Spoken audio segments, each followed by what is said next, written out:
Listening is resumed.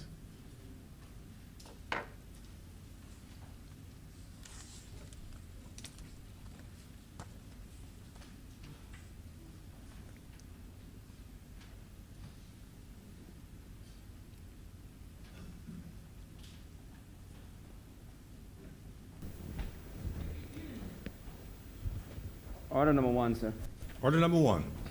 In the name of the Honourable Leader of the Senate, to move the second reading of the Debt Settlement Arrears Bill 2021. Senator Walcott.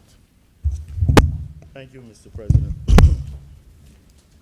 Mr. President, as I rise to speak on this bill this evening, it is almost with a sense of sadness almost, where a situation where a government, to all intents and purposes, is trying to do good for certain citizens of the country, recognizing that several persons are owed arrears from government, some as far back as 30 years, but on average I told 10 to 15 years. Debt arrears predating the 1st of October 2018, Mr. President. A government that is trying to help these persons who for decades have not had access to compensation in terms of properties that were acquired, or indeed in terms of damages where the court has awarded sums to them. A government that is caring, a government that wants to do good, while traversing the perilous economic issues that we face. And all members in this honorable chamber are aware of that. Our tax revenue, Mr. President, has declined by over $1 billion in this period. We battled the pandemic. It is an ongoing battle. Again, all members in this chamber, on both sides, are well aware of the expenditure in that regard. Meanwhile, we were afflicted by the volcanic ash from La Soufrière, affected our economy in various ways. Our air and seaports were closed. Again, it affected our economic position. As if that wasn't enough, we are now still recovering from Hurricane Elsa, and we are looking to replace over 500 houses. I'm not talking about the ones that need to be repaired. I'm speaking about houses that need to be completely rebuilt. All of this government has maintained the social services across the length and breadth of this country. We have gone further. During last year, during the lockdown, we provided $600 per month for over 1,500 families in this country. Never before done. We provided care packages. We provided support for hairdressers, to nail technicians, to barbers, to vendors. Mr. President, of course, they had to be registered in the profession that they were claiming. I don't know that the honorable member is registered as anything in particular, but we'll let that pass. Millions were spent with COVID. And all of this within a restructuring program and within an IMF program. Not at all reneging on the commitment of government to the people of this country. And I said deliberately, from dating before October the 4th, 2018. We know why. This government came to office on the 24th of May, 2018. The vast majority, 99% of the arrears were accumulated prior to us coming here. Yet we are here in the face of all that I've described, trying to do a good thing, trying to make a wrong situation right. And we are to be criticized. criticism, generation of fear, and we can have people parading as attorneys at law, and they could be saying, telling people in Barbados, you will have to wait 3.5 years for your money. In the interim, you won't be able to pay any bills, no mortgages, nothing. An attorney at law. So what are they paying now? What are they paying now with the arrears that are due to them? Then they go on to say, importantly, Mr. President, attorneys at law may be more reluctant to represent your matters, this is an attorney at law, concerning tortious claims against the state, because we get a percentage of this settlement. So are we going to be paid in bonds as well? I'm not an attorney at law, Mr. President. So what are you going to do about this? Well, if there was ever a time to march, this would be time here and now. Just a little heads up, tell me what you think. A government that is trying to right wrong, and we have an attorney trying to incite demonstrations, marches, because of concern, I dare say. I don't know if the concern is the individuals or how the attorney will be paid. But what, Mr. President, but we're hearing all sorts of things. What is the alternative solution? Should we continue and not pay these people or try to make a settlement with them? Should we allow them to continue and wallow in their suffering and their mortgages and their debt? Or should we try to assist? What is the alternative? I am yet to hear an alternative being proffered. Yet to hear, Mr. President. I see that there's sometimes a gathering of political malcontents speaking about universal basic income. Mr. President, I know that an honorable member in this chamber was part of this discussion. But I would never describe that honorable person, that honorable member, as a political malcontent. I will go further to say, the individual, obviously, Mr. President, I know you're a biblical man, and indeed Senator Rogers, obviously has had a Saul moment. Because that individual was part of this government, sat on some boards, represented this government, supported this process in 2018. And all of us, with the possible exception of Senator Rogers and Senator Hunt, supported the measures that came in after this to deal with this debt settlement. At least you pretend that this is something new. We've all been here. In October 2018, we debated this stuff. But that individual was part of the process. He was part of us. It's a he, I think. It's a he. And never raised a word in opposition to this process before. That's what I said, a Saul moment. I don't know if he's biblical or not, or religious, but clearly there's been a change. Mr. President, in September, yes, Senator Franklin, in September 2018, we were going through restructuring. We discovered then that there were approximately, I believe, $1.9 million, that was the estimate then, of outstanding arrears.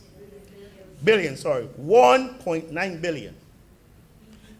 Billion, of which almost 250 million, Mr. President, were unpaid national insurance contributions for public officers between 2015 and 2018 by the last administration. Not a word I've heard of condemnation. Not a single word.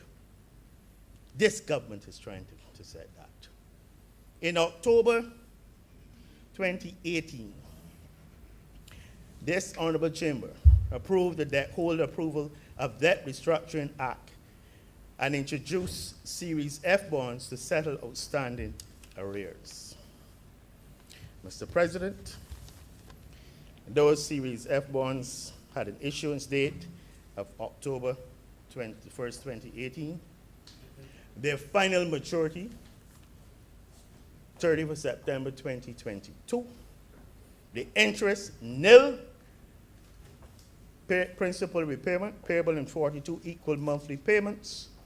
And they had a natural disaster clause. Same as these. Yet, the world is going to disappear. Barbados is going to become annihilated. The government doesn't intend to pay anyone. The same thing we agreed to. The letter has been changed from F to J.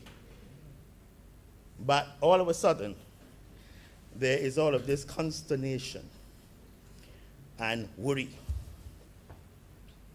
Mr. President, those Series F bonds were entitled to settle the arrears, and as I said, it would be paid over 42 months. Mr. President, since April 2019, whatever revenue the government collected in this country, in every month, approximately $45.2 million has been paid to Barbadian individuals and firms for goods and services used by the last administration but not had been paid. In other words, we are paying the arrears. Out of the $45.2 million, $5.9 million was being paid back to NIS contributions, which were deducted from the salaries of public servants. Not a word of protest, not a word of condemnation. But we have been trained to do that. To do good. But we are to be criticized. Mr. President, in January 2020, the Honourable George Payne, then Housing Minister, presented a paper to the Cabinet of Barbados in which he showed that the government, there was outstanding compensation payable by the Crown pursuant to land acquisition in Barbados, totaling $312,569,683, not within the $1.9 billion that I spoke about. Cabinet then agreed that this matter had to be resolved, and we had to find a way of dealing with this. The Ministry of Housing and Lands and Rural Development had meetings with the Director of Finance and Economic Affairs to see how they could do a facilitation, look at arrangements to do compensation for the respective properties, and they agreed to look at how they would do it. It was felt then that they could look at using the Series F bonds, and they look at starting it perhaps from April the 1st, 2020. They recognized that financially it would be a stretch, because this would be an additional $10.4 million per month added to the 45.2 that was already being paid, and that this was going to be a strain. They still thought it was doable. Of course, there were the anticipated growth prospects and expectations that greeted us in January 2020, prior to the arrival of COVID-19 pandemic. Mr. President, when the pandemic struck last year, we lost $600 million in revenue, and the economy contracted by $2.1 billion. Clearly, to attempt to settle these additional arrears with the Series F could not be done. But however, Mr. President, during last year, the Office of the Attorney General also started negotiations with individuals and their legal representatives to settle long outstanding legal claims against the Crown. And there are several of these, millions of dollars again. And at the end, they looked at using the same Series F bonds, and again, we felt that this was not possible. Mr. President, in addition to all that I have said, the Unemployment Benefit Fund came under tremendous strain.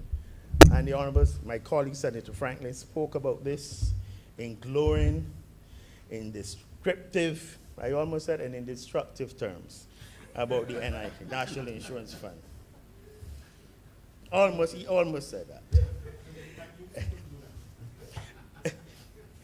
It had to borrow from the National Insurance Fund in order to pay 52,282 claims. The National Insurance Fund had to redeem Series F bonds so it could to lend to the Unemployment Benefit Fund to pay these unemployment persons. The cost of this was $155.5 million, Mr. President. Incidentally, and my colleague on the other side knows about the agreement to recapitalize the Unemployment Benefit Fund over time and the agreement to start putting $50 million there. Mr. President, I mentioned the impact of the ash fall in April 2021. I mentioned Hurricane Elsa. I spoke about the need to provide for additional housing. But the Ministry of Health and Wellness, tremendous expenditure into the battle against COVID. And indeed, then we had, as if that wasn't enough, Elsa, then we had the scourge of the Delta variant arriving in August. Again, we've had to upgrade the Harrison's Point facility. We've created a home isolation. I've had to pay, I believe it is 42 doctors to be able to monitor people as long as setting up additional facilities to assess. So clearly, Mr. President, for us to try to utilize the Series F bonds, which will be maturing in September next year, would be stupid. It would be impossible.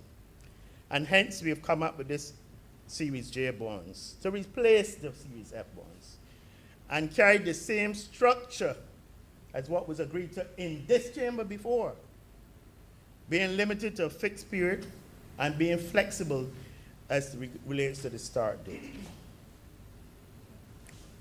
Mr. President, there's been much crying and angst and anger and thoughts and I almost said hypocritical criticism and this matter of this is how public servants will be paid. They're not going to get their gratuities. They're not going to get their pension. Nothing could be further from the truth. A government that has honored all of its commitments, its current liabilities. Mr. President, we have been paying these arrears while meeting our current liabilities. And to be told that we are doing this as a way of somehow shuffling away from more responsibilities and we're going to create a system where all of your gratuities and everything are going to be paid by bonds. Absolute rubbish. And the persons who are saying so know so too. They cannot bring a shred of evidence to show that this government has done such. They cannot bring a shred of evidence. They're claiming this is like saying there might be a hurricane tomorrow. They have no evidence. They see no clouds. They see no calm. They see no rain. It's akin to saying that a hurricane is coming tomorrow.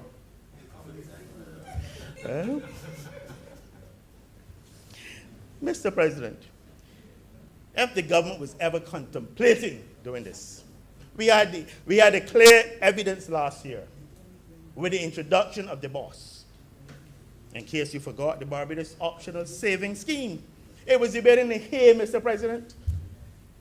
You couldn't vote. 20 honorable senators voted. 1 voted against it. And 1, Mr. President. 1, not calling any names. And there was extensive consultation, public consultation. We met with the unions.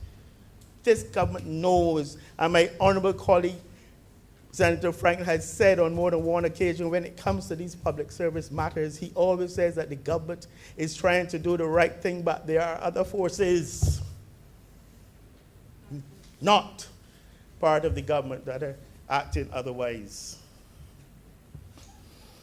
Mr. President, clearly, it would have been a Herculean task if we had attempted back in 2018 to clear $1.9 million in debt. Billion, sorry.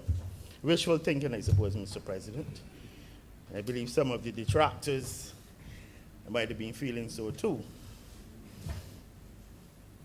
Mr. President, with everything that is happening, just last week, BRA paid out $47 million in reverse tax credit and income tax refunds for Barbadians. This is a government that wants to pay everything that is owed in bonds. Testament to what we intend to do. Mr. President, wages, salaries, gratuities by definition, and pensions are not outstanding liabilities. They're treated as in the context, and they're not treated in the context of this debt settlement arrears bill. Those are seen as I said earlier, as current liabilities, and this government is dealing with it. Mr. President, I will say that from time to time, there are issues relating to individuals, related to their gratuities, and the timeliness of the payments. But it has nothing to do with the Ministry of Finance and the Treasury. And the honorable member, Senator Franklin, knows that oftentimes it has to do with personnel and administrative matters within individual ministries as it relates to the Ministry of the Civil Service. And those are the issues that are involved. And I certainly hope going forward, I know the government intends to resolve those issues that occur. There are annoying issues that recur from time to time. I'm encouraging trade union leaders. And I know that in here, we have certainly among the patio of trade union leaders, we have one here. I know that we have a former trade unionist in here also, but I am not sure of his relationship within the trade union movement. But certainly, leaders in the trade union movement in Barbados to work within these government departments and the Ministry of the Civil Service to ensure that when persons reach the time to have their gratuities, that the calculations are done and submitted in a timely fashion. That is what we need, Mr. President. We need that sort of commitment from the trade union movement to work with us to ensure that gratuities, etc., are processed and paid in a timely fashion. Mr. President, I alluded to earlier that tossed around over the weekend the whole concept of the universal basic income, where countries, it's being discussed. It makes sense theoretically. I don't know that there is a single country in the world that has implemented a universal basic income. Where essentially, Mr. President, you know, where you commit to giving a certain income to every member of the population. Well intentioned, a future Barbados, a future world where technology and robotics replace certain skills. This will happen. But this should not be smeared and utilized on the ease of the silly season to lure Barbadians into some feeling of serenity that come and whenever election happens to be called, that certain people who oppose things like this are going to come with platitudes trying to offer you a universal basic income where we'll be giving you income when you left $1.9 billion in arrears that we are struggling to come to grips with, where the country is in an economic morass. You can sit down and have a Sunday evening chat. I believe a member of the honorable member's chamber was in this chat too. But I know she's not part of that foolishness. I know that she understands the concept of the universal basic income. I think she understands it. It is possible. We know that Finland experimented and they have abandoned it. But it is something futuristic. It should not be seen as a decoy at this point in time. That too. That too, Mr. President. Mr. President, before I sit down, there's some matters I need to speak to. I'm not picking on the attorneys at law, but there are some issues raised by certain attorneys at law. And I need to speak to them because they have asked for information, and I think it is my duty to give as much information as possible. It's a question regarding, they said it is unclear whether the Series J bonds will be issued for an amount that includes interest for the period of the bond. And it is clear that the bonds will be issued for the amount, and it includes whatever principal and interest agreed on as arrears. So that is clear. They wanted to know if damages made by the court will be paid in circumstances where the settlement of the award is delayed and a Series J bond is issued. The answer is yes, it will be utilized. The question was, what are the circumstances in which payment will be made as previously without the issue of a bond in lieu of timely settlement? This under the policy of the BERT program. We pay any arrears that occurred prior to October the 1st, 2018 with Series F bonds, and these are now being replaced by Series J bonds. When is the debt considered to be settled? On the issue of the bond or on redemption of the bond? The answer is on the issue of the bond. Mr. President, before I close, I believe that there are certain amendments that need to be made in this chamber as it relates to this bill. And so as to make clarity, to give greater clarity, and for the avoidance of doubt. I don't know if you want me to deal with these now, or should I deal with them in committee? I'll be guided by you, Mr. President. Yeah, I think you need to make Yes and no, and then allusion Okay. to them, but in terms Okay. of formal adoption, that will be during committee. Clause 3D, it said before outstanding liabilities of any kind of the government subject, so with removing of any kind, so that it would say outstanding liabilities, and all the members, this has been circulated, are outstanding liabilities of the government subject to section 5.2. On section 5.1c, again, it said initially inspect of any outstanding. Again, we're removing of any kind.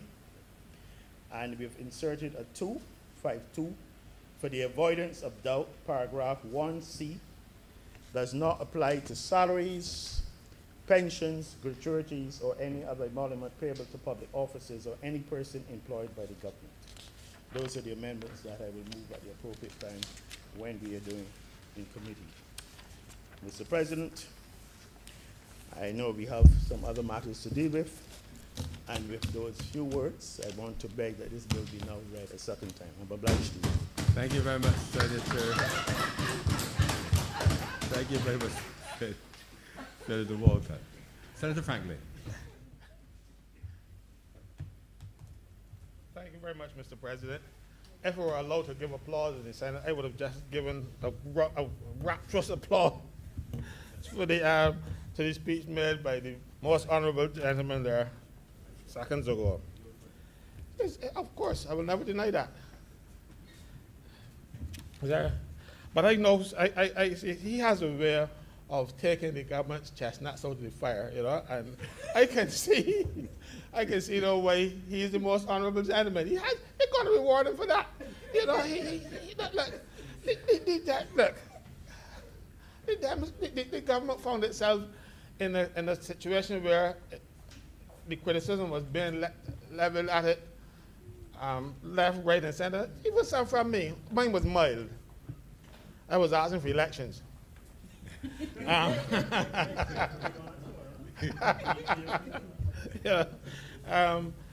Sir, but you know, when I sat here and I listened to him, sir, I said, you know, he sought to make the government the victim in this whole affair that was going on, you know, and he did it with such class, you know. You can't fault him, you know.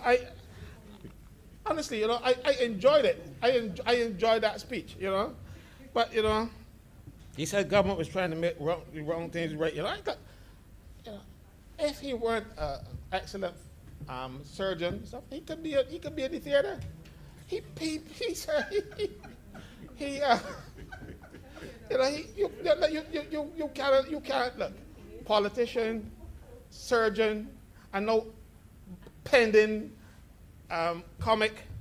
You know, you were classy. You know, I can't blame you. But needless to say, sir, the government is saying to us with this bill, the one that was passed in the lower house, without saying it, it was saying we're broke and we can't pay you. But without saying that, you know, in words, you know, they want to issue bonds to settle your debt. So I'm one of those people who, one government apologist called me an attorney at loss.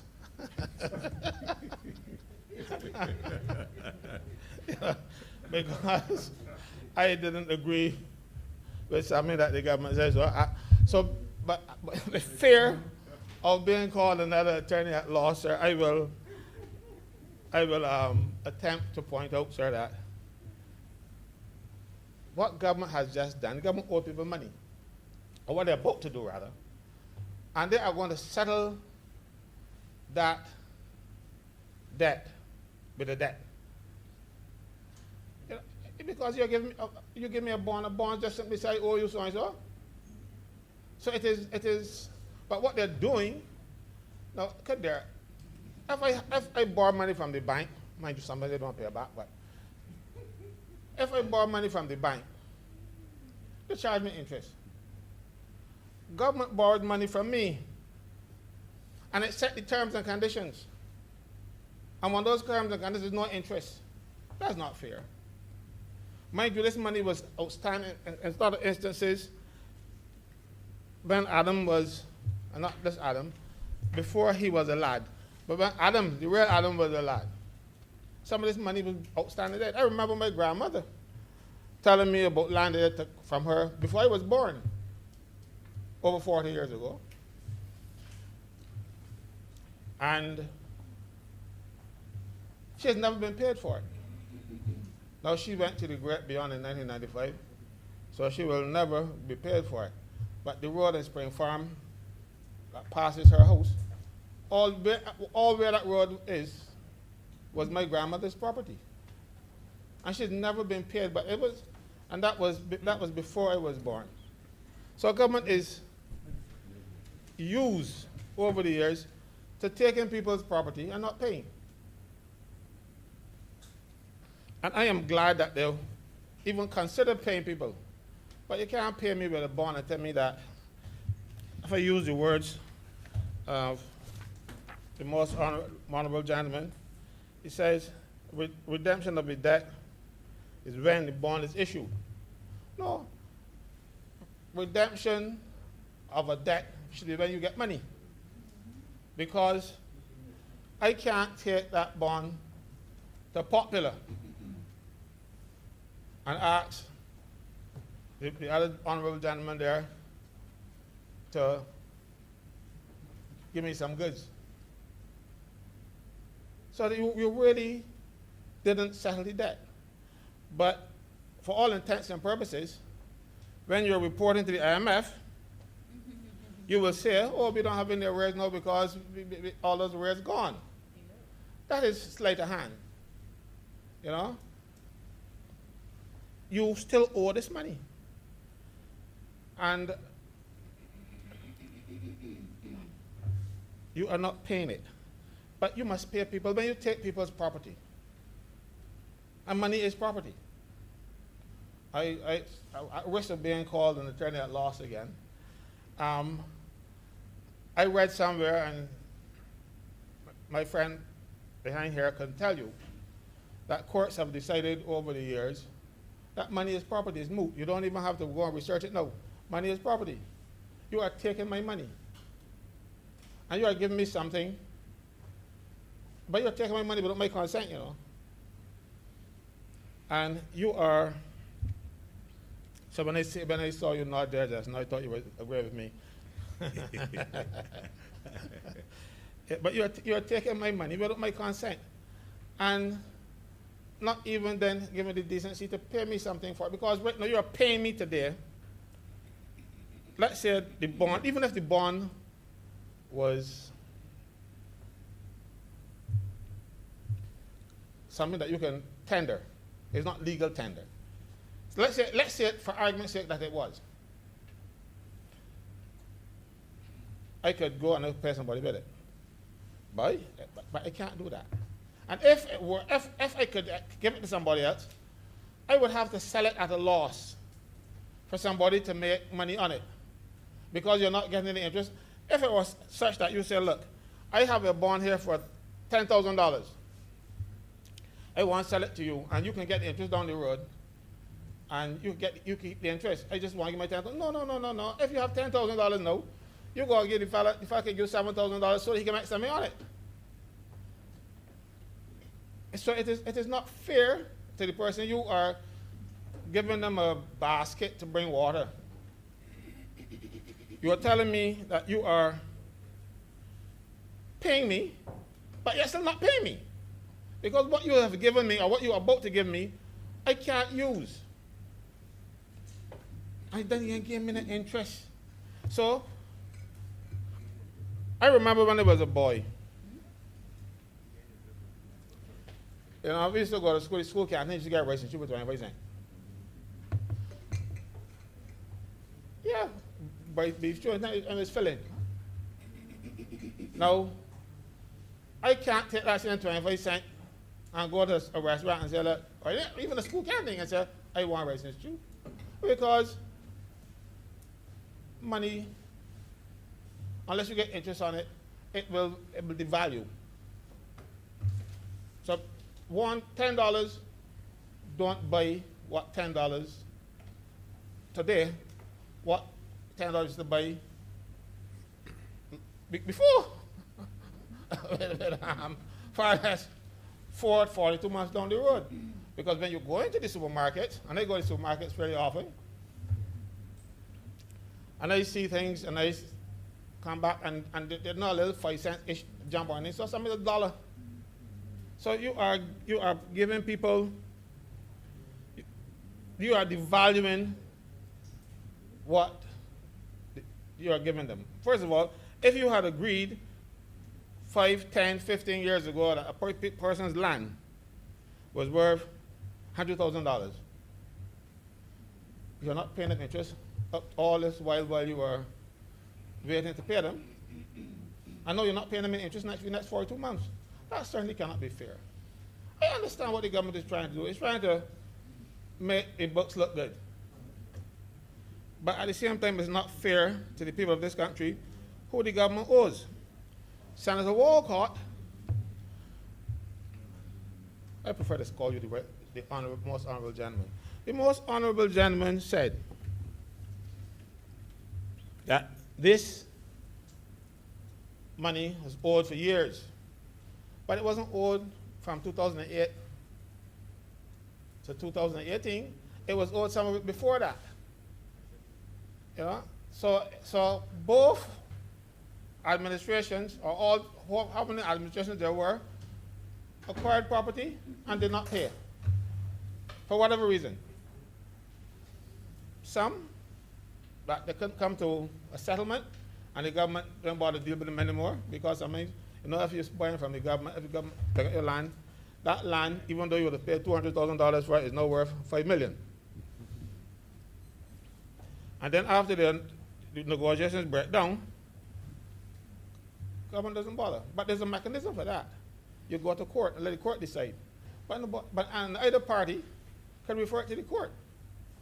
Meaning the government can refer it to the court, or the person who is being deprived of their property. They too can go to court and let the court make a decision on the value of the property. That wasn't done. So a lot of these properties still have not even been settled, because people see a wash pan of money coming, and they hold out. So I don't know if all of these, the government have a figure in mind, but some of them are not settled.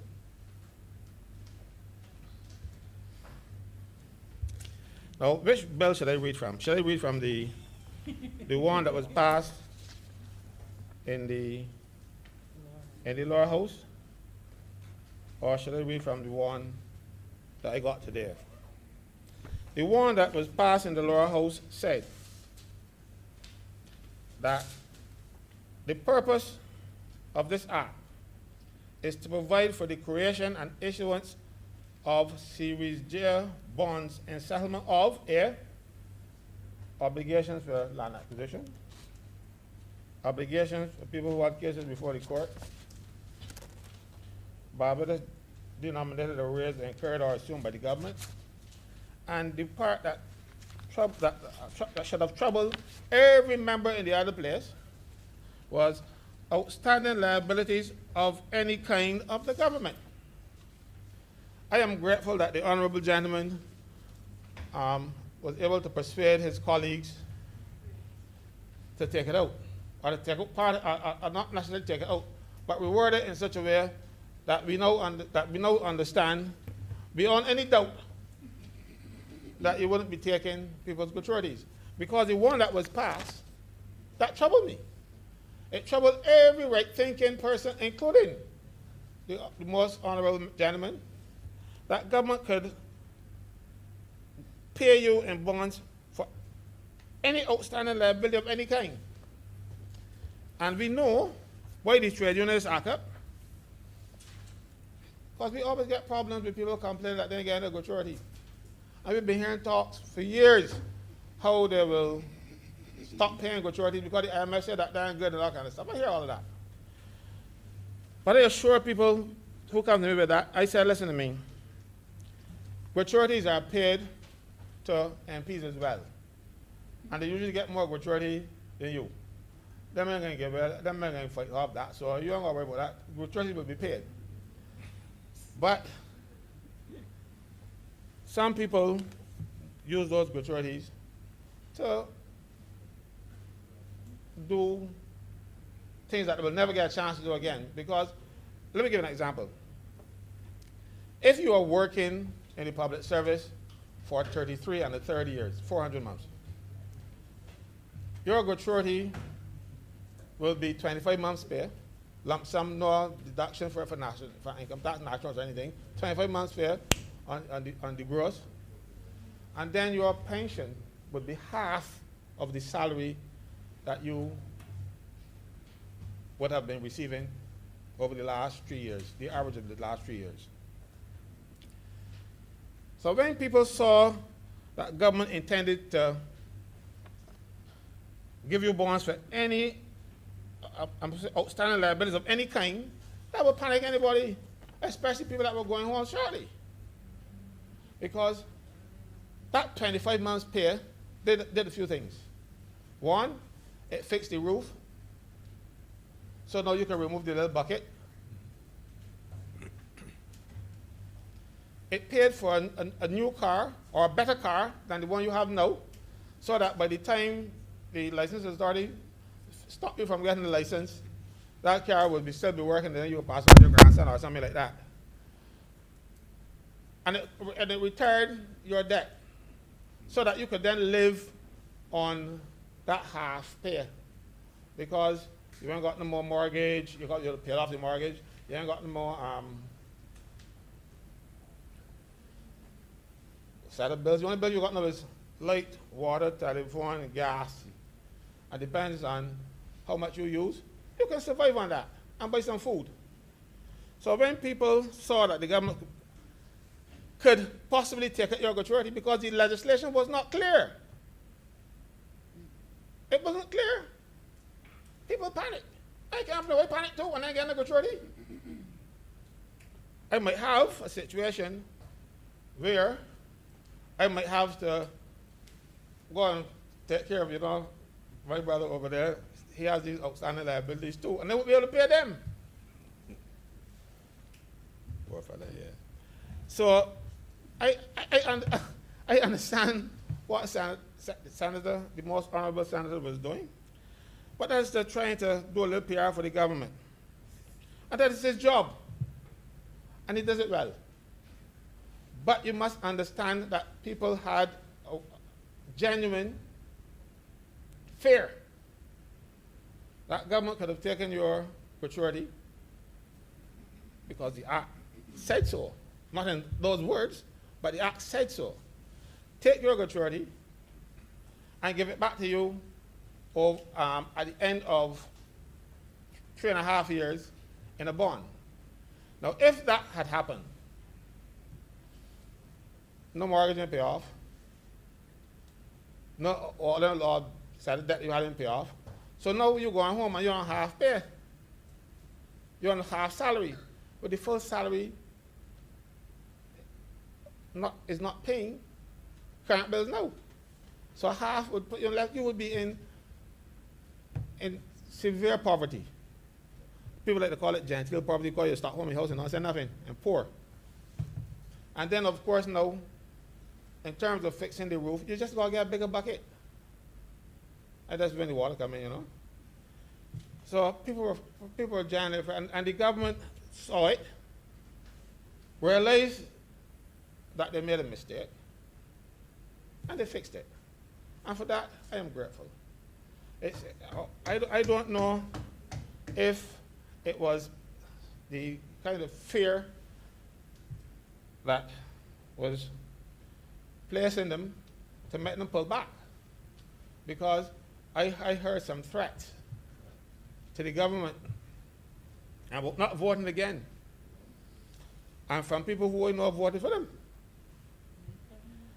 So I don't think they're all fools over there, and they decided, look,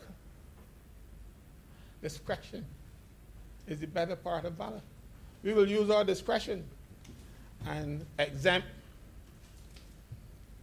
gratuities and salaries, because it is not unheard of, because the last administration had threatened to pay you part of your salary after a certain rate in bonds. So people saw that creature creeping up upon them again. So they were generally afraid. But while Senator Walker was explaining all the nice things that government did, he alluded to something that Senator Drakes has been asking for a long time. He said the government paid 52,000 unemployment claims. If you're paying an unemployment claim, you're unemployed. And that's 52,000 out of a workforce of 110,000. That was 47% unemployment. Nobody ever told us that. So I'm grateful to the honourable gentleman that he allowed us to know that there were 47% unemployment. That we didn't, so we weren't aware, and you know, these things slip out. So it can only be drawing unemployment benefits if you're unemployed. When if some person does that and they get caught, it is a crime. So,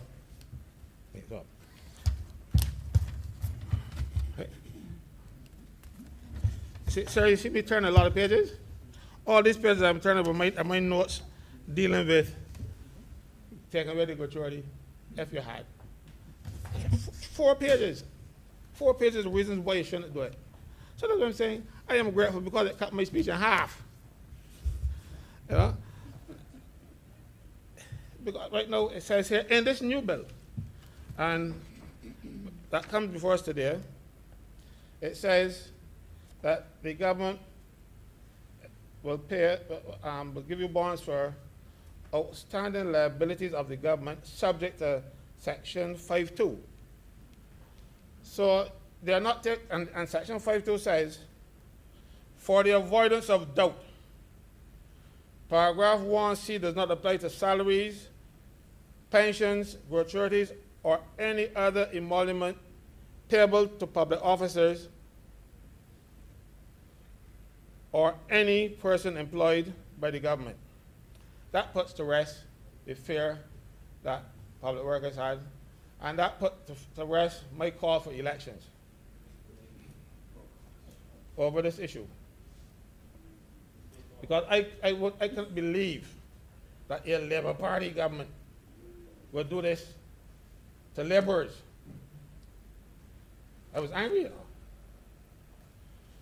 But, sir, the clause itself still does not satisfy me, because it says outstanding liabilities of the government, excluding endorsements with salaries and things. But what are these outstanding liabilities? If I'm a trucker and I carry a few loads of sand for the government, there's liabilities too. So this must still be better defined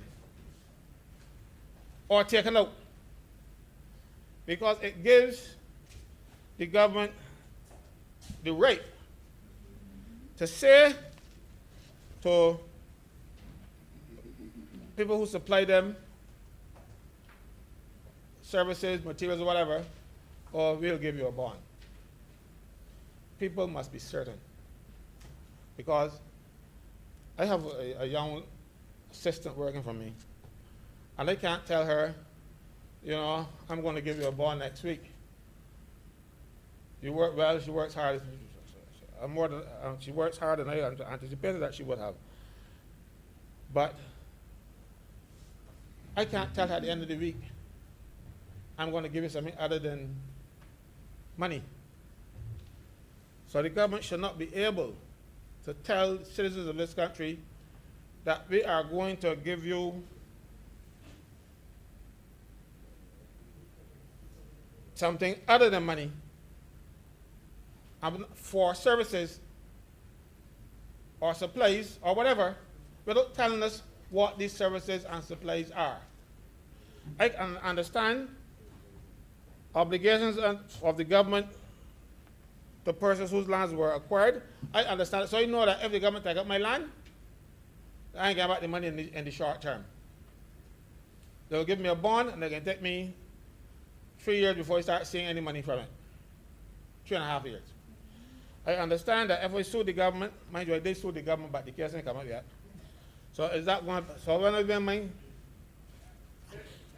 I want Sir Walker to listen to me, because I know I sued the government, and I'm not talking about the last case, I'm talking about one that goes way back. No, I sued the government before. And this case was, I think the Prime Minister was Attorney General then. So,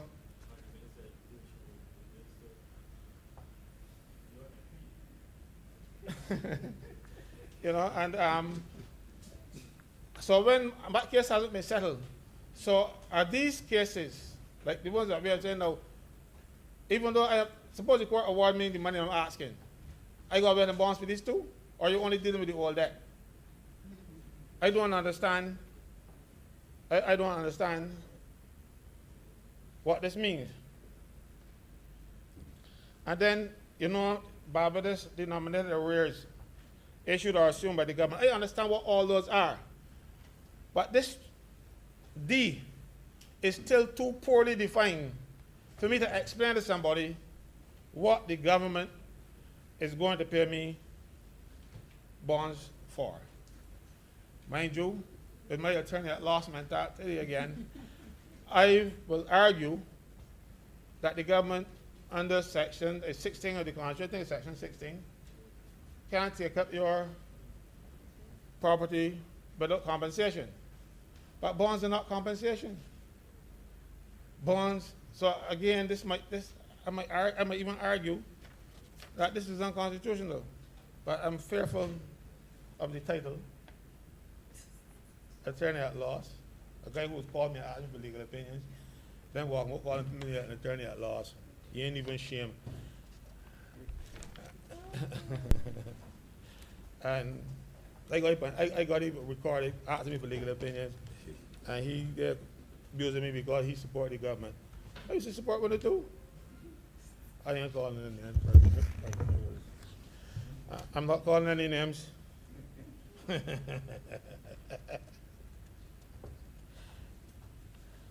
So then there's only one part, the last part of this bill that I want to address my mind to. And it is this hurrying that I don't like when you draft in legislation. It says here in clause 6,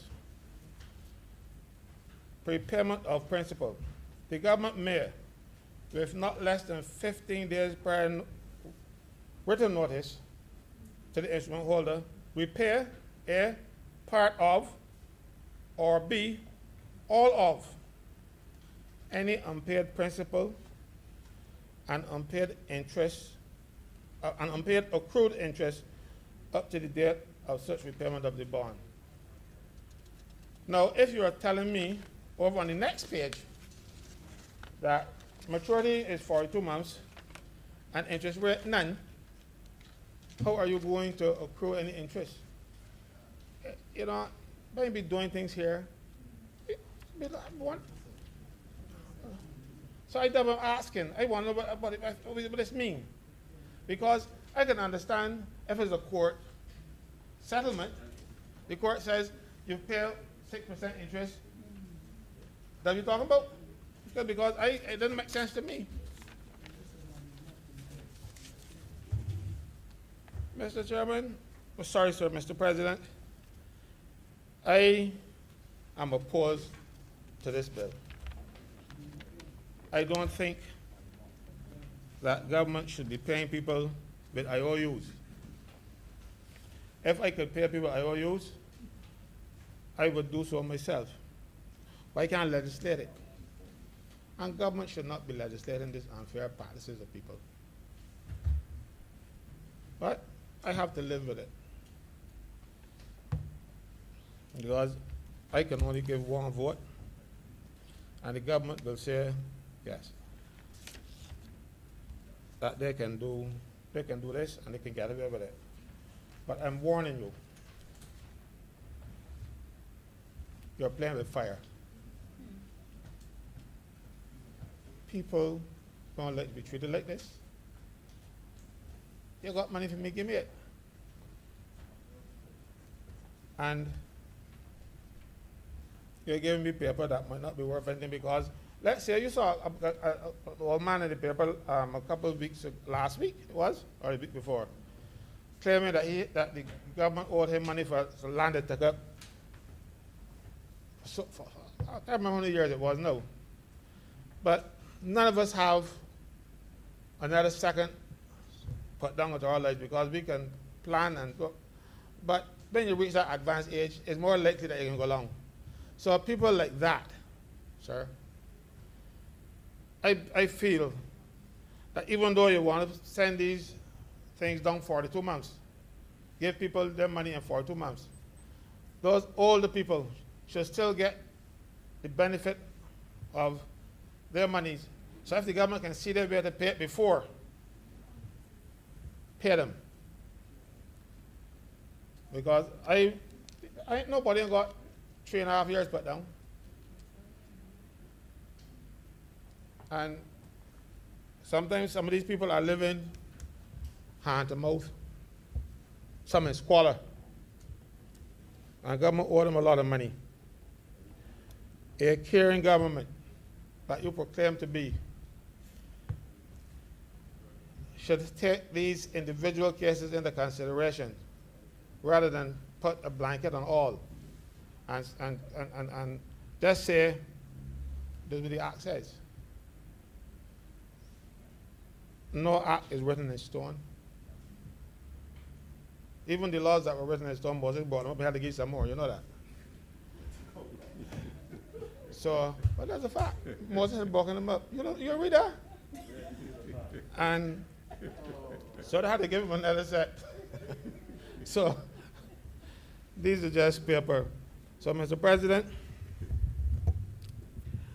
I urge the government to treat its citizens fairly.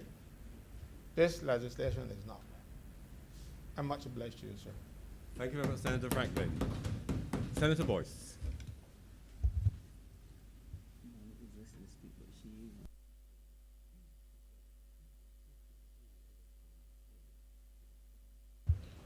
Thank you, Mr. President, and thank you for the indulgence of being called so early. I would have indicated I had another place to be, and I am most appreciative of your consideration, sir. Sir, in 2018, when I hear the leader of government business describe what was done, I think it gives and posits an understanding of why during that period there was a lot of onboarding with regard to the proposal that was put forward by the government at the time. Fresh from victory at the polls and buoyed by the support of the populace. Demonstrations and explanations were proffered with regard to the debt scenario which faced the country. Extensive consultation and communication was set forth as to the basis, and I think great efforts were made to calm whatever nerves would have been frayed by the concept of a default for the first time in the history of the nation. And we saw an exercise where the stakeholders were consulted, the social partnership was engaged, and everyone was made to understand that they had a role to play in finding the appropriate ballast for the ship, sir. I think, in all honesty, if we look at that scenario in 2018 and where we stand today, maybe there was a bit less dialogue, sir. But I am happy to see that there has been brought before the chamber an amended bill which shows that even though there has been less public dialogue, persons are listening. And if persons listen, that's always a positive sign, Mr. President. Sir, again, the leader of government business made reference to the Series F bonds. And Mr. President, this was before your time. But those negotiations for support, or the spirit in which it was done, if you go back to the 2018 bill or the 2018 Act now, sir, Series F is referred to in two instances. Firstly, in relation to stated arrears of the government, sir, and if I can find it here, I can direct you to the appropriate paragraph, sir. And it was set out, sir, in a category of eligibility under the institutions, other institutions, Group 2. Jump down, sir. And the concept was generally, there was specific consideration, specific debate about persons, pensioners, elderly holding government paper, and it was said, it wasn't a source of great contention and discourse, and it certainly wasn't a priority, sir, that the Series F, in relation to persons who held government arrears, you will get a bond. That was it. So it was not the targeted focus of any discussion. And I think if we all now stand here and say that it was a subject of intense debate on that point, I think that may be a bit of enthusiastic description, sir. But it was certainly deep debate. At the end of the day, sir, we recognize that this gives the government room which is necessary and helps the government fulfill the mandate. Government is allowed to fulfill its public policy. The Senate is not here to impede in terms of that execution. What you find, however, sir, is when you have an execution which renders against certain rights, we expect, and I'm going to keep using this term, of active citizenship, that there is dialogue. And again, I urge that persons not be condemned for voicing concerns. There was a slip, however, that was made by the leader of government business, and rarely does he misstep, but he said the eve of the silly season, and I didn't recognize that the date was set. But having heard those words, I am sure those who ought to hear would have heard. On that point, sir, we recognize and we appreciate the fact of the express statement with the modification of Section 5.2 that salaries and gratuities are now expressly protected. And I think that means that we now have to have a discourse as to the other areas identified. There are three, sir. Firstly, is the amounts owed as a result of land acquisition. And again, the leader of government process is government business is correct, sir. Historically, it's an embarrassment for the country, the republic, sir, how long it has taken traditionally for persons to be compensated for land that has been acquired. That's a fact, sir. Second category, sir, is persons who have judgment against the government. This, sir, is expressly set out within the second category in terms of to whom it shall apply. Obligations to persons in respect of causes or legal claims instituted against the government, sir. And then there is the Y group, sir. Outstanding liabilities of the government subject to Section 5.2. And of course, category C, Barbados denominated arrears incurred or assumed by the government. That category, I believe, sir, was the express consideration under the Series F. So maybe it's a bit of a misnomer to say that this was done already. I think that category 3C was dealt with already. The others, let's take a look and see how the proposal is that we'll deal with them now expressly. Firstly, sir, with regard to persons or entities whose land has been acquired, the land acquisition legislation provides at section 20, sorry, sir, a 6% interest rate. A 6% interest rate on any sum in terms of the determined value, sir.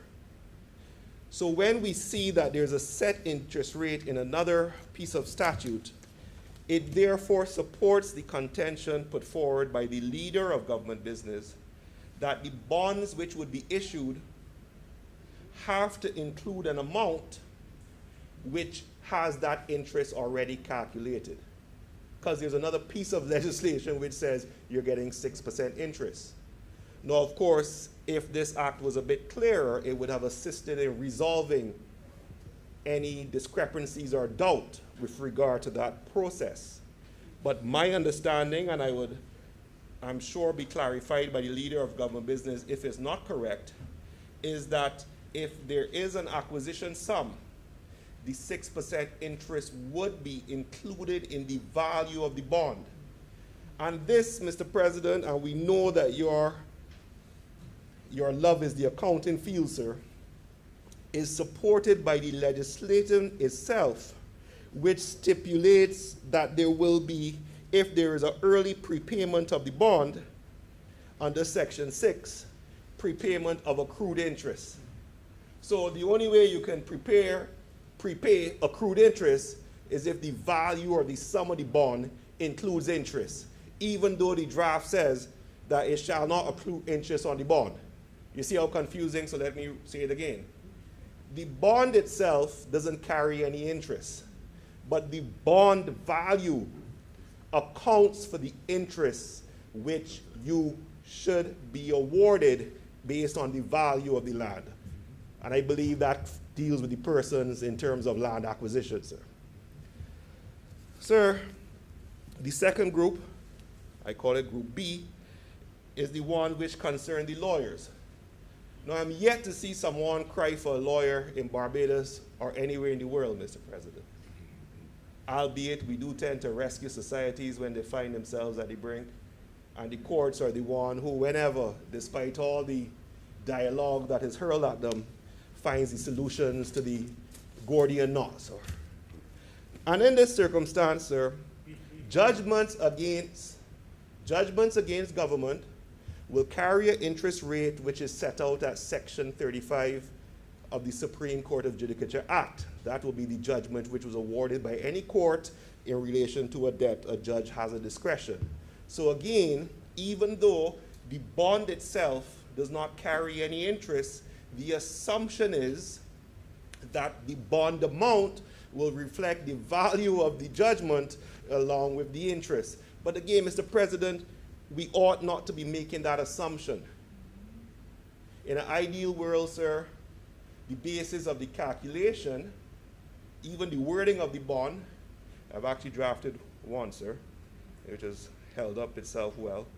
The wording of the bond, sir, is something which can be placed in the legislation for the avoidance of doubt, so as to ensure that the persons who are actually and who will be impacted will have some level of comfort as to what's coming down the pipeline. Right now, we have to rely on the statements made by the leader of government business, whom we hold in the highest regard, sir, that this will be the case as to what will be done. Sir, we spoke about the government-denominated arrears, which were incurred. Those were previously set out in the 2018 restructuring under the Series F. And of course, the outstanding liabilities of government subject to Section 5.2. We have taken care and we have said expressly, it doesn't impact salaries, it doesn't impact gratuities. What it does, however, is leave open the door to outstanding liabilities of the government, sir. There is no definition, sir, with regard to liability, so let's use the accounting preference. Something which is owed, which has accrued. So if I'm a vendor, what does this tell me, sir? We just sat down in debating another piece of legislation with regard to recognizing the need for comfort and the need to organize. What does that tell the risk person, sir, who are doing business with the government of Barbados? Sir, at the end of the day, it is an area which begs for further clarification and delineation because it could be utilized. It could be utilized in the future to say this is a liability, hold this bond. Please and thanks. Now, Mr. President, I am grateful for the government with regard to the clarification for the bar in relation to the questions asked and the fact that these questions were answered. And this ought to be commended, sir. The issue, sir, however, remains of the natural disaster clause and its invocation.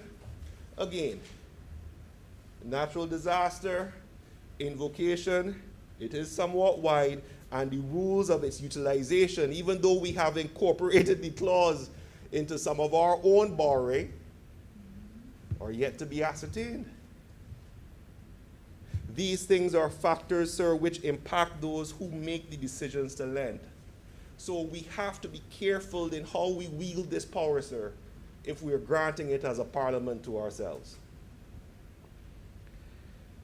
Sir, the fact of the matter is, no one can say that they do not understand the intention of government and they do not understand the purpose. But again, we find ourselves having a robust debate, somewhat reactionary, where perhaps if in an ideal world, in an ideal place with the appropriate dialogue, these issues could have been resolved prior. What I do wish to end on, sir, is that we need to give further consideration to the persons who will be impacted by these bonds. Simply saying that they will get interest, to me, sir, is not good enough. I have personally seen, and I've stated in this chamber, sir, persons who were impacted with regard to the 2018 restructuring, sir, in terms of members of the family who held government paper for a certain purpose and were unable to avail themselves to it. It hurts people practically, and we have to be mindful of it. And I heard the leader of government business say, please give me alternatives. Well, sir, I have three. Not alternatives with regard to what is being done, but efforts that the government can take to soften the blow, sir. So here they are, sir, without any economic consideration or validation. Firstly, sir, tax credit for those who find themselves having to hold this bond. Can considerations be given that they, in terms of other taxes that they may have to pay, will get a waiver if they find themselves in a situation that they are getting a bond for land which has been acquired? If we can identify those persons, we can identify some solution for them, sir. Secondly, sir, government support for utilization of the bonds on the secondary market. My very informal polling, sir, suggests that the banks, having had their fill, having had to have their write down, may not be too eager to take up government paper in this circumstance unless there's an established customer relationship. So maybe the central bank, as it has done in the past, and this is not printed, the central bank, as it has done in the past, can be in a position to provide some form of support or solution for these bonds for individuals who find themselves having to hold them at the behest of the government. Thirdly, sir, in relation to the concessions, let us look at what is best in these circumstances. Because we say this, sir. We go to the international community and say consideration should be given for small island development states who have been impacted by lending policies and climate change, etc., and COVID. Does that not then say, sir, that we should extend these same courtesies to persons who are affected by our policy? And I will beg the government to consider, while I understand the basis for the bonds, what steps, if any, and practical solutions can be done to soften the impact of persons who would have to feel it, sir. I thank you for your indulgence, Mr. President, and I will pass on your comments where I'm heading. Please do. Please Thank do. you, Thank sir. you very much. Thank you, Senator Boyce. Senator Dr. Rogers. Thank you very much, Mr. President. I rise to speak to this bill, and I will just theme my short reflection, optics. Optics, sir.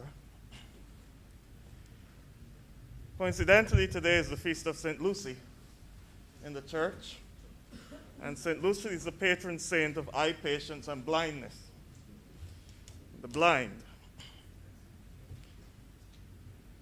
And when I read this bill and heard the public outcry surrounding this bill, I could not help but think that there's a very negative perception of bonds in this country.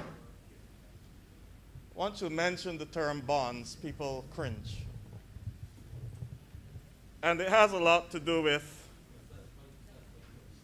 what would have been alluded to by Senator Boyce just now with regard to persons who suffered from the fallout post-2018. There are still some persons who have not recovered mentally or have not grasped mentally the realities of what they find themselves in. You know, I have a very good friend of mine who always advised me, he's an older man, he said, you know, John, the safest thing to do is to put your money in government paper. The government isn't going anywhere. Put it there.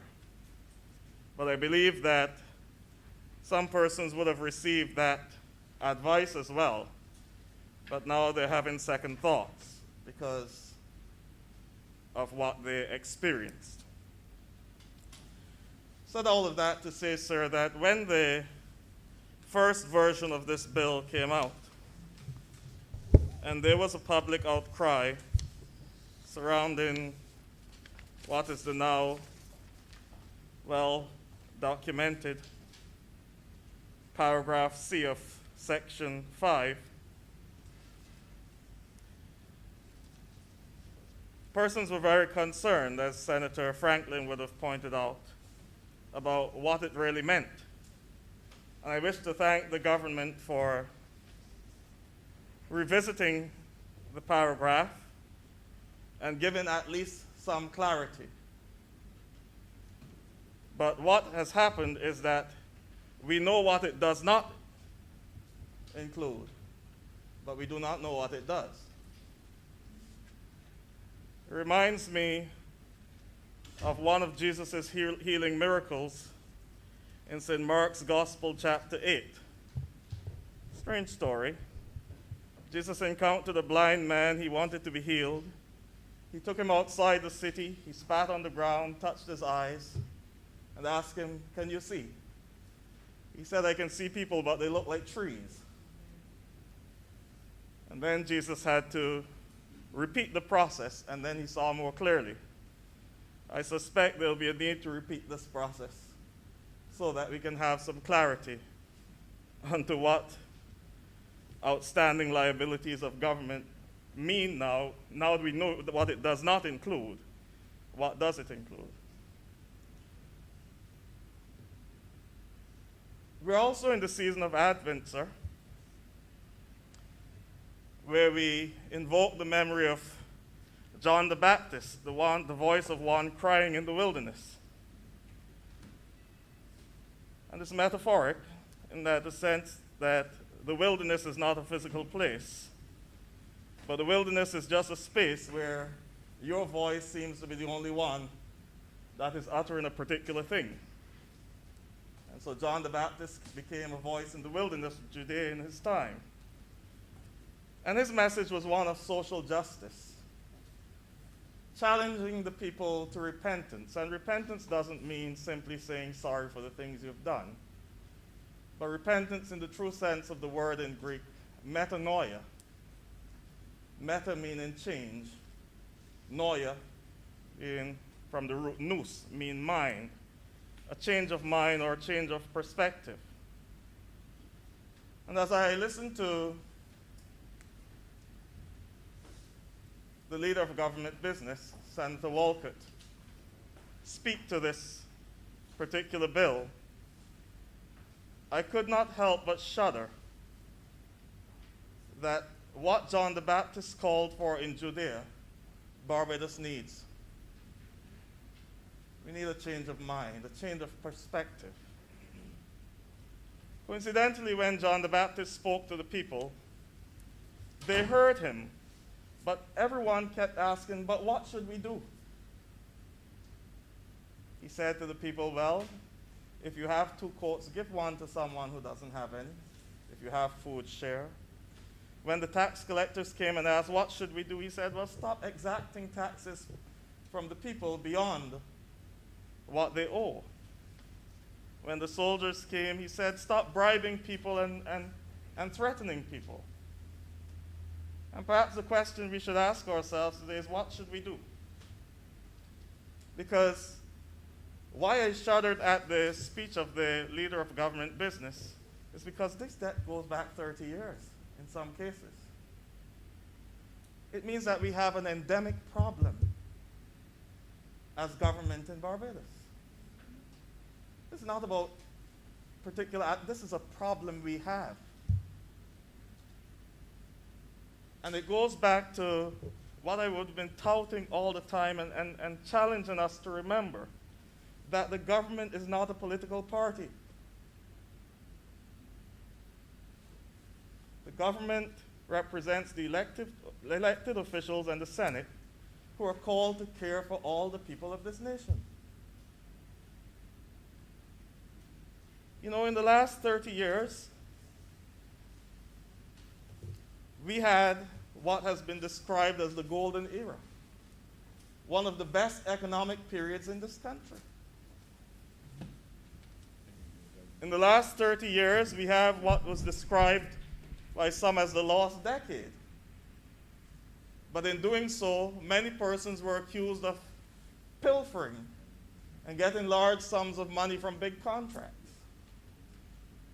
In the last 30 years, and in fact in the last 3 years, we've had one of the biggest cabinets ever in this country, with all its attendant parts, whilst going through one of the worst economic periods in this country. It is a problem of governance. It seems to be a problem where we think that some people do not matter.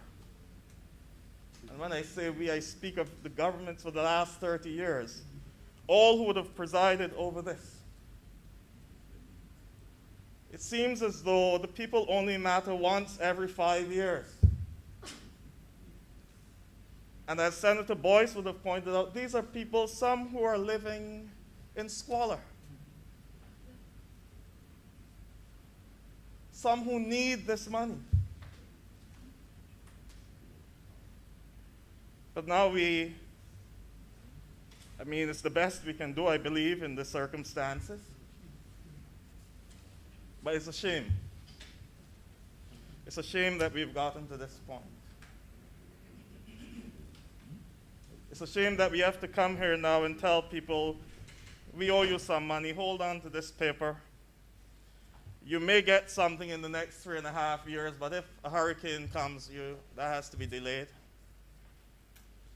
And you may get the rest of it by the end of 7 years, but if a hurricane comes, that could be 10.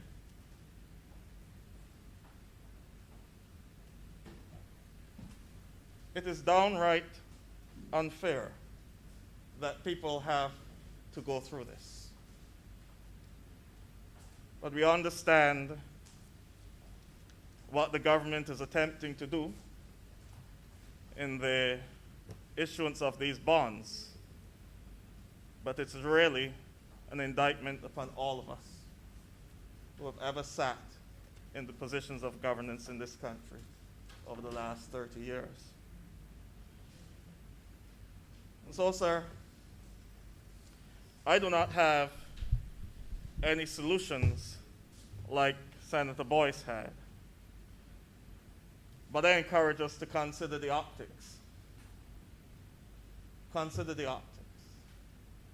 This is the feast of St. Lucy, the patron saint of the blind. Consider what happens when we take up the reins of government and we pursue all the things in our manifesto and some that are not there. We pursue the things to our fancy to ensure that we are re-elected. But then there are people in the country who are suffering, whom the government owes. We are quick to exact our taxes from the people. We just had the credit bill this morning, in which persons may not be able to get credit because they have not been able to pay certain bills. I wonder what government's credit rating would be like. I wonder what our credit rating would be like. With arrears going back for 30 years with 6% interest being accrued. And some of these people have died. Some of it would have been property that persons inherited from a grandparent, a great-grandfather, something. Property that would have been in their family. It was acquired. And nothing.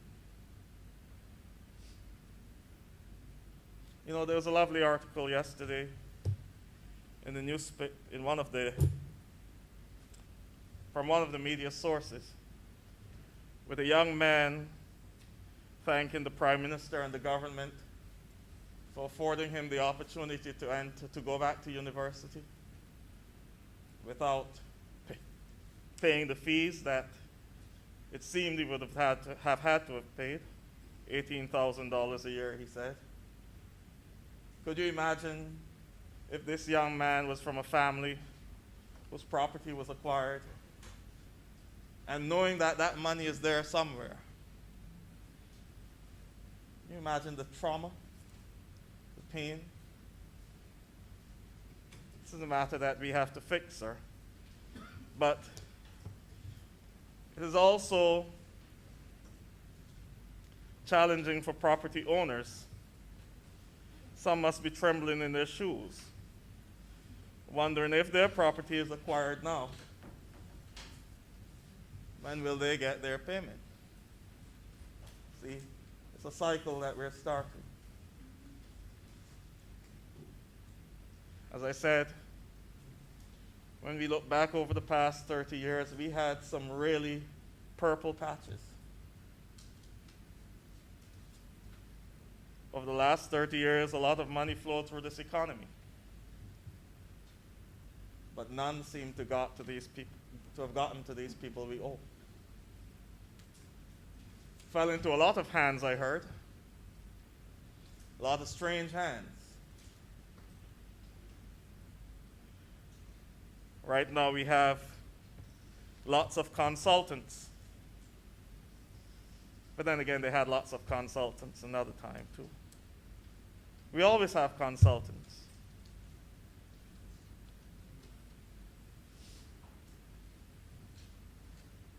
And each administration would accuse the other of having consultants that they don't need. So I'm beginning to believe that not many of them are needed. But yet people who are owed by the government cannot be paid.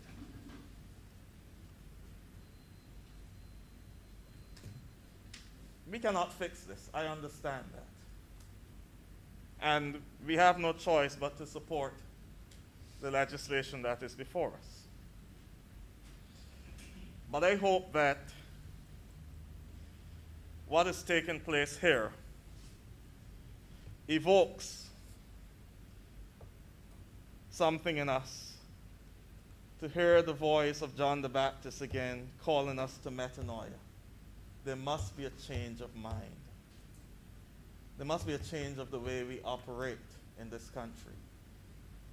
We cannot be proud of this when our own citizens are suffering for money that is justly owed them. And others come here and they receive large sums and payments and contracts and this and the next. And poor granny can't even get the few cents that are due to her. 30 years. 30 years is a long time. That's a generation and some, sir. We have to do better. This bill is a start, but I hope it is not the end all of anything.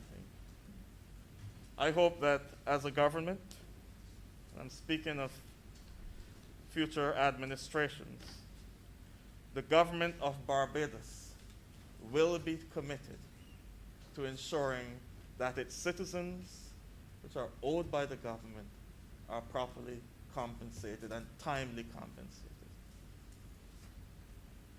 You know, I know of people who they do their little agricultural work, they have a little contract, supplying goods for the government, can't get paid. But they're hauled over the coals when their income tax is due. We have a problem, sir. It's a problem of optics. And on today, the Feast of St. Lucy, I pray that our eyes are healed so that we will make the transformation necessary to ensure that our citizens never have to endure this kind of treatment again. With those few words, I thank you, sir. Thank you, Senator Reverend Dr. Rogers. Senator Hunt.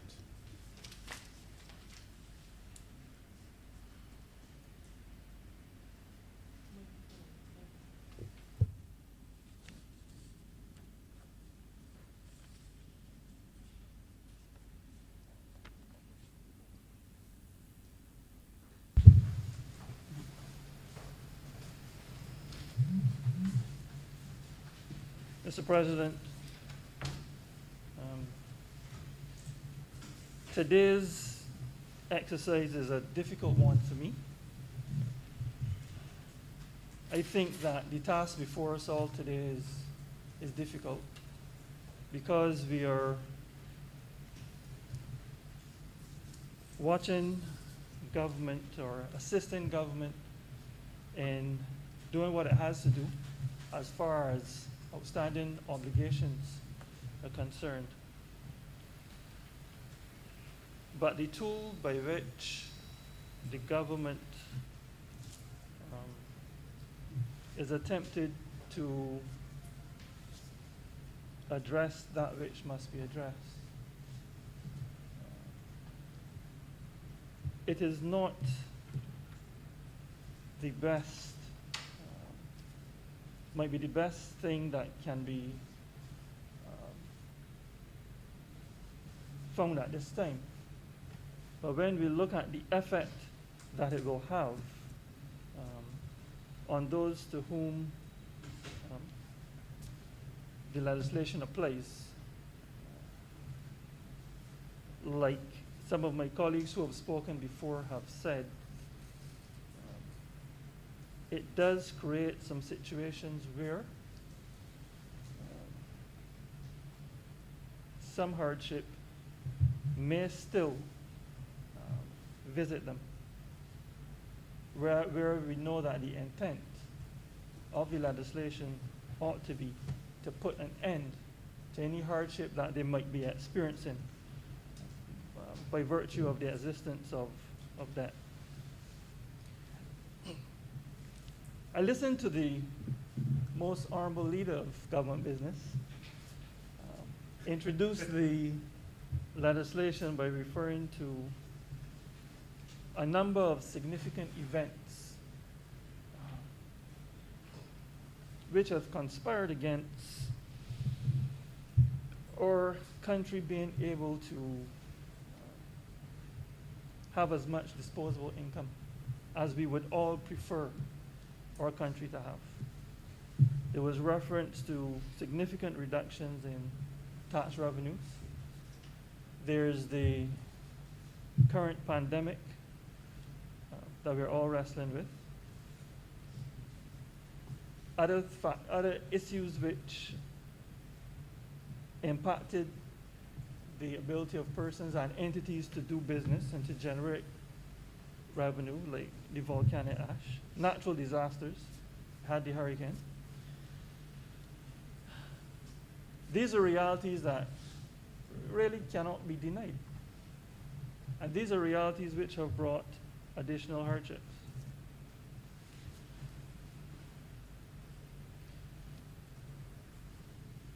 There has been a lot of discussion, debate, a lot of hysteria to some degree out there surrounding the coming of this bill. The bill has been said by some to be intended to achieve some ends which, to my mind, sound nefarious. Of course, the object of the bill, as presented to us, says something else. Now, words matter. Words are important. I believe that words in legislation are especially important because the intentions of Parliament, the intentions of a government that brings legislation to Parliament, it must always be easily discernible so that persons picking up legislation should be able to see what was intended by the government at the time when the legislation was passed. What we do here and why we do it should be clear. And we should make sure that we are sufficiently clear by the time we put writing on paper. We should not be forced into a position as a result of public commentary on Facebook, Twitter, IG, or whatever will come to replace those platforms. And it always surprises me that there's a shortage of drafters of legislation when it is such an obviously much needed field. So when we look at this bill, purpose of which is to provide for the creation and issuance of Series J bonds,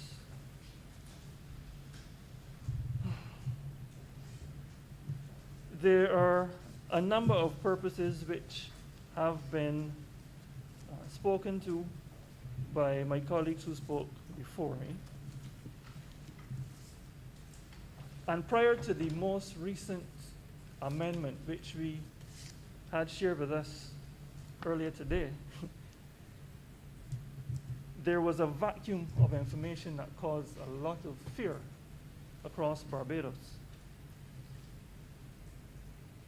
Because persons were of the belief, having been nudged in that direction, by what I think was a reasonable interpretation of the bill as it then was, into believing that their salaries or gratuities may have been impacted by this. And I'm happy that measures have been taken to clarify that that is not so.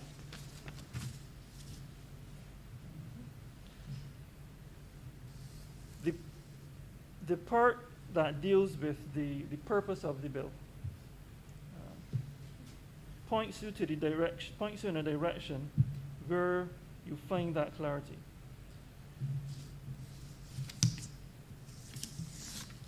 I am sorry, however, that that section which speaks to purpose, because we have been told at the outset about the circumstances that have put us here and what we need to address.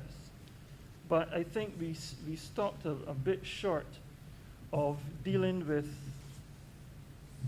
what is the intention as far as time or time frame. Is it that we intend to have these bonds deal with a certain economic problem created between one period and the next? If that is the case, I think that should have been clearly stated within the text of the bill.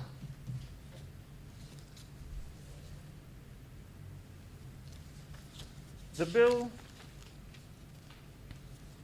speaks about being intended to enable the government of Barbados to settle its obligations due to certain persons.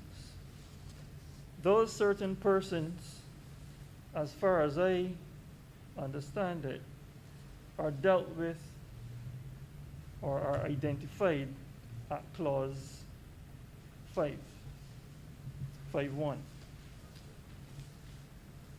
Persons whose land was acquired by the government under the Land Acquisition Act and no compensation has been paid or fully satisfied in respect of the compulsory acquisition of the land, and persons who had a cause, who had some judgment in court against the government.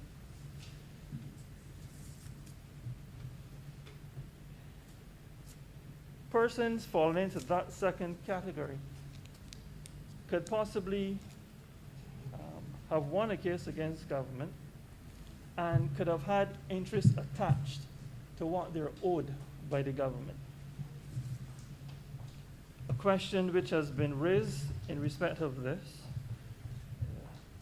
what happens to that interest at the point where that obligation is liquidated by the bond? Persons who have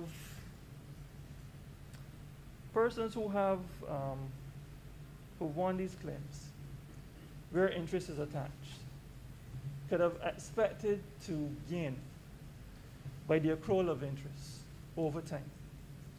Now, let's say in a particular instance, it would have taken 7 years. 7 years between the court deciding in your favor and attaching some right to get interest and when the government would have settled. But let's say now, in respect of your matter, bonds are used to meet that obligation owed to you. The bond pays no interest. Now, I would be grateful if there's a perspective other than the one I have. Because the perspective I have of that set of circumstances is that it is unfair. And I am not being facetious. I genuinely hope that there is another perspective other than the one that I have and have just shared, which is the correct perspective. As I said earlier, I'm happy that the bill does not offend the Protection of Wages Act as far as the earnings of employed people go. But for a bill so short, so small, it really has caused too much anxiety across the country, and in a very short space of time.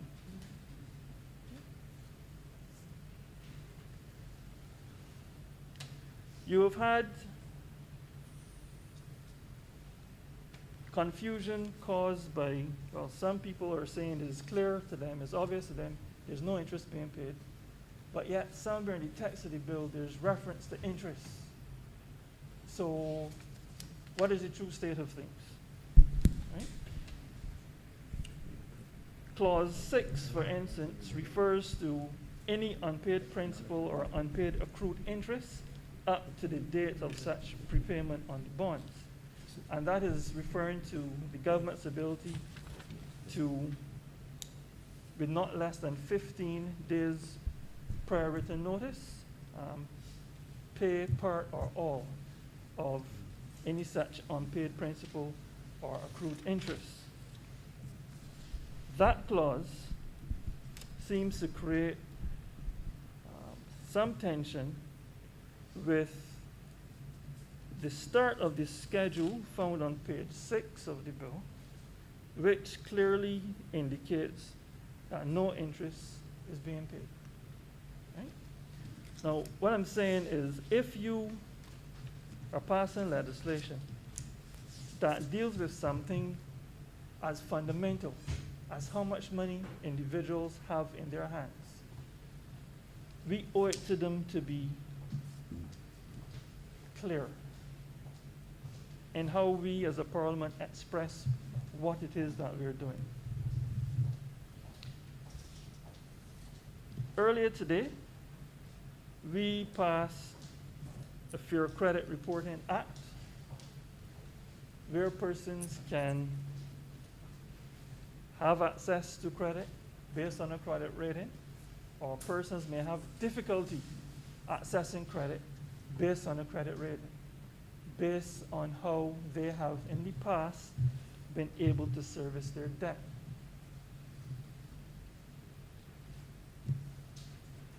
There are too many instances of persons being unable to service debt because they have not been paid what they're owed within a reasonable time.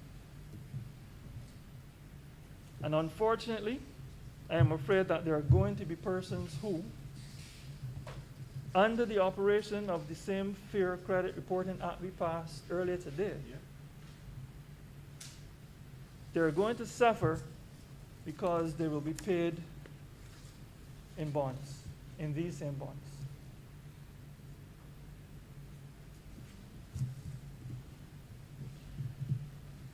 The objectives of this legislation to settle debt, I support.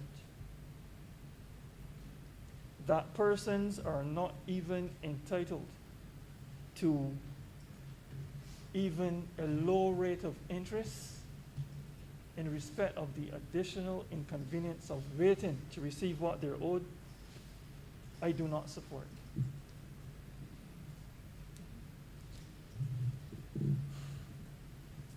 So, when I have directed my mind to this particular piece of legislation, it has been difficult for me because I understand the position the government finds itself in. I understand the need to do good by those the government owes. I understand the government doesn't have that many options.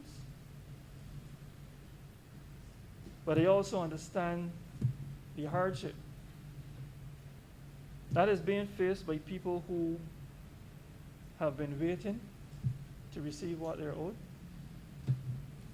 Heard earlier today Senator Franklin talk about his grandmother's land. And I remembered part of my grandmother's land. We've lost a part of our step in St. Andrew when the road was widened. I was a child. And it is not that the house was built too close to the road to begin with. The road built too wide. And when I asked her, but what will happen to this step? Well, this is a step I like to play on. Trauma. I won't claim for childhood trauma. But she said, the road bigger now. We can all benefit from having a better road. She didn't want any compensation for it. But there are numerous others who have had land taken from them, who not only want that compensation, but who need that compensation. And they're unable to get it. They're unable to get it in a timely fashion. And now we're saying that when you get it, it is not even going to be with 0.5% interest on what we owe you, which would be more than the commercial banks giving them anyhow, if the money were there sitting as savings. As a Barbadian, sir, I am concerned about the success of my country. I want my government to be successful at what it does. I want that when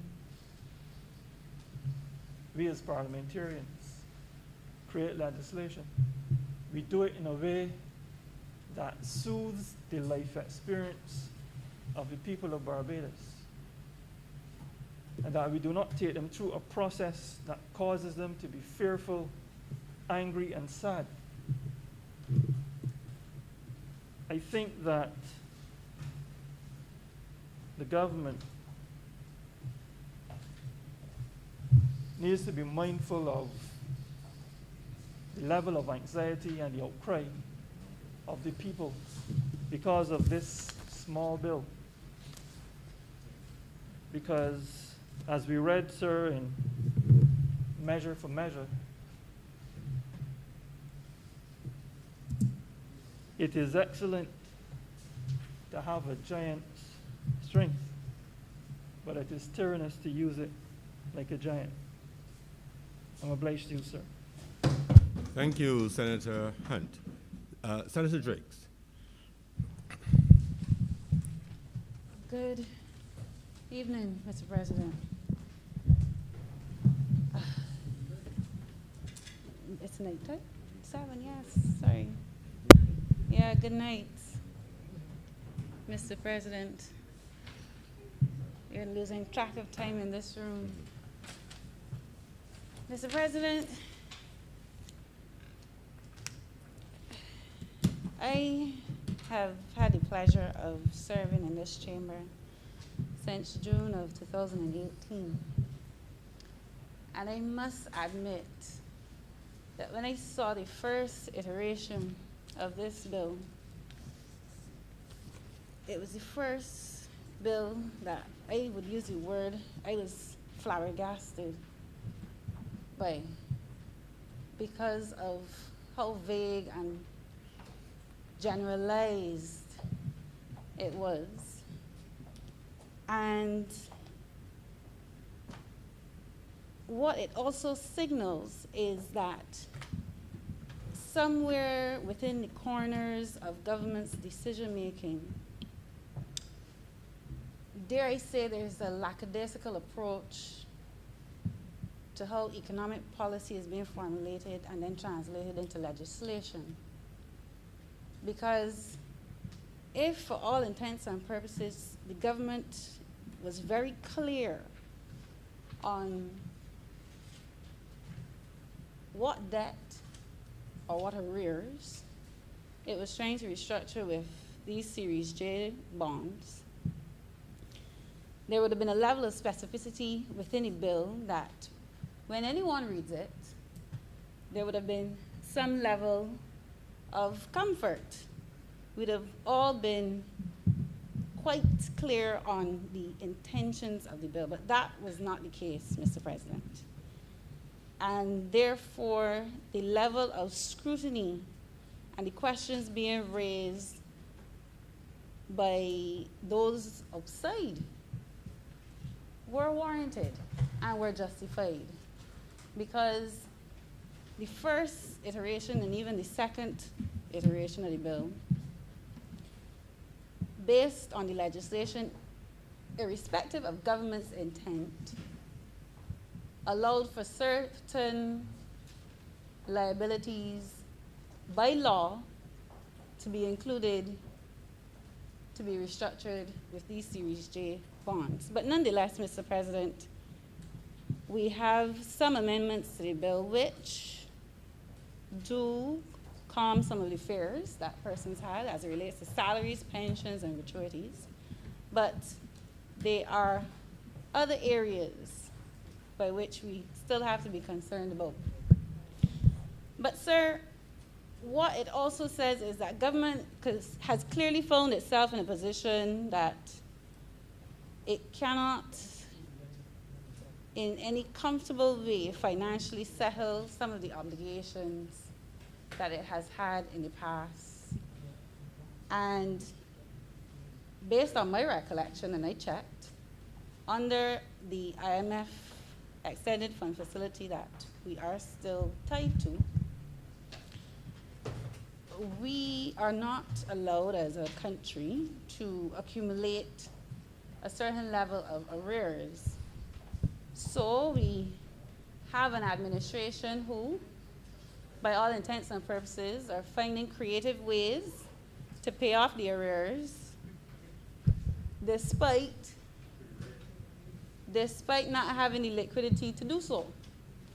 Because in the first report that's entitled Request for an Extended Arrangement under the Extended Fund Facility for Barbados, one of the program conditions included an indicative target that says there's a ceiling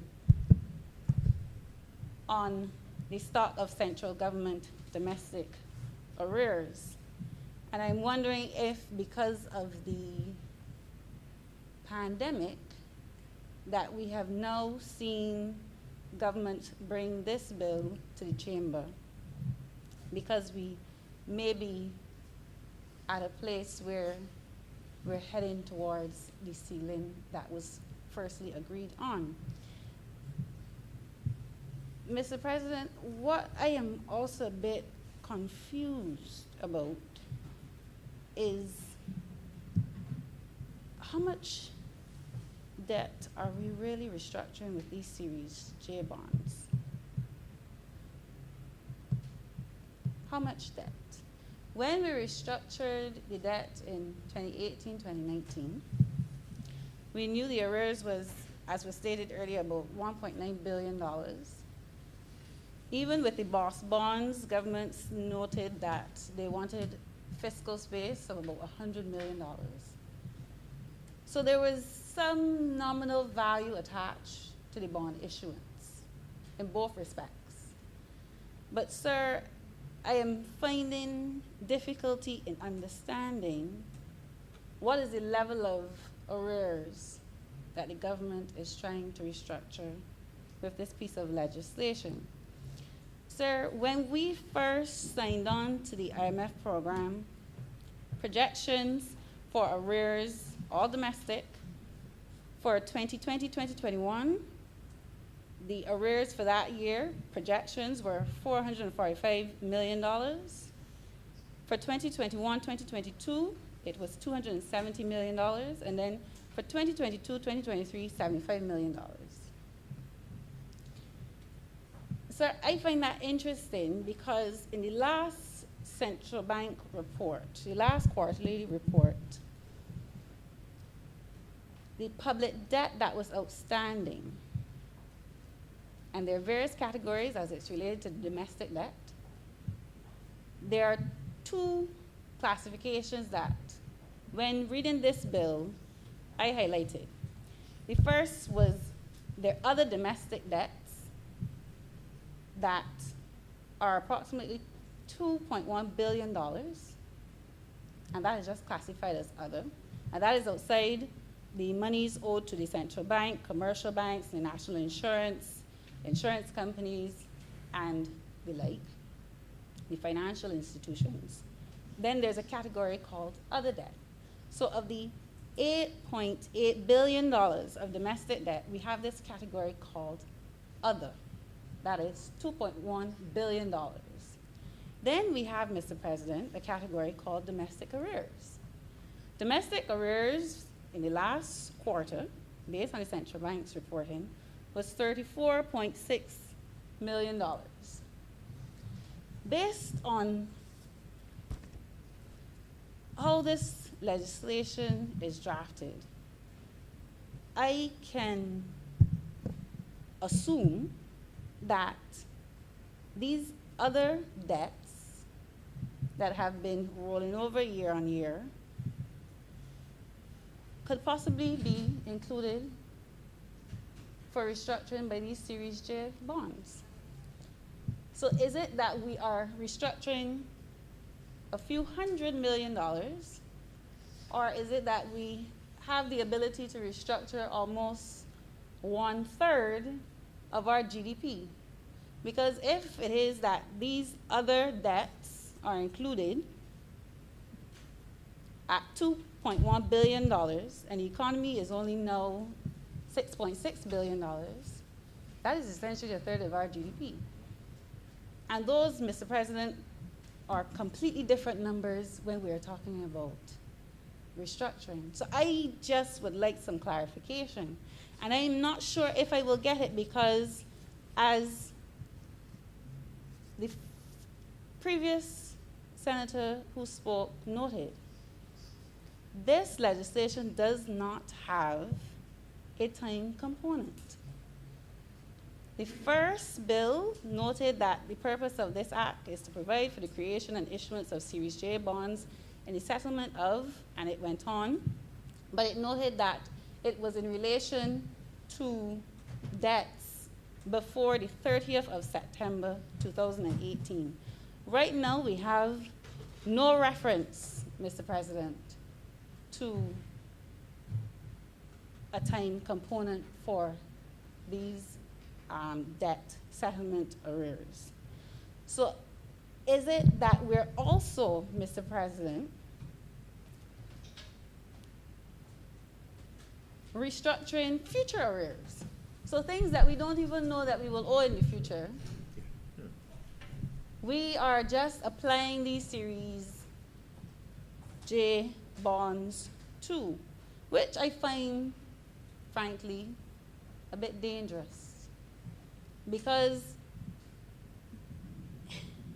what essentially the government is doing with this piece of legislation is having a blank rolling IOU for any debts that it can occur in the future, with the exclusion, obviously, Mr. President, of salaries, pensions, and gratuities, or any other emoluments payable to public officers.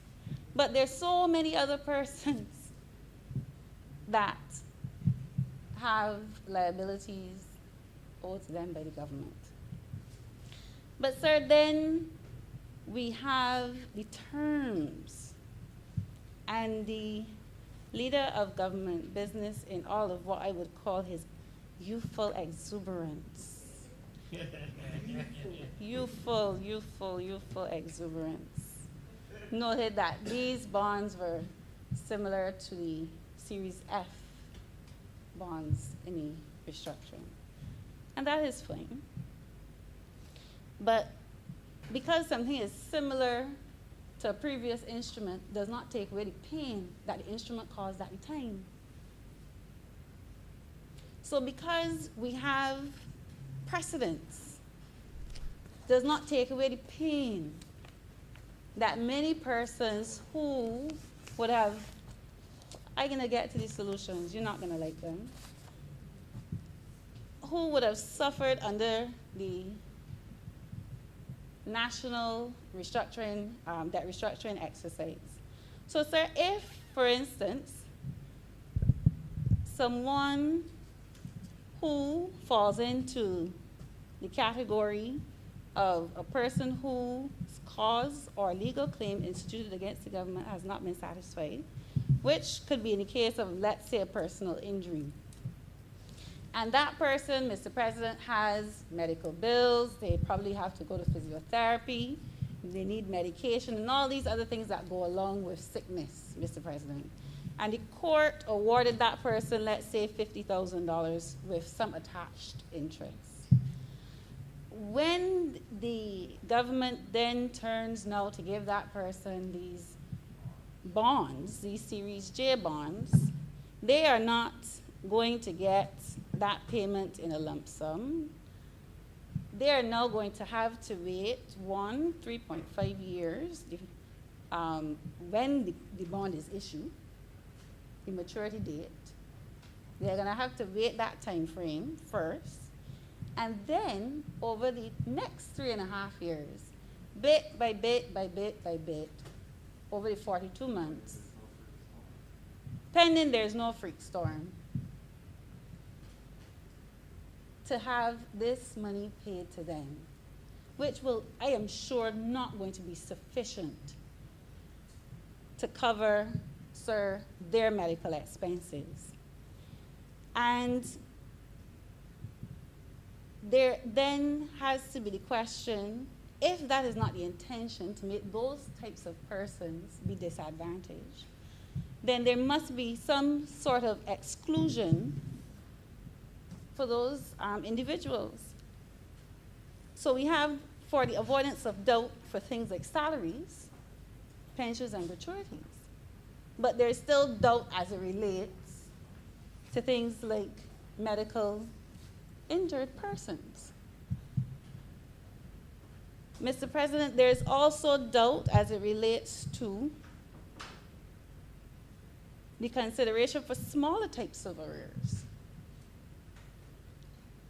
So, for instance, if you are a small business and you are doing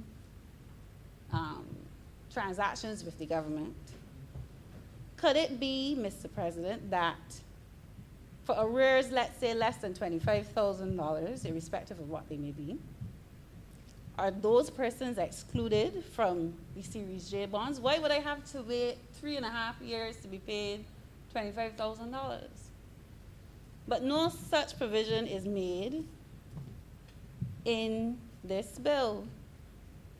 And on top of that, there's also doubt as it relates to things like value-added tax returns, income tax returns. All of these things, there is still doubt.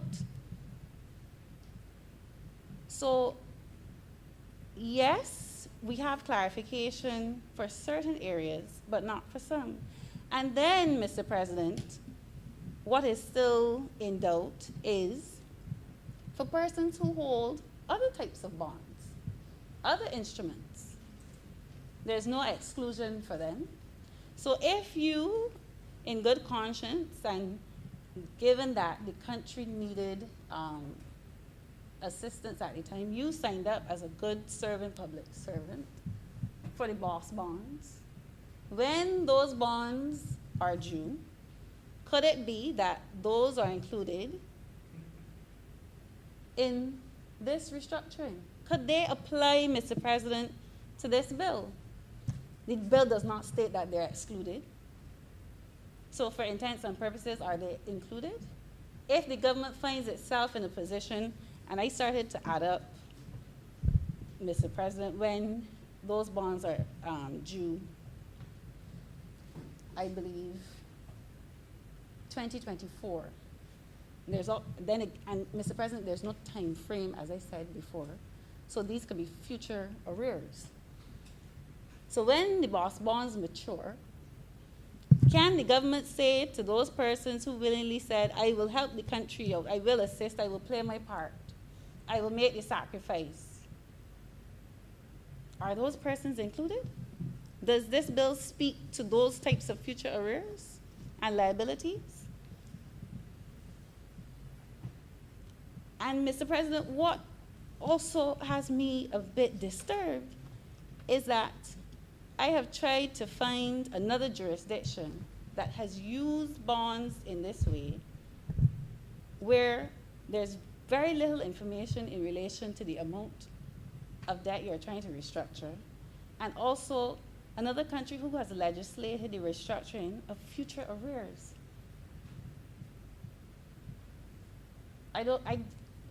If someone can tell me, please let me know, but I haven't found any other country that has done this. So I am asking these questions because, yes, clarification was given, and I don't know how this, well, the first iteration of the bill, or the bill that was passed in the lower house, Mr. President, I do not know how persons in the lower house sat, read this bill, and allowed it to pass without asking these questions, given the wide-ranging effects that it would have on people who elected you.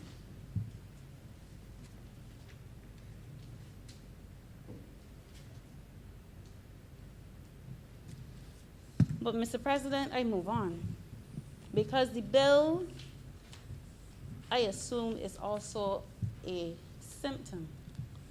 It is just a symptom of a larger problem that we have, because despite the government borrowing, as we've done, we are now in a position where we're struggling to meet arrears and what would seem to be also recurring obligations in the near term. Because what we're also doing, we're not saying that the maturity date on these bonds is 1 year, but 3.5. That is almost, in some instances, a full political term. The convenience of it all. Sir, when I talk about this being a symptom of a larger problem, the government likes to talk about the amount of foreign reserves that we have. I believe the gross is about $2.5 billion. But it is instructive that sometimes we don't just look at the number that is being touted in the public domain. Because the central bank's last report stated that we received external financing of $510 million, a blend of multilateral lending and IMF SDRs. But our reserves, Mr. President, only increased by $204 million. So we were lent $510 million, but our foreign reserves only increased by $204 million. So essentially, there was an outflow of just about $300 million, even with external financing propping up the reserves. So what is happening is that even though we are getting assistance, the rate of foreign exchange coming in is lower than the rate of foreign exchange going out. And that is the type of information, Mr. President, that is more instructive than telling us the gross amount. And if that is the case, Mr. President, we must also be clear on the timeline of the extended fund facility. That ends next year. So the question has to be asked, how are we going to manage the country once that program ends, given the regular or interval top-ups of foreign exchange coming into Barbados? If it is also anticipated that full recovery is not going to be next year, but in 2 or 3 years' time. So we have a pending crisis on our hands that, by and large, no one has really addressed. Because if we are living on borrowed money now, the borrowed money ends next year. The anticipated growth for the country is not expected to return pre-2019 levels until about 2023. What is the plan in the interim, Mr. President? Is it that we're going to enter into another IMF program? But that may not be politically favorable on the eve of the silly season. No, Mr. President, as a concerned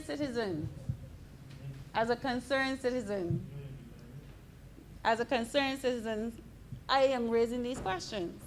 Is it that we're going to have some type of bilateral agreement with another country, Mr. President, now that we are a parliamentary republic, and we're going to repackage the debt on more favorable terms? Mr. President, these are the critical questions that we have to start asking, because we are in a position where we cannot afford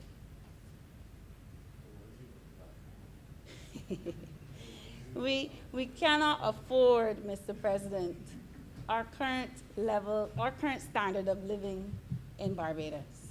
And that is just a fact. Sir, and this is not me being an alarmist.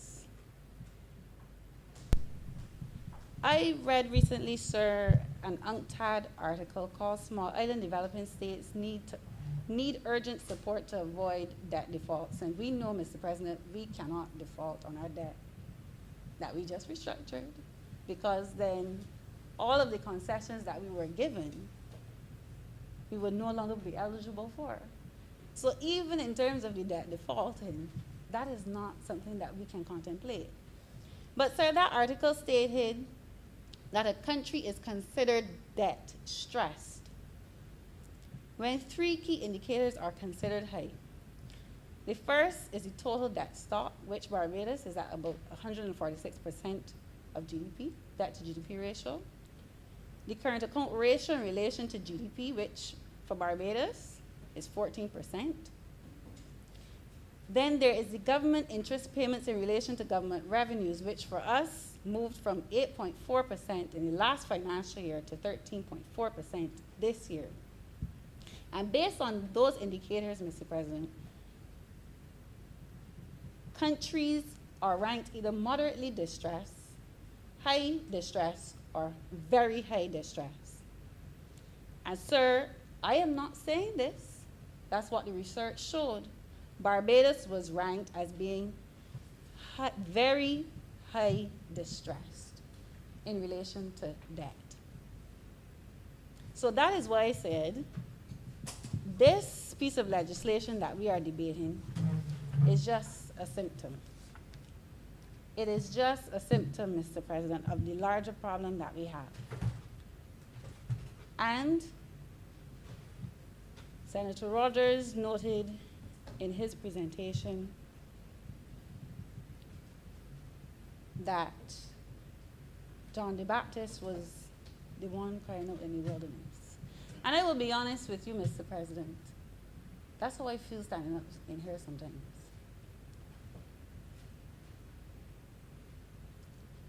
Because of the culture of politics, when persons have to say or propose alternatives, it is seen as though you are playing some kind of political game. But it really and truly, when I stand, Mr. President, that is not the intention. Sir, it was asked, what are the alternatives? And I made a note. The alternative is very simple, but politically difficult. I've stood here many times and I've said it. But I'll say it in this way so that the leader of government business, he may understand it, given he's a surgeon. The government has to cut the fat. You have to cut the fat. The milk and honey is no longer flowing. And in cutting the fat, you have to start the political patronage to the party faithfuls. Stop awarding the excessive contracts. Stop duplicating departments. Stop the square pegs and round holes. Stop with the vaccine gates.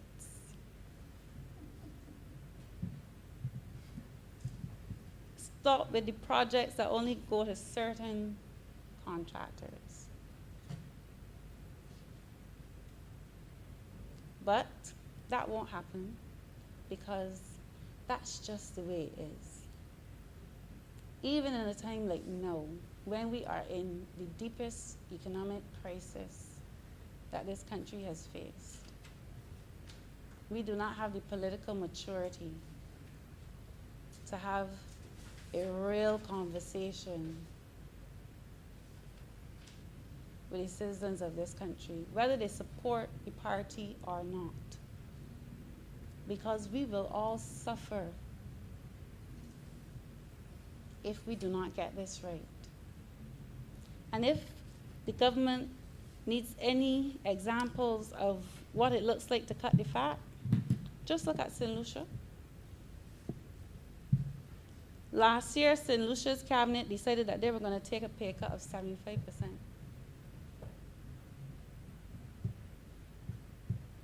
I am yet to see any minister, even on their own volition, say to the country, I will step down from my ministry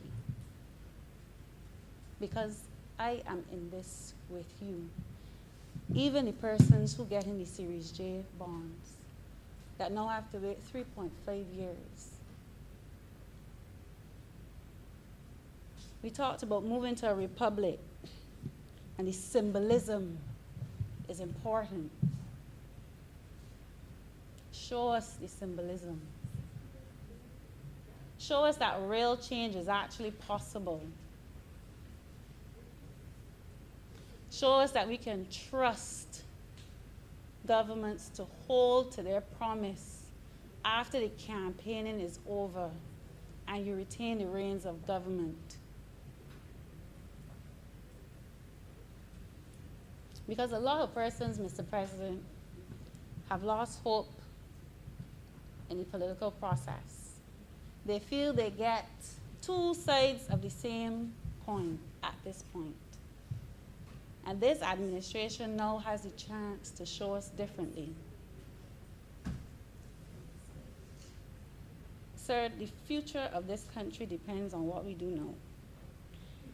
And I am not convinced when I go to sleep at night that we have the political maturity to make the hard decisions and do the right things for us to move to a better position and have a clean slate moving forward. There's a lot of baggage around that we don't want cut loose. A lot of cultural baggage that we don't want to cut loose. But John the Baptist in the wilderness.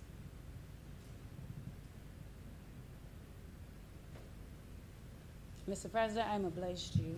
Thank you very much, Senator Drakes. Senator Tate.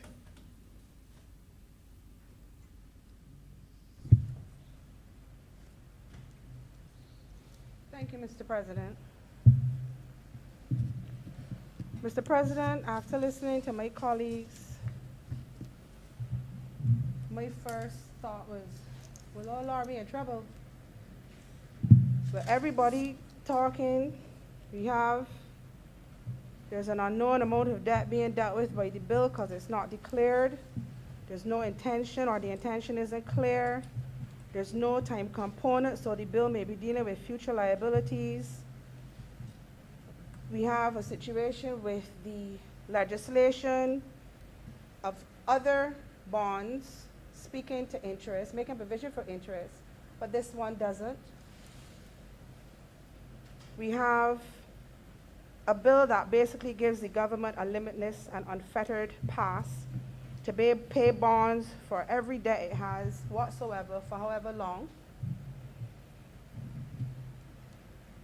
So, and this is what I picked up from listening to the other senators this evening, sir. And then we have basically an admission from the government that the bill that was sent to us initially and that was passed in the lower house had a flaw, because then we had a major, almost reactionary amendment that provided that you couldn't touch the public servants' salaries, pensions, gratuities, or any other emolument payable to public officers, or any person employed by the government. The fact that that hit my email at 3 o'clock this afternoon, when I couldn't look at it because I was at dealing with another matter. But the fact that it hit at 3 on the same evening or afternoon that we are debating this bill speaks to, I think, what Senator Drake spoke about the bill being drafted in a lackadaisical way. Something like this, Mr. President, should have been done better. The government, to use the Prime Minister's words overseas, has to do better. This bill hurt my belly. I could not understand where it seemed as if it was coming out of the blue. No preamble, no lead up, no announcement. But we have this bill, which in essence, in the middle, basically, of persons waiting to be paid, they're being told, not asked, they have to take bonds.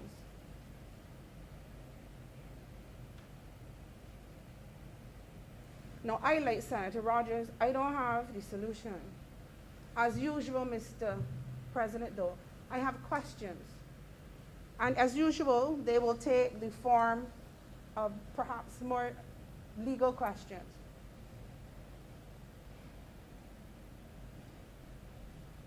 It is all well and good to say you're issuing bonds to pay people, but if the bonds don't mean anything more than the paper that they're on, have you really paid anybody, or are you satisfying something else? And is that fair? I felt like I was being bullied. I felt like a situation was being forced on me without giving me an opportunity to be heard. Now, you will argue you can't let everybody speak, but I will argue that my situation is one that you need to give me an opportunity to be heard. This bill has no exemption clauses. It does not make provision for, but what if, or we didn't think about this. That concerns me, because it cannot be, Mr. President, that transitioning to republic means that we are heralding a new form of governance where we are to be bullied and forced into positions that, in essence, don't help the individual or the business, but allow the government to circumvent something. Now, this bill caused real confusion on social media. I don't really follow social media, but my WhatsApp was hot. I believe this amendment that we received 3 and afterwards was a direct response to the potential confusion that seemed to be brewing among certain unions. You were hearing about striking and calling out the people to march, and you know how certain people go.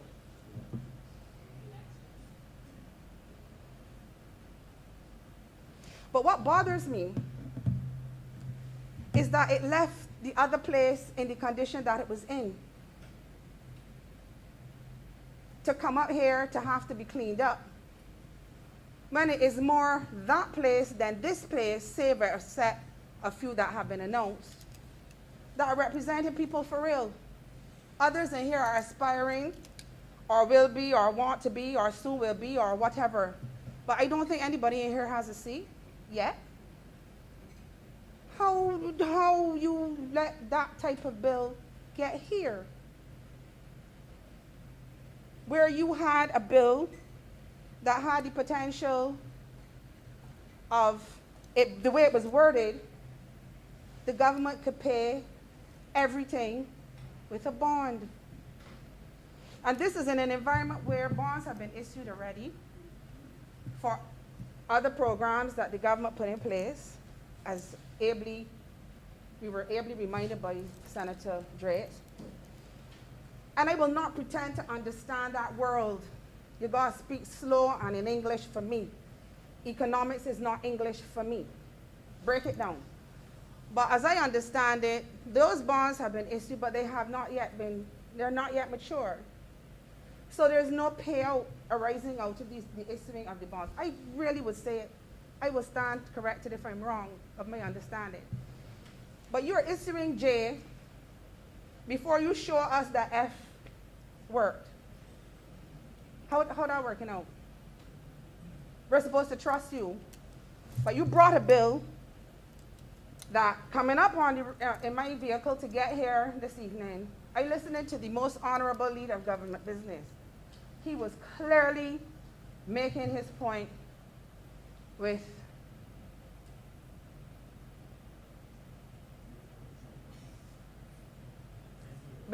I'm going to say venom, but not, he seemed quite forceful. That's the word I will use for the record. He was forcefully making his point. And he was talking about all the things the government had done and all the things that had to be paid for. And he going down the road, but this bill appeared. We didn't get a preamble, we didn't get an explanation, we didn't get a heads up. It is still to be understood what is to be paid by these bonds apart from all liabilities, as Senator Drake has indicated.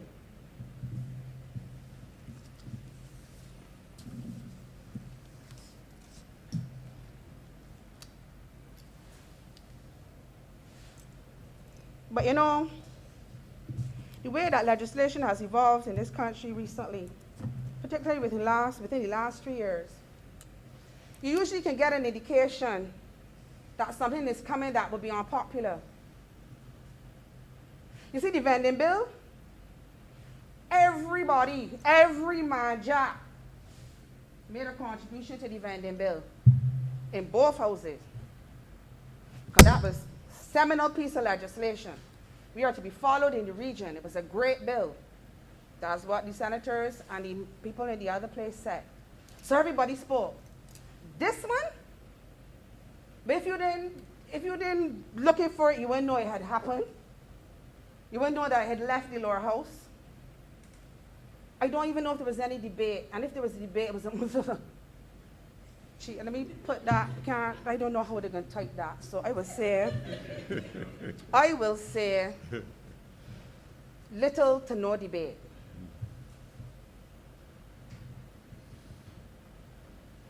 Same thing happened with the severance payment amendments recently. When you kind of slip in this amendment to address something almost a year to the day that it was debated last year. It had to be sorted out by the 31st of May this year. We debated it in what? May? June? What was before May? April, May. It was a year later that the tribunal was now being set up when I talked about it the year in front to deal with the persons who were claiming severance under the sunset legislation. And I argued then, how are we dealing with something that's finished because it had an end date of August 31st? So how were we dealing with something that had an end date of August 31st, 2020 in May or June 2021? But again, that was going to be an unpopular matter because the people in this country were picketing the hotels because when they went to NIS, they couldn't get their severance because NIS wasn't set up.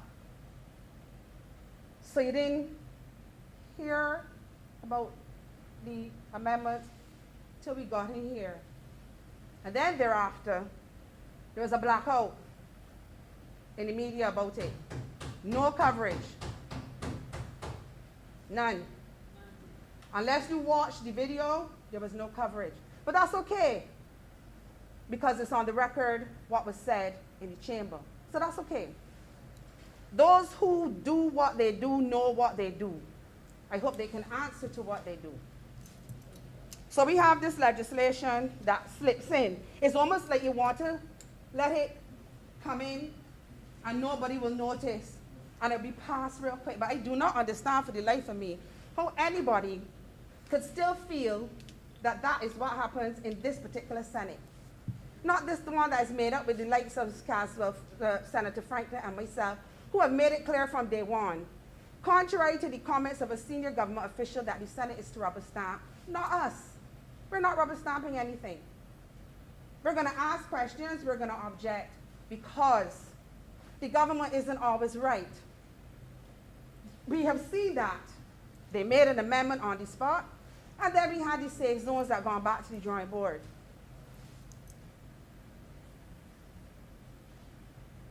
But when you're dealing with things like this, you should deal with it differently.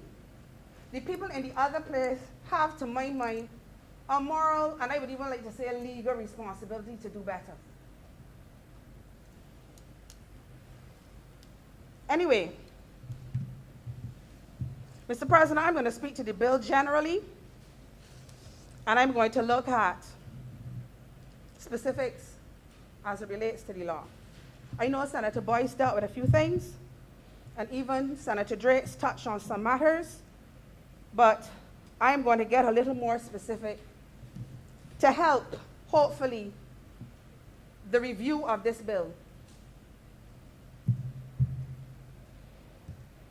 Up until 3 o'clock this afternoon, Mr. President, the objects and reasons section of the bill, which stated that the bill will enable the government of Barbados to settle its obligations due to certain persons and make provision for the creation and issuance of Series J bonds to those persons, was misleading because it was everybody that was affected by this bill. It wasn't just certain persons. And that happened because of that clause that said all liability. So it wasn't just certain persons. It was everybody. But I really would like to understand, and I think it was Senator Rogers that spoke about optics. And I don't know if me saying what I'm about to say is the context within which he used the word, but I'm using the word from this perspective. We are doing these Series J bonds because the government doesn't have the money to pay its bills, and it wants to sell its debt. But help me to understand, and this is a genuine request, how you're telling the country that we're doing Series J bonds to settle debt, some of which goes way back. But we have a garbage can policy, or program, that's the word, program. We're rolling out these fantastic garbage cans. That my understanding, my information is an $8 million project. Optics.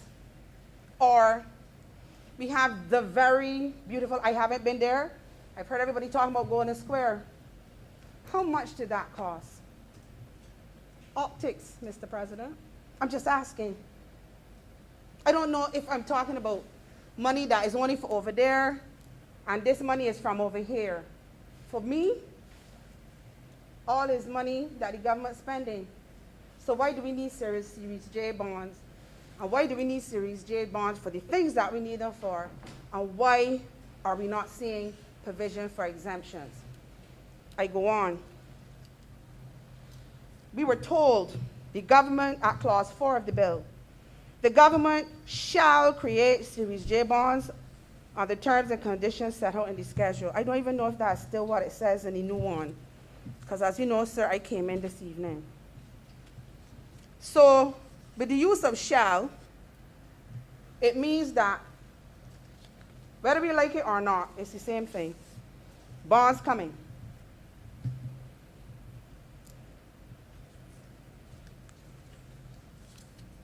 It's a high-handedness that concerns me. And the vagueness of the bill does not allow you to fully grasp what the problem is. So you don't know, you haven't been given the benefit of the details, but you're being told this is what's happening, whether you like it or not. So as in subclause A, the bonds created under Section 4 shall be issued to a person whose land was acquired by the government under the Land Acquisition Act, Chapter 228, and no compensation has been paid or fully satisfied in respect of the compulsory acquisition of the land. But there, Mr. President, up to last week, I believe it was Senator Greenidge who was saying there was somebody that was owed money for many, many, many years that should not be paid by bonds. They should be paid by cash because of the length of time that the person was owed. To me, that's a fair assessment and a reasonable statement in the circumstances.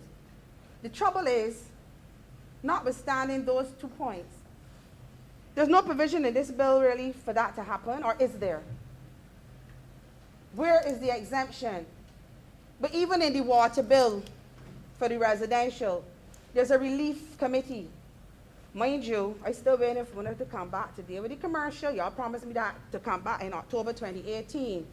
But that's another topic for another time. There's even provision for relief for water if you have a problem. There's no provision for somebody who, according to Senator Greenidge, and he would know this is his area, this is his thing, this is what he does, owed money all these years. You want to pay them bonds, which in essence is 7 plus 2 minimum. Senator Rogers said 10. But 3.5 and 3.5 is 7. 2 for natural disaster. So that would be comfort to a fool if the person has been working for 30 years though. And we have situations, and I'm sure Senator Greenidge could bear me out, where people have died waiting to be paid for their land acquisition. I have a client like that. So this bond thing, J, some people are calling it joke, some people are calling it junk. J, Series J bond according to the bill. But we got people that are owed money for years. It is irrelevant, as Senator Greenidge said, which administration has been responsible. The fact remains the person has been owed money for a number of years. It cannot just be a across-the-board situation. It has to be that some consideration is given to persons who have been waiting for this long.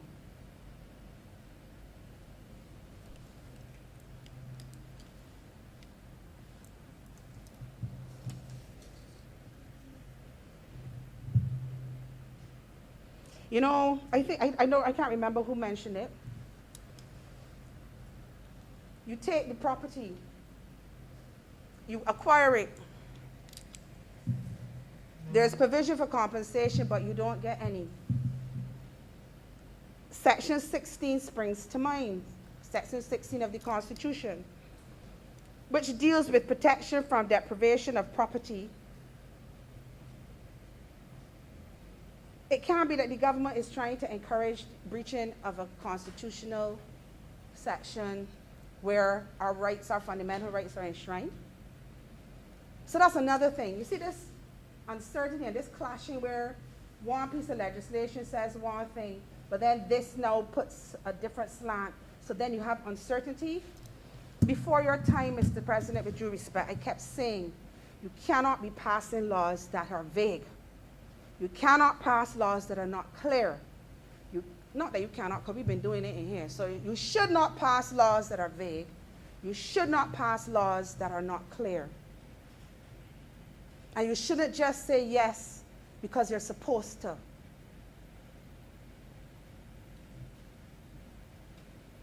Send it back. Fix it and bring it back. It's unconscionable, Mr. President. It's disturbing. It's worrisome. Then I move on to Clause B. The persons that are affected by Clause B would be a person whose cause or legal claim instituted against the government has not been satisfied. Mr. President, this clause crawled my skin the most. And I say crawl my skin on purpose. And there are at least 10 lawyers in the other place. I don't understand how this clause came out here this way. So, Mr. President, you have a person who's injured in a motor vehicle accident, or who fell from a faulty chair at work and has serious injuries, has been away from work for months, or worse, has been declared medically unfit. Will they be paid their rightful and lawful compensation by bonds? If you ain't working and you don't have medical insurance and you don't deal with NIS, you're not getting loss of earnings? So how are you paying your mortgage or car payment, Mr. President? What about physiotherapy? I think Senator Drake spoke about that. How are you eating? How are you buying the crutches, the neck brace, the back brace? How are you paying for the transportation, the taxi, to take you to and from your medical appointments because you can no longer drive? How? And if you're like me, you can no longer look back. You have to use your rear view mirrors. If you're hit like me, you're hit so hard that 2 of your vertebrae are not out of line. There are certain things you can no longer do. Other people have to do them for you. And in the early stages, you have to pay people to help you clean, do the gardening. And if you're the main breadwinner, what happens to your family, Mr. President? You can pay them with bonds? Oh, and what if your injury causes you to need a wheelchair? How are you paying for the wheelchair? And what if your house needs to be retrofitted with a ramp? Or you need to retrofit your shower to accommodate you in a wheelchair situation? Or you need somebody to help you bathe, comb your hair? Even if it's for the 15 minutes that the Prime Minister said we're supposed to be doing now to conserve water.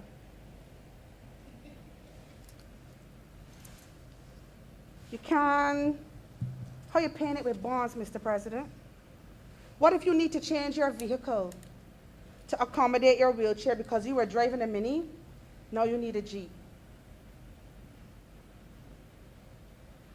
What if you need to pay for that, the company that has the mechanized back part for your wheelchair to be lifted in and out? You have to pay for that. None of these services can be paid for with bonds.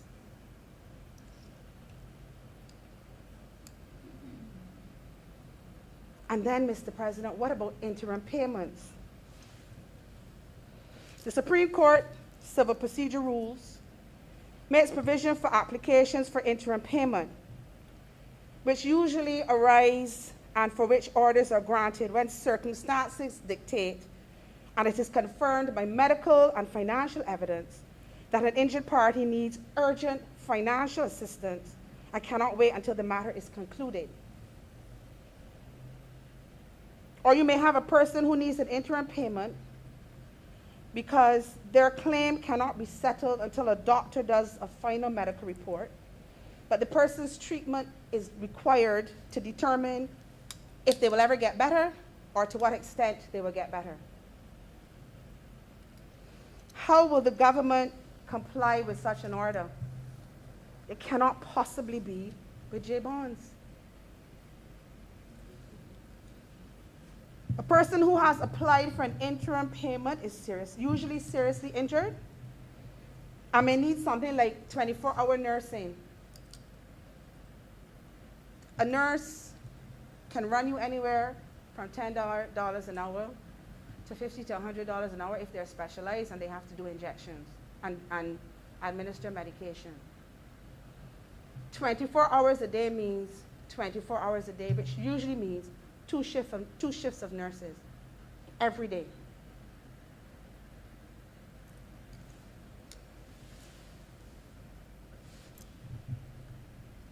And the person who fell from the chair may need dry needling therapy, warm pool therapy, traction, massage, the works, two to three times a week. You cannot pay them by bonds. And these are the people to whom Clause B refers. So, the government may need money,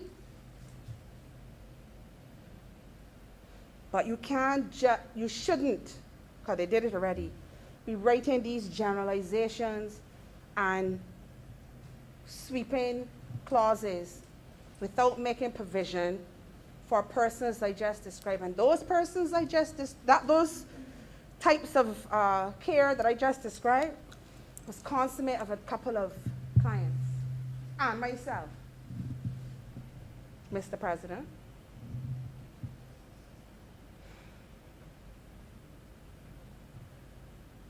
Another question I would like to know is if the government is going to pay special damages with bonds. Special damages are things that are quantified with receipts and bills. Are they going to pay those? Because a personal injury claim consists of general damages, pain, suffering, loss of amenities, and special damages, that which can be quantified. How are you paying?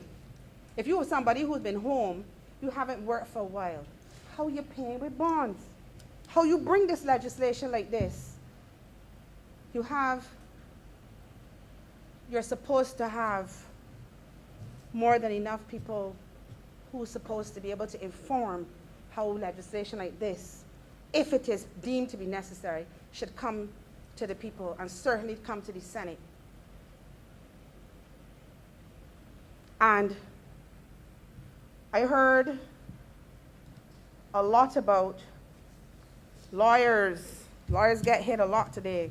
But I'm going to be the one to say, I, Monique Cité, I hope that this does not mean that you are purporting to pay lawyers for personal injury claims with bonds.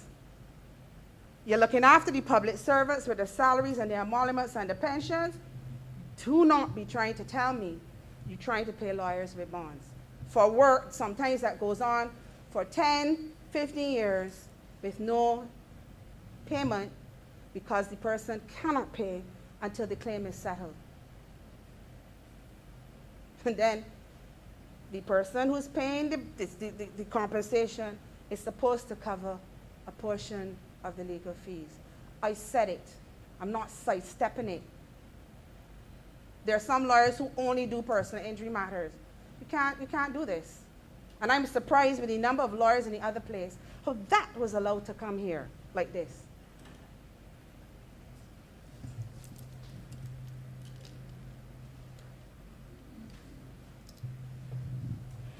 Now, I've talked only about the personal injury, but there are other claims because public servants and other members of the society can receive compensation, for example, under the Employment Rights Act. You are unfairly dismissed. You're found, the employer, in this case the government, is found to be liable. You're going to not pay somebody their damages, or you're going to try to pay damages in bond. But the situation with the Employment Rights Tribunal right now, by the time their matter is heard, they've been already waiting for 5 years. Senator Franklin can back me, or longer. So how is it that this falls under the category of claim, Mr. President? What do you mean? What does the government mean? No. So while you think you've avoided a bullet, figuratively, by covering pensions and emoluments and so on and so on. Compensation for unfair dismissal doesn't fall into that category, Mr. President. No, no, no. So they still would be affected.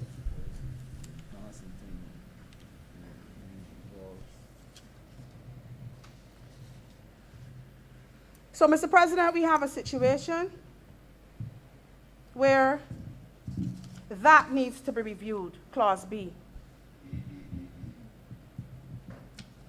Clause C now says,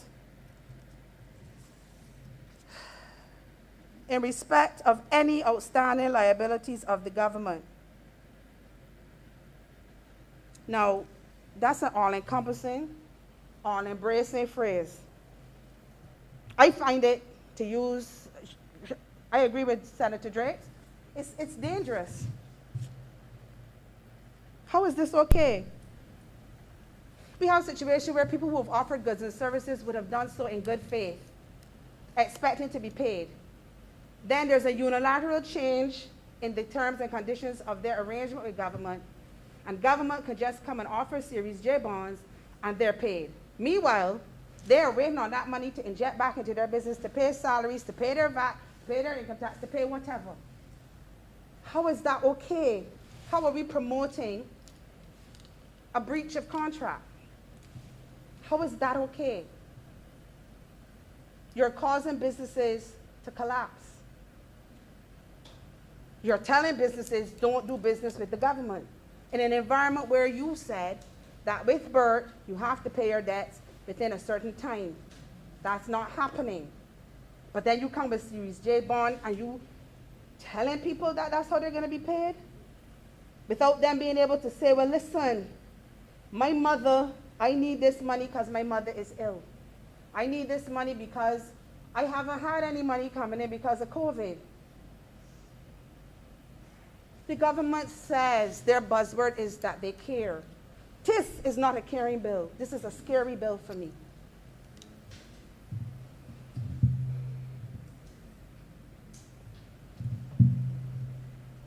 And the thing about these bonds is nobody don't want them.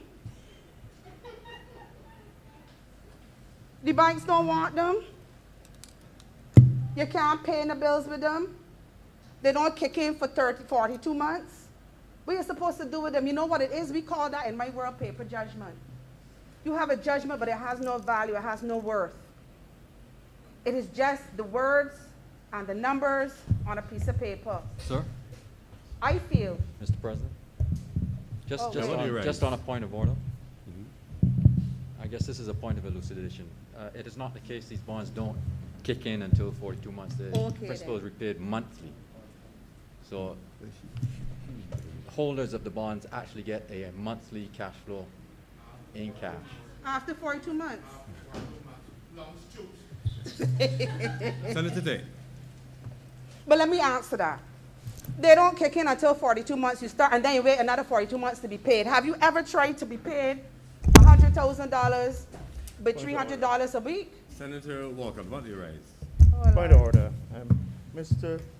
President, the honourable member is misleading this honourable chamber. No one has to wait 42 months to be able to benefit from these bonds. The Series F bonds, these are similar. No one has to wait. Persons have been, with these bonds are being redeemed by the central bank and deposited in person's account. I will deal with it. Thank you, Senator Walker. Senator Day. You know, they got people that feel that interrupting will stop the flow, but I do this for a living. Let the games begin. As I was saying,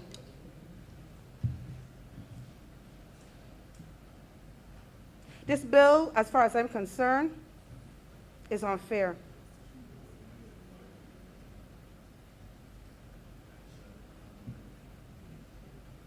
As far as I'm concerned, this bill needs to be reviewed. The government has already started the process with bringing an amendment today for today. I encourage the government to continue reviewing the bill before it is put to the vote. It has areas of concern, and we all know that the government will take it, pass it, promise to get back to it, and never do. I said it earlier. I'm still waiting on the further amendment to the Barbados Water Authority bill that was promised. We debated in, I think, July 2018. We were supposed to come back October 2018. We just had October 2021. Mr. President, I'm not one to speak in this Senate unless I have something to say. This bill disturbs me. This bill needs to be reviewed. The government needs to continue reviewing. The people who are supposed to be minding the people's business need to mind the people's business. Thank God the Senate is here for the public servants to some extent, that we got this amendment done. So we still got to send it back. So we finish reviewing and send it back complete. Deal with the things properly. And first of all, before we start talking about send it back, establish if it's even necessary. Because if I listen to all the people who know, the economists, the priests, and St. Lucie, and everybody, you know what I mean. It was not meant to be disrespectful. There's something wrong with the bill. It needs to be reviewed. Mr. President, you know what? This is a bill that only a handful of businesses can afford these bonds. And I feel it's the same businesses that the members for St. James Central and St. Andrew referred to when they were quarreling in the other place. Only a few people can say, don't wait on money so long. Pay the people, find a different way, or cut the fat, or get real. So, in closing, Mr. President, I wish to categorically state I do not support this bill in its current form.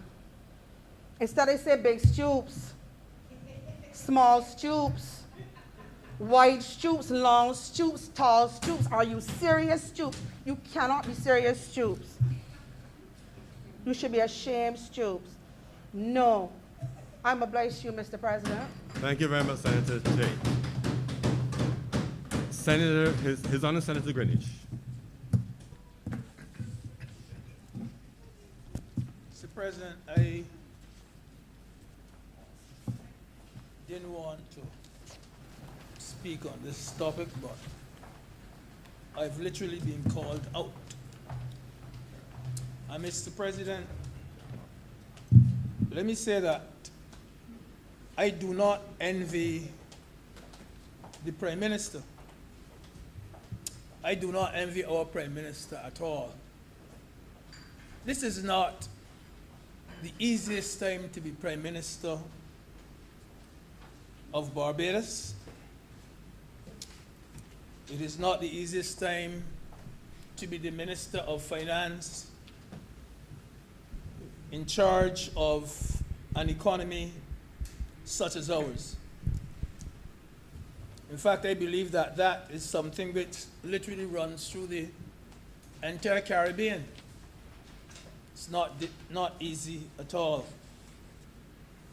And I listened to Senator Drake's, and I heard the way in which she made her point, the way in which she spoke.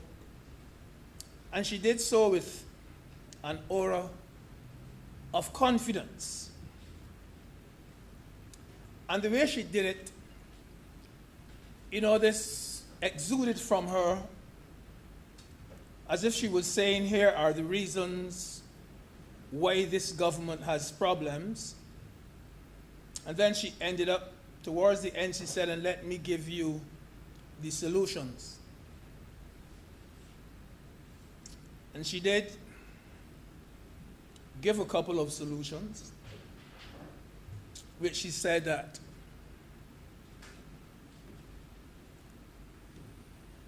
you would cut the fat,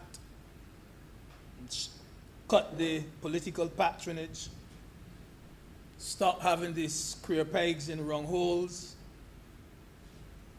and giving projects to certain contractors, and show real change,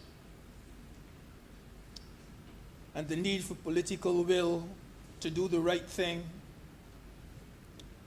And she went on and on. She just stopped short, sir, of saying, if I were Prime Minister, I would do a better job. she stopped short of saying that. But sorry, say that it is so easy for an opposition to say government must do this and government must do that. There's no one in this chamber, Mr. President, I believe, who is more versed than Calypso. Oh yes, one person who is more versed in Calypso than I am. And just about 3 weeks ago, I was leaving home in St. Philip, and I was going to Belmont Road. And this is when I got to about Well House in St. Philip. Coming down the road, Calypso started to play. By the time I got to Bussa, I think only 2 Calypsos had played. Those 2 Calypsos were so long that I traveled St. Philip, St. George, right away, only 2 Calypsos played. And sir, there were 2 Calypsos by the same Calypsonian, back to back. And that Calypsonian's name, sir, is Crazy. And the first Calypso he sang was In Time to Come. That Calypso had about 20 verses. And the second Calypso was When Crazy Becomes Prime Minister. And I listened to that one. And you know, Crazy said when he becomes Prime Minister, every citizen in Trinidad will get $1 million. Crazy said when he becomes Prime Minister, every man in Trinidad will get a motor car. Says when he becomes Prime Minister, civil servants wouldn't have to work. And you know, I said to myself, you know something? And the point about it is that the way in which Crazy was singing and making his points, it sounded so feasible, so attainable, so possible. It is so easy to say, if I was the leader, I would do this and I would do that. But I said to myself, you know why he could afford to say that? Because he knows he will never be Prime Minister. He will never have that job. And I'm not saying this to be facetious or anything of the sort. In fact, I would more be saying this to be motivation to someone like Senator Drakes. I think she has a lot of ability, and we say that a journey of 1,000 miles begin with a single step, and maybe one day she'll make the step and do the right thing.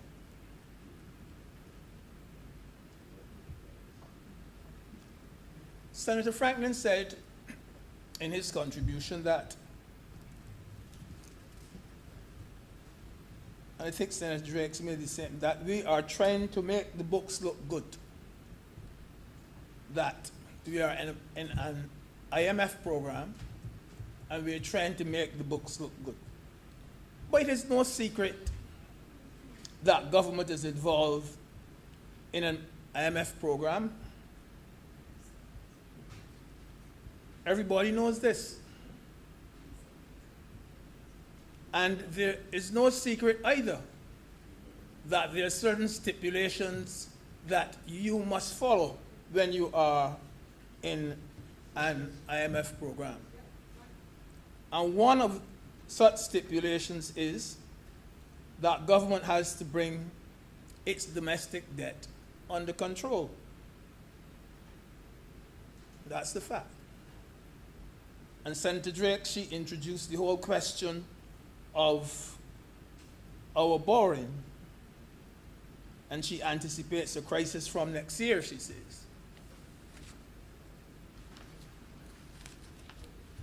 Now, one thing I've realized is that where our borrowing and our management of the loan and so on, where all that is concerned, that at every stage of its IMF program, the Barbados government has been commended for doing a good job, every stage of the program.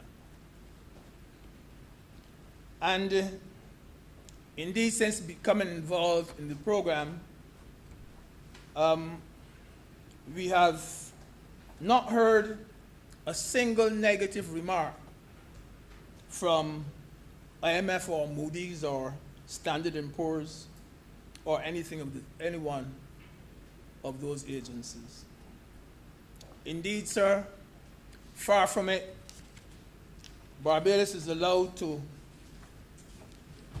access to more funding at an even better rate than if it had to go anywhere else on the international market.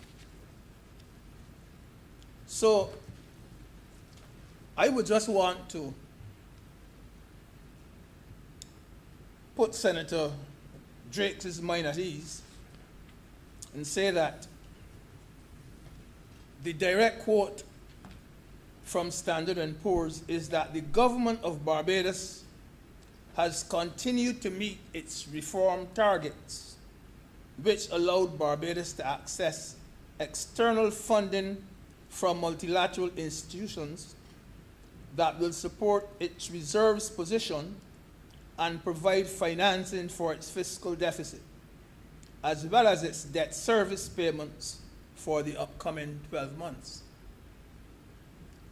And I can also say, sir, that when I was in sixth form, there was a gentleman who sat beside me, and we were best friends. And anytime I see him write an article, I read it, because he was a bright fellow, and he called a spade a spade. His name was Winston Cox. And he said, "This is a good time to be a Barbadian. We are almost occupying center stage globally. And I think that the public and private financial institutions are reasonably satisfied with the quality of Barbados' management. The financial institutions have been very supportive of Barbados over the past 2 years. The private ones have watched the situation, and they have reacted favorably to the quality of our economic management." The words of Winston Cox. And what a far cry, what a far cry from what was said about Barbados some 4 years ago. One thing I know, Mr. President, is that we can only borrow if financial institutions are willing to lend us.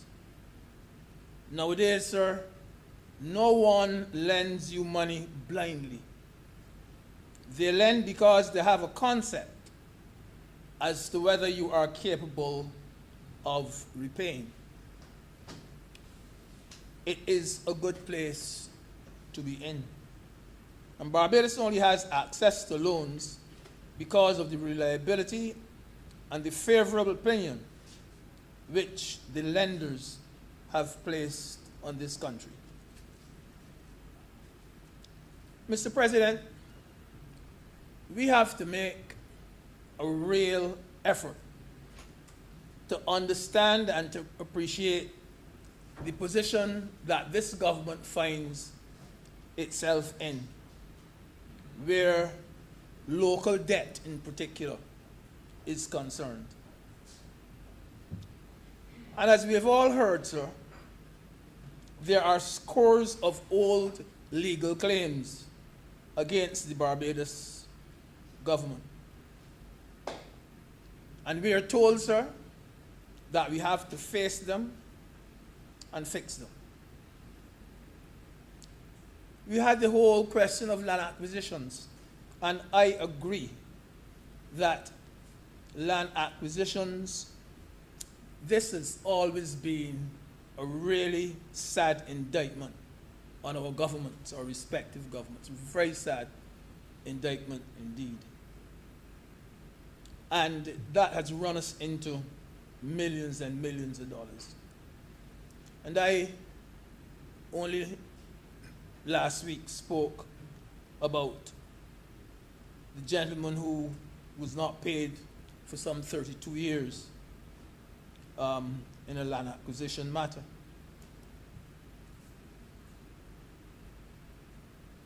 And I did say, yes, that even if he would have to be bending the rules, that that gentleman should not be made to wait any longer. But there are so many other claims. There are accidents which occurred, for instance, at schools long, long before 2018. There are persons who fell out of chairs and so on in government offices long, long before 2018. There are people who were walking in the roads and fell into manholes long before 2018. There are passengers who were in transport board buses and who got injured in accidents long before 2018. Cars which broke off their wheels in potholes before 2018. People who were wrongfully dismissed by administrations long before this one. And sir, all of these things, not caused by this 3-year-old administration, but which must be repaid, and which we are saying will be repaid by this administration. Because these are legitimate claims, and this government has to compensate these people. And believe me, sir, government is trying and trying very, very hard. I will be the first to admit, sir, and I do, that government may not pay every local debt in the way that everybody expects government to repay them. It's a fact. And some persons will be disadvantaged by payment in bonds. I agree with that. Bonds mean very little to some people. I do agree.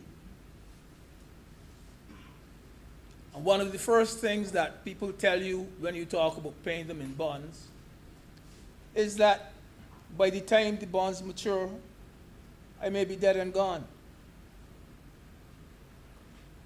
And I have to tell you, sir, that I have 3 clients who recently had their claims settled by government, by bonds, rather than in lump sum cash. 3 clients. And I can tell you, and I can tell Senator Tate through you too, sir, I got my fees for each one through bonds. Through bonds. My payment is in bonds. My payment, and I leave them there and I'll get some cash on that. Because the same clients came back and told me they went and they got some money already since they were paid. They get some money too. So yes, I know that they were paid, and they would rather if they had been paid in cash, yes. But I know that Barbadians love to be paid in cash. That's the truth. And I know a particular fellow who told me already that if he had to be paid $10,000, he would prefer if he carry on and put all $50 and $20 and thing, the $10,000 in there, than to pay him in a single check that he could put in his top pocket. He would prefer to be paid. Some people do not even like checks. There are some people who do not even like checks. And I do not know what will happen to those people in another 5 or so years when we become a fully cashless society. I don't know what's going to happen to them, but they really and truly do not like checks. The only thing they like to see is cash. And I remember reading too of a gentleman who was blue vex a few months ago. I think he had fallen into a manhole and he was being paid in bonds. And he was really and truly up in arms because no other method of payment would have satisfied him. And yes, I have to admit again that I sympathize with those people who would rather be paid in cash than by bonds. But government is not doing it in this way, Mr. President, because government wants to be spiteful. And some people want to give the impression that government is doing this just because government wants to be spiteful. That is not true. There are not clowns in government.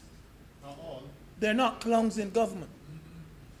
And government is not trying to make it difficult for anyone and trying to frustrate anyone.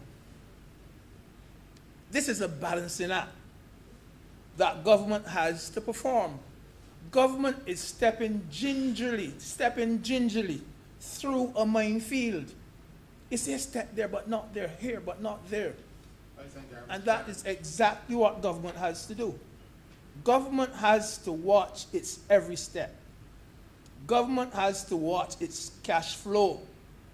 The methods of payment in this manner is perhaps the most painless for government to meet these and to honor these obligations at this time. As I said, sir, this is not an easy time to be Minister of Finance. It is not an easy time to be Prime Minister. You got to be looking over your shoulder. And sir, I want to repeat a point I made earlier, that these are not debts which our Prime Minister or Minister of Finance incurred since 2018. These were incurred long before this administration came to office. But this government is the government now and has an obligation as debtor to pay debts owed by the Barbados government, irrespective of when they were incurred.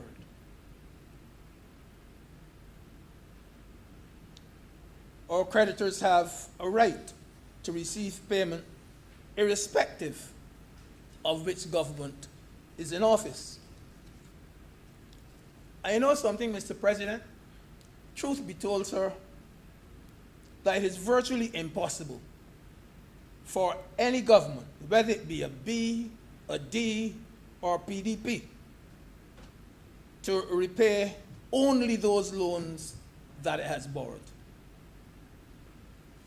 And only a very, very special type of government, sir, will be able to repay all of the debts which confront it before it demits office.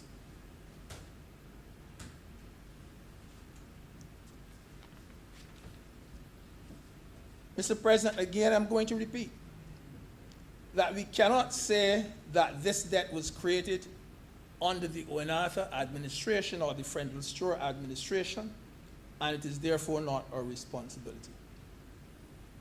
So our critics have to accept the fact that the same way that previous governments have left their debt for us to pay today, automatically we too will leave debt for others to pay tomorrow. This is the nature of the beast. This is a constant. It is as sure as night follows day. And this is what is meant, sir, by continuity of government. I know, sir, that there are some people who will try to tug at the public's heartstrings by saying that we are piling up debt for our children and our children's children. But, sir, this is unavoidable. It sounds very catchy. It is unavoidable. I know, sir, that the system says that the opposition should oppose. And some members of the opposition seem to take that to mean that the opposition should oppose regardless. And so they will continue to make that point, that we are leaving debt for our children and our children's children. But let me make this point, sir, that those who built the Bridgetown port, those who built the Bridgetown harbor, those who built the Grantley Adams Airport, the ABC Highway, some of them would have gone on. But today, sir, we reap the benefit of the loans that they borrowed to do these things. Sir, we are doing some heavy lifting today. And yes, we might have spent money on the Freedom Park. Yes, we might have been repairing Parliament. But we are doing things that will benefit other people tomorrow. So that isolation facility is a modern, up-to-date medical facility with the most recent equipment. And so when COVID has gone, we are not going to push down that facility with a bulldozer. These loans should be regarded as an investment in our future. Because I do believe, sir, that sometimes we should just stop and ask the question, if we did not take on this debt, what would our children have? What would they have? What would we leave for them? You know, sir, when the Barbadian economy was working like a well-oiled machine, as one Prime Minister described it, when, as he said, he was batting like sobers, things were good. And, sir, at that time we were borrowing to make things better. Things were good. And we were trying to improve our lot. And nobody said anything at the time, because borrowing was one way of making improvements in time of plenty. In time of plenty. But, sir, then there came a time, not so long ago either, there came a time when we could not even borrow a yen on the international market because nobody would lend us 1 red cent. We were getting downgrades every month. And you know, our Prime Minister was brave enough to go where lesser leaders feared to tread. She went to the IMF. And now, yes, this government is having problems of its own, but mainly because of the pandemic. And this is unfortunate because it doesn't have anything to do with mismanagement of the economy, mainly because of the pandemic. The government has not been able to make any significant money through tourism. And, you know, at one stage we even had to close down the entire country.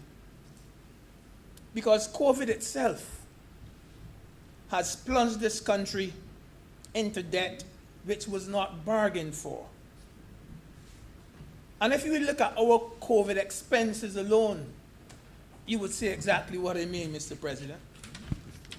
Because government had to pay for vaccines. Government had to pay for tests. Government had to pay for PPEs. Government had to pay for medication.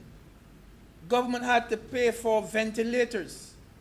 Government had to pay Ghanaian nurses. Government had to pay Cuban nurses. Government had to pay hotels for quarantine. Government had to pay hotels for food for those who were there. Government had to sustain Harrison Point. And you know, not so long ago, we had to take out another $60 million or so for that facility. And people were still quarreling about that. This government, like others the world over, sir, is dealing with a problem which no previous government has had to deal with.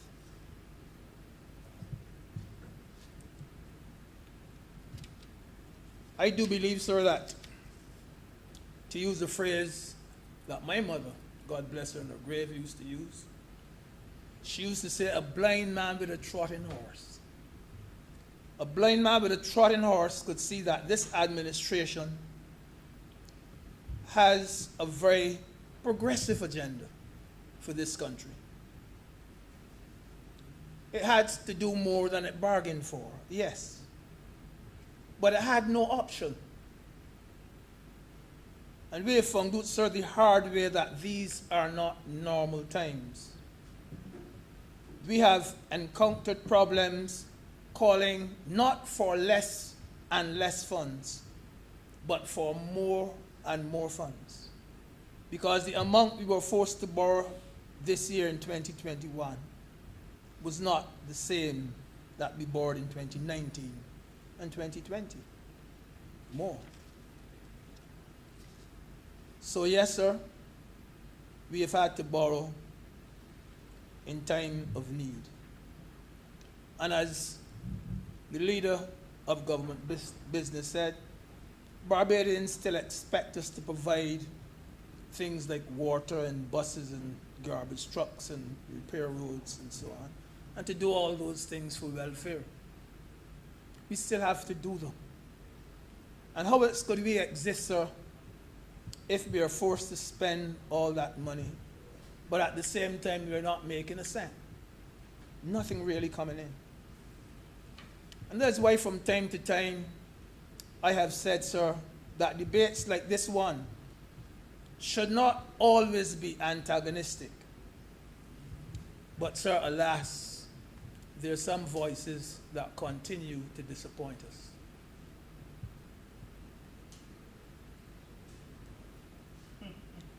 There are. So, Mrs. President, sir, I have no problem whatsoever in approving this particular bill, the Debt Settlement Arrears Bill 2021. I'm obliged to you, sir. Thank you very much, Senator British.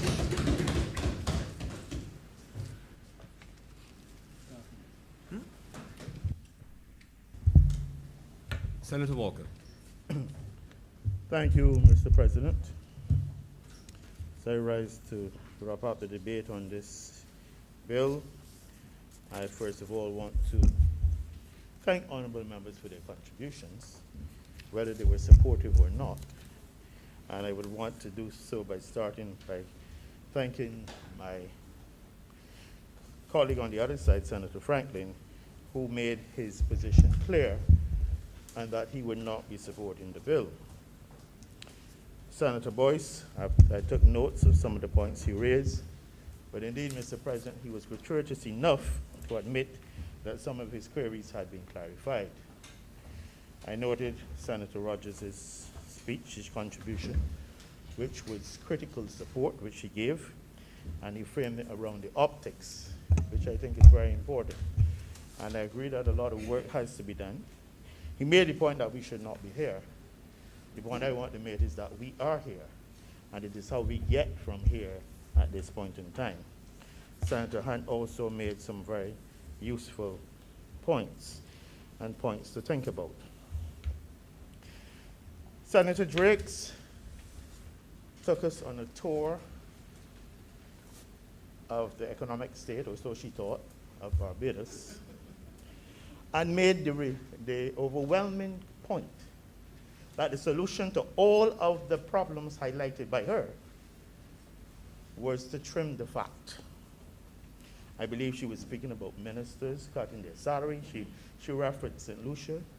She spoke about consultants. But I'm just wondering, Mr. President, I'm just wondering, a drop in revenue by 600 million in 2020 and then continue this year. I'm really wondering, with all of this economic influence and knowledge, to reduce the salaries of ministers, to even send home all of the consultants that Senator Rogers has said has been a part of government for decades. How would this contribute? How would this contribute to the drop in revenue by 1 million? How would we finance all of the other things that are happening? How would that really contribute? But I'm not going to get into that much tonight, Mr.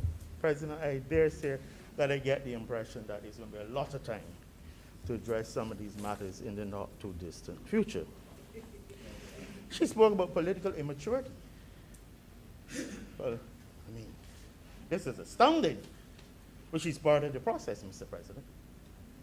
The political immaturity that she speaks about, she is in a vacuum. She also talked about your youthful influence. She seems to be in a vacuum. And then I wrote it down. She compared herself to John the Baptist. I wrote it down. I had to write it down, Mr. President. But I listened to her. First of all, in reference to the boss bonds, she queried whether when they became mature, if you would be paid by bonds. No. The act that was passed last year makes that explicitly clear what happens. Regarding small claims, persons who, I believe she said, had claims for damages or injuries, and they got temporary or grants from the court, it's within the government's discretion to give them as much as 10,000, depending in terms of medical costs. That is established. So I know those were two issues she was concerned about. I'm still waiting to hear the alternative to this matter of paying these arrears. Senator Tate, Mr. President, I want to thank her for her contribution. She was her usual self. I would not expect it to be otherwise. We all know on this side her role, purpose, and function. I don't believe that there is a bill in this honorable chamber, in this city, that the honorable member has not provided us with her critique, her criticism, her advice, and her clear and concise thoughts. However, there's some matters to be clarified. She made reference to the point that no one, or given the impression that the Series F bonds cannot be redeemed until 3.5 years after they've been issued. And this is nonsense. Persons are issued with the bonds, and every month, if they want, the central bank redeems the bonds, and it is credited to their account if they want. I heard the Honourable Senator say that Senator Greenwich, that he has been accumulating his. Several attorneys in personal injury claims have been paid using Series F bonds and indeed have redeemed their bonds. So the honourable member need not fear if she happens to receive some of these bonds, they will be redeemed when she wants them. But I dare say, I suspect she would need to redeem them in a hurry. And we all know, Mr. President, we know that bonds for her would be pocket change that can be used at some time in the future. And indeed, I'm told that there are the description used was some huge legal fees that were incurred prior to 2018, and these have indeed been settled to the delight of the attorneys, some well known to some members on the other side, so they can get the information regarding the redemption of these Series F bonds. Mr. President, I think enough has been said. This is not a good position to be in. As Senator Rogers said, I concur with these arrears with which we have to deal with. Persons in Barbados have suffered issues, and I think the government should be commended for trying to bring some resolution to this matter. I've heard some honorable members trying to play it down as some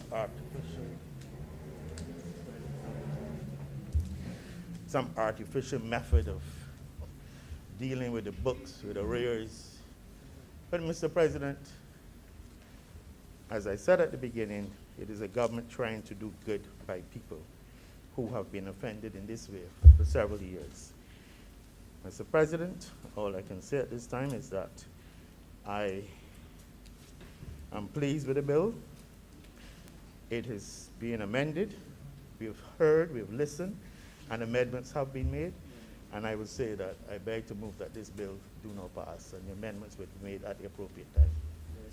Wait a second. I said so. I beg that this bill be not read a second time. The question is that this bill be read a second time. Honourable senators in favour, please say aye. Those against, please say no. Methinks the ayes have it. Committee. Senator Walker.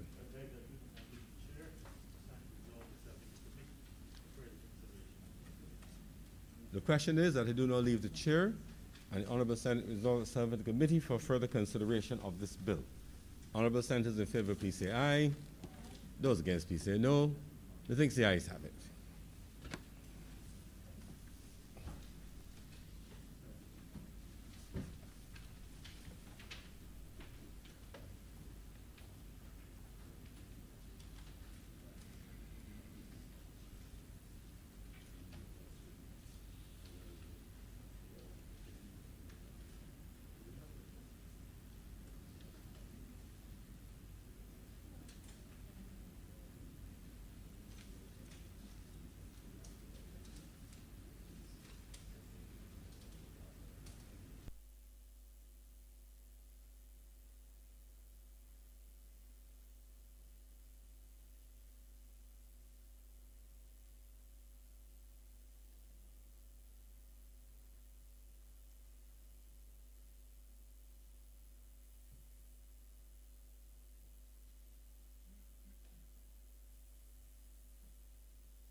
The Senate is now in committee. Clause 1. I beg to move that Clause 1 stand part. The question is that Clause 1 stand part. Honourable senators in favour, please say aye. Those against, please say no. Methinks the ayes have it. Clause 2. Chairman, I beg to move that Clause 2 stand part. The question is that Clause 2 stand part. Honourable senators in favour, please say aye. Those against, please say no. Methinks the ayes have it. Clause 3. Mr. Chairman, I want to move an amendment to Clause 3D. At liabilities, I want to delete after liabilities of any kind and after government insert subject to Section 5.2. I beg to move that Clause 3 stand as amended stand part. Chair, given the debate that we just had, the previous iteration of the bill stated that these Series J bonds were in settlement of A, obligations of the Crown to persons whose lands were acquired under the Land Acquisition Act, Cap 228, before the 30th of September 2018.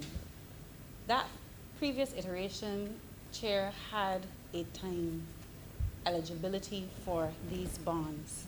Is it then, Chair, that we are removing that and saying that there is no time eligibility for these Series J bonds? Or are we leaving it now open-ended? The first iteration spoke to a time stamp. No, it's not.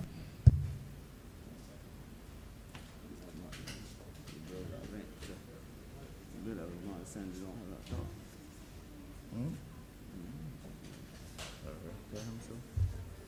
The bill that was passed didn't have that. The bill that was passed.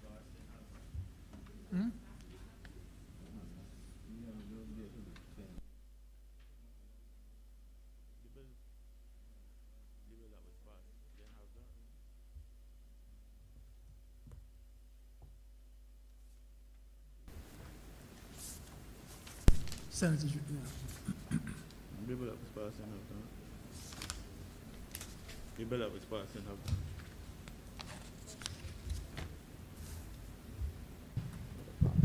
Chair, just for clarification, when the bill was first laid, the bill was first laid, but do you have a date on it? I got the bill here. This are the sense. You got this bill? 2021, yeah, that's fine. That's the one that was passed. Yeah. But nonetheless, then a proper explanation needs to be had that why was that removed? If that was the initial intention, why was the date removed? Because then what you have is a piece of legislation where these bonds are basically a rolling IOU.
Chair, I appreciate that this was sent in relation to deleting the 30th of September in relation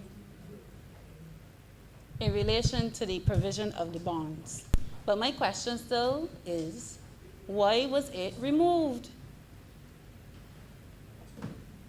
Well, we can only deal with what is before us. And clearly what you are mentioning is not in the bill which is before us. Chair, so then we are saying we are passing clause 3 with no stipulation as it relates to the eligibility of time for these bonds. So it could be previous, current, or future. That is correct? We can only deal with what is before us. That is correct then, sir. Yes, we can only deal with what is before us. Fine. Clause 3, Jerome. I beg to move that clause 3 as amended stand part. The question is that clause 3 as amended stand part. Honourable senators in favour, please say aye. Those against, please say no. Methinks the ayes have it. Clause 4. Mr. Chairman, I beg to move that clause 4 stand part. The question is that clause 4 stand part. Honourable senators in favour, please say aye. Those against, please say no. Methinks the ayes have it. Clause 5. Mr. Chairman, I beg to move a number of amendments to clause 5. First of all, it is going to be renumbered and have a clause 1. In addition, at 5.1c, I want to delete after outstanding of any kind and insert a new clause 5.2 for the avoidance of doubt. Paragraph 1c does not apply to salaries, pensions, gratuities, or any other emoluments payable to public officers or any person employed by the government. Mr. Chairman, I beg to move that clause 5 as amended stand part. The question is that clause Mr. 5 Chairman, as amended stand Mr. part. Chairman, Mr. Chairman, excuse me. If I may ask through you that Senator Walker repeat what 5.1c is as amended, please? I understand 5.2, but if you could 5.1c. just say what 5.1c? In respect of any outstanding, and then you take out of any Of kind. any is removed, is deleted.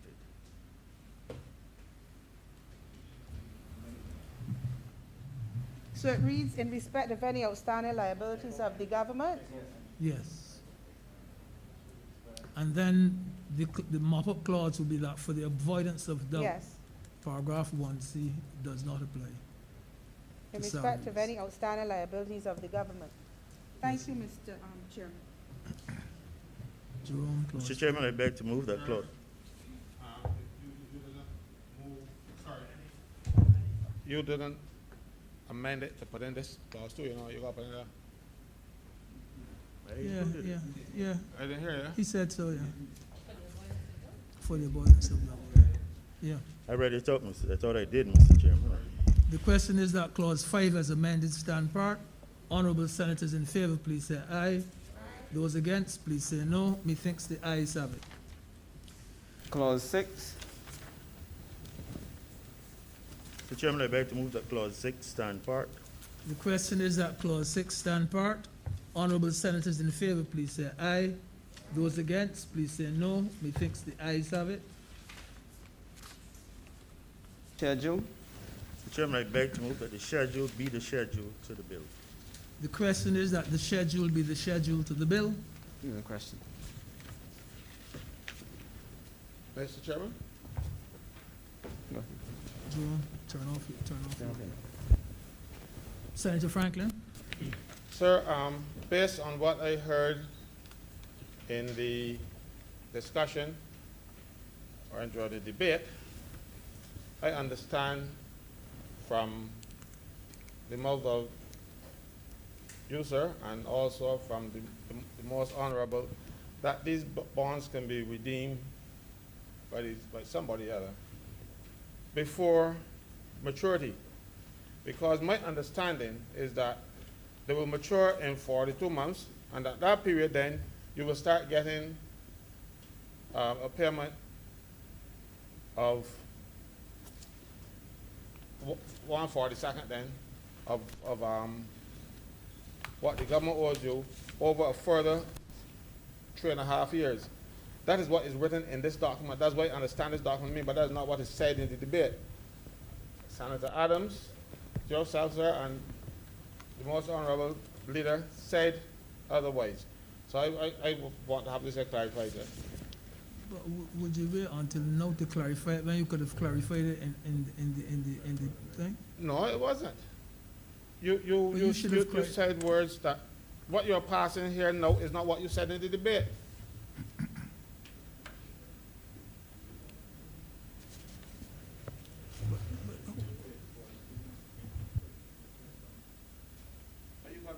But, thank,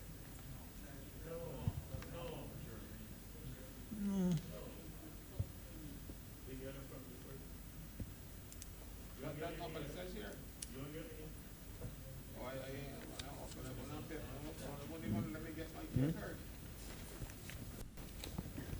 Well, you hear what happened.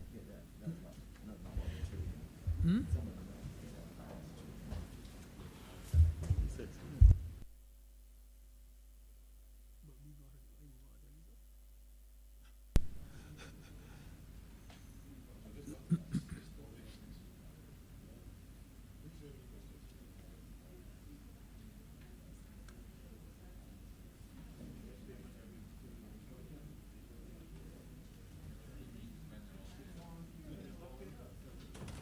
Chairman, as I said,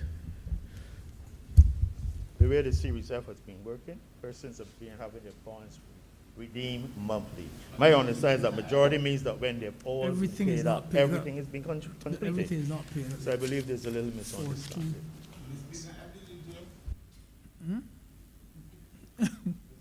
I said when I spoke that we split the Series F and Series J will follow the process. These terms are the same for Series F and the same terms and conditions. I beg to move that the schedule be the schedule. Chair, if then what the Leader of Government Business is saying, they are identical to the Series F bonds that were offered, that legislation speaks to, under the debt holder approval of debt restructuring amendment bill, or act, now that it's passed, speaks to a final maturity. I don't know if that language then would help to make the situation better, but these bonds speak to a final maturity. And the Series F bonds, they speak to a final maturity, and they actually have a date, unlike these that do not. And that is also where the issue lays, because we have not established a time frame, as I said, in relation to these bonds. So my suggestion is that you use final maturity rather than just maturity, if that helps You can for amend it. clarification. You can amend it again. Mr. Chairman, the point is noted. I beg to move that the schedule be the schedule to the bill. The question is that the schedule be the schedule to the bill. Honourable senators in favor, please say aye. Those against, please say no. Methinks the ayes have it. Mr. Chairman, I beg to move that you know the report is under the President, the passing of one bill in committee. The question is that I do not report this honour the President, the passing of one bill in committee. With amendment, sir. Honourable senators in favor, Sir. please say aye. With amendments, yes. The passing of one bill with amendments. Honourable senators in favor, please say aye. Those against, please say no. Methinks the ayes have it.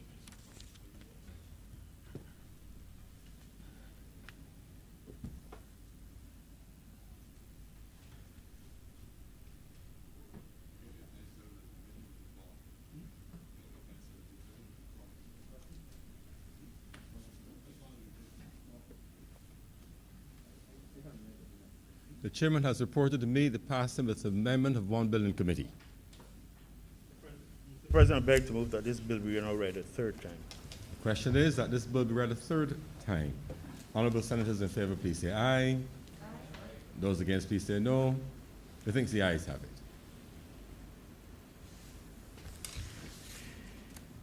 Mr. President, I beg to move that this bill do not pass and be cited as the Debt Settlement Arrears Act 2021.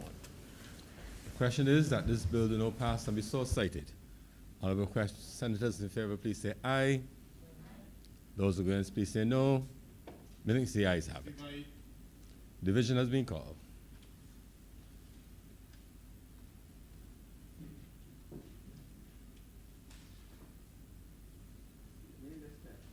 All senators in their place. Please.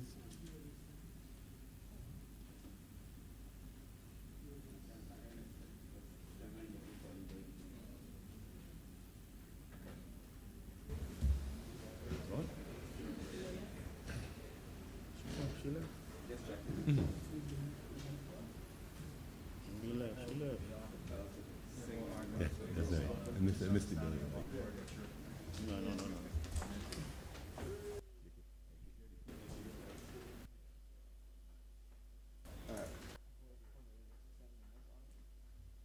The answer is yes.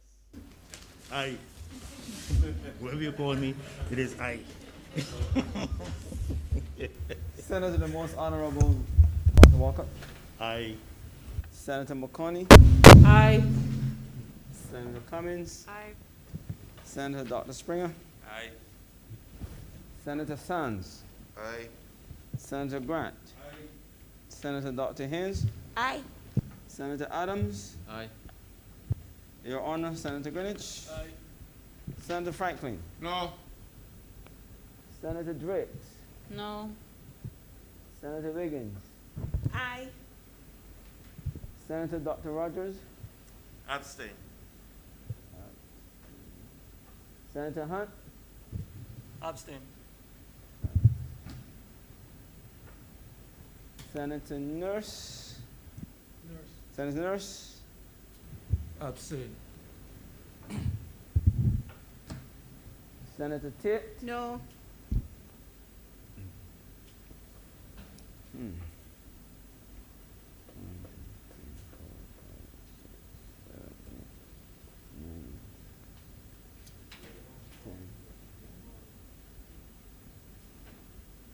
President, the results of the division. 10 honorable senators voted in favor of the bill. There were 3 noes, 3 honorable senators voted against, and there were 3 abstentions. Thank you, Mr. Clerk. This bill is therefore so passed and cited.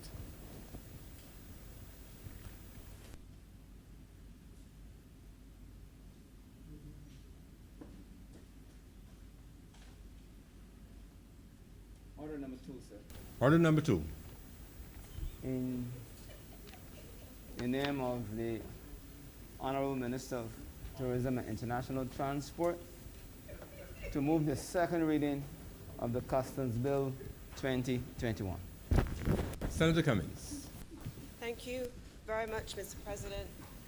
I rise on this occasion to lead off on the presentation of the second reading of the Customs Bill, which I hope will be perhaps far less problematic than the last bill, which we debated, Mr. President. It is an item of legislation that was first laid in the other place and was amended on the 22nd of November of this year, and therefore honorable members of the Senate chamber, I hope, have had an opportunity to go through the quite lengthy body of the legislation, which captures over 32 sections and all of the associated clauses within the legislation. Mr. President, I wish to start perhaps by giving some context to the actual legislation itself on customs. We have the World Customs Organization as the entity which governs how customs administration is treated to globally. And we have a series of customs guidelines, ICC guidelines that follow, that establish guidelines and practices. In addition to that, Mr. President, we also have the World Trade Organization Trade Facilitation Agreement, which establishes the international framework for the treatment of goods and the processing through ports of entry, both air and sea. That's the macro governance framework internationally that has given rise to this body of legislation, Mr. President.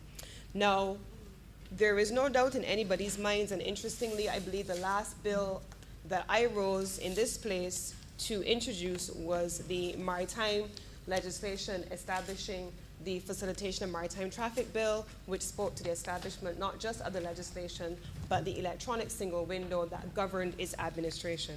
This body of legislation is even further an expansion of our clearances, in this instance covering both air and sea, and the management of custom zones in the process. So, Mr. President, I want to go through and I want to take just a few moments, and I don't want to stand between the members of this honorable chamber and curfew. So I want to make sure that I am in a position to summarize what the key issues are. I want to also share, I believe that another member on the other side raised earlier about the question of public consultation and its importance. On this legislation, Mr. President, comments were first presented in consultations held in August of 2020. There were changes that were made to the initial draft of the bill of 2018, and then there were further comments as a result of consultations held in January of 2021. So there has been not just a single consultation or a week of consultations, but this bill has been in draft since 2018 and consulted on and amended even as recent as its laying in Parliament in November of this year, Mr. President. And so I am hopeful that everyone who would have had an opportunity as a stakeholder to contribute to making amendments to the course of, to the substance of the bill would have used that time to be able to so do.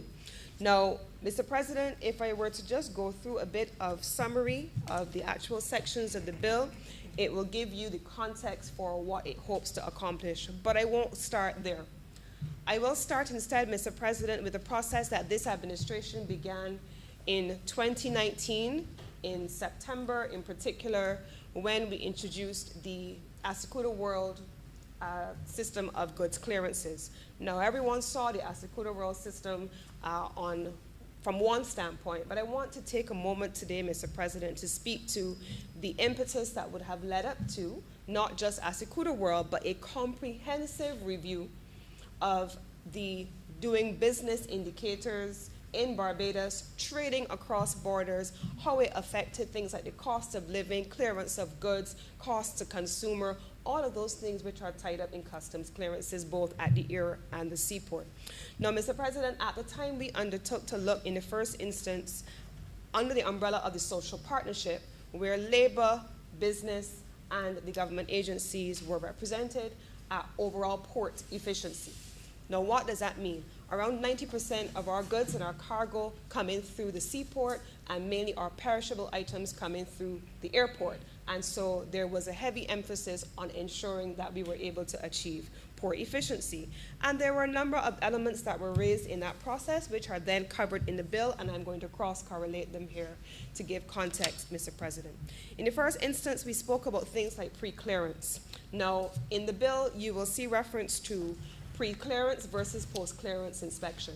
Now, when I spoke on the FAL legislation, Mr. President, we talked about making sure that we received information from ships under the Advanced Cargo Information System and the Advanced Passenger Information System. Those two principles and those two frameworks are incorporated under the provisions of this bill as well. Submitting information under a pre-clearance system. Now that leads us, Mr. President, into the risk management frameworks that now govern customs administration, also captured within this legislation under its articles. Now, why would we want to front load pre-clearance and post-clearance? Because not every shipment that comes in is going to require detailed inspection, but many may do so. And what this legislation requires now are the specific items that need to be submitted by traders in particular in order to ensure, one, pre-clearance and then post-clearance audit. Now, one of the things that we committed to doing in 2019, Mr. President, was to complete the implementation of the IMO single window for the FAL. I am pleased to say that on our last presentation in this place, that was successfully completed. We also agreed at the time, Mr. President, to develop a port community system in 2019. We also reported that that was completed. We also undertook, Mr. President, to implement an electronic single window to ensure the implementation of the trade facilitation agreement. That is underway, Mr. President. And so if I were to use the language of this administration, promises made, promises kept. In addition to that, Mr. President, we also made the commitment at the time that we would streamline a number of reforms under the provisions in particular of Article 10 of the Trade Facilitation Agreement. This included, Mr. President, items relating to streamlining the formalities and documentation required for clearances, to accept paper or electronic documents instead of original documents, to implement the single windows that enable sharing of information, and to also have a trade information portal. With the exception of one of those things, Mr. President, all of the other mechanisms are already in place. We also made a number of changes, Mr. President, at the time to the structure of the Customs Department. And at least one member in here, I believe, was a party to that process and spoke on previous occasions about the expansion of the Customs Department and the designation of Customs Officer 4 by this administration, also as one of the initiatives to be able to treat to the challenges of managing the Customs Department. Mr. President, also in the legislation here, we spoke about, or we speak to, the importance of engaging with the other agencies that provide regulatory management. Now, each time, whether airport or seaport, people talk about the airport or they talk about the seaport, that doesn't always capture the full ecosystem that makes up those agencies. So you have plant health, you have animal health, you have agriculture, you have customs, you have RBPF, you have drug squad, you have task force. You have all of these agencies functioning within an ecosystem, and certainly in the case of the airport, you have private operators on top of what you have in the seaport. And so there needed to be a regulatory management arrangement put in place that brought all of these partners into one umbrella, and ultimately establishing the Customs Department as the primary source of release of all goods, who can either act on behalf of these other agencies, but who have the authority under the legislation for final release. Now, Mr. President, I have to say that COVID has been destructive in most ways, but it has also been instructive in some other ways.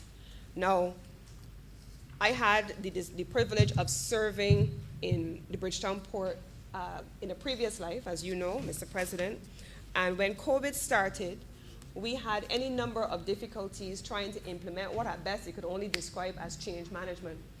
People who are used to doing things in the same way for 30 years or 20 years are committed oftentimes to doing so because change is often difficult. And so, Mr. President, I remember in January of 2020, the Bridgetown port, in order to facilitate this transition that we're now legislating in the overall customs bill, purchased on behalf of all the regulatory agencies tablets and the associated computer equipment in order to facilitate electronic clearances of goods. As at September, Mr. President, 2020, as at, I believe it is, when COVID struck in February, as at February, March, Mr. President, those tablets had never even been opened once, not even once. Training had been completed, sensitization had been completed, but we were used to using those big blue books, if you know what they look like, and writing things down, Mr. President, and it took time. But, you know, when we complain about one thing, we have to remember sometimes the antecedents that lead up to it. So we complain about how expensive it is for goods to be cleared. We won't be complaining rightfully about how expensive things are when they get to us to clear. But, Mr. President, one of the things that we looked at as we looked at the ecosystem that is the port, is that a ship under the IMO FAL Convention and the single window will land in Barbados today. Goods are cleared within hours, Mr. President, and they are landed in the port. Customs may clear those goods by way of scanning and security inspection within 24 to 48 hours in the first instance, Mr. President. But it could take 3 days or 4 days for another regulatory agency to come and do the required clearances, which will then result in charges being accrued to the consignee. It will then mean that in some instances, as is captured in the documentation, you may have errors in the documents. And the documents then have to be changed because the customs broker or the shipper put in incorrect information. That's going to cause a further delay. And by the time those goods have been cleared, 10 days may have elapsed, and you are going to have the associated delay charges then being passed on to to the consumer because you have these inherent inbuilt inefficiencies in the system. Now, one of the things that technology then caused people to do once COVID struck was to avoid having in-person inspections and to be able to use the risk management systems that are captured within the customs bill and that were inbuilt into the Asekuda World system to be able to conduct clearances and inspections without always physically having to do that. And that is one of the things that I think COVID proved to be instructive, more so than destructive on. And we saw this in the ability to acknowledge, to incorporate, and to embrace technology, whereas there may have been some resistance before. So change was a good thing in that instance. We also, Mr. President, talk about sometimes customer service. And under the bill, it is not actually captured in the bill, but there is a customer service charter in the Customs Department. And one of the things that I was happy to see Customs evolving into doing was giving a commitment to customers that they would clear goods within a certain time frame, but sometimes we understood that they were not the only agency responsible for those clearances. Mr. President, the other elements that I want to speak with specifically relate to the Trusted Trader program and what that covers. Now, this is not a Barbados program. This is not, and I have heard some commentary on it about, their friends and people who they know and they like. Mr. President, this is a mechanism that is established under the Trade Facilitation Agreement of the World Trade Organization. It has specific parameters which must be met under the various elements of the schedule. It is a program that is in place in most border states. In fact, I remember when I was based in Uganda and surrounded by, at the time, the East African community of 5 landlocked countries, only with Kenya, you had the scenario, Mr. President, where you had trusted traders because you could not bottleneck cargo because it had to get to multiple places in a landlocked environment. Equally so here in Barbados, there are 28 entities on the basis of volumes, how many containers, 40-foot, 20-foot containers you import per week, and on the basis of your risk assessment that are cleared as a pilot under the Trusted Trader program, and that is applied under the legislation. And the expectation is, Mr. President, that there will come a time when others will be able to be incorporated under that mechanism as a result of the successful conclusion of the bill, of the program. Now, Mr. President, those are the primary things that I wanted to focus some attention on. But I want to raise only one last issue, specifically as it relates to an issue that I have gotten queries on. Goods and tariff classifications. Everyone assumes a lot of times that there's a differentiation in what you pay on tariffs. Mr. President, I just want to make the point here that the customs legislation has appendices and related legislation which speak to tariffs and their application. There is a tariff code specifically mentioned in the legislation. That tariff code, again, is appended to our schedule of commitments to the World Trade Organization, and they are declared.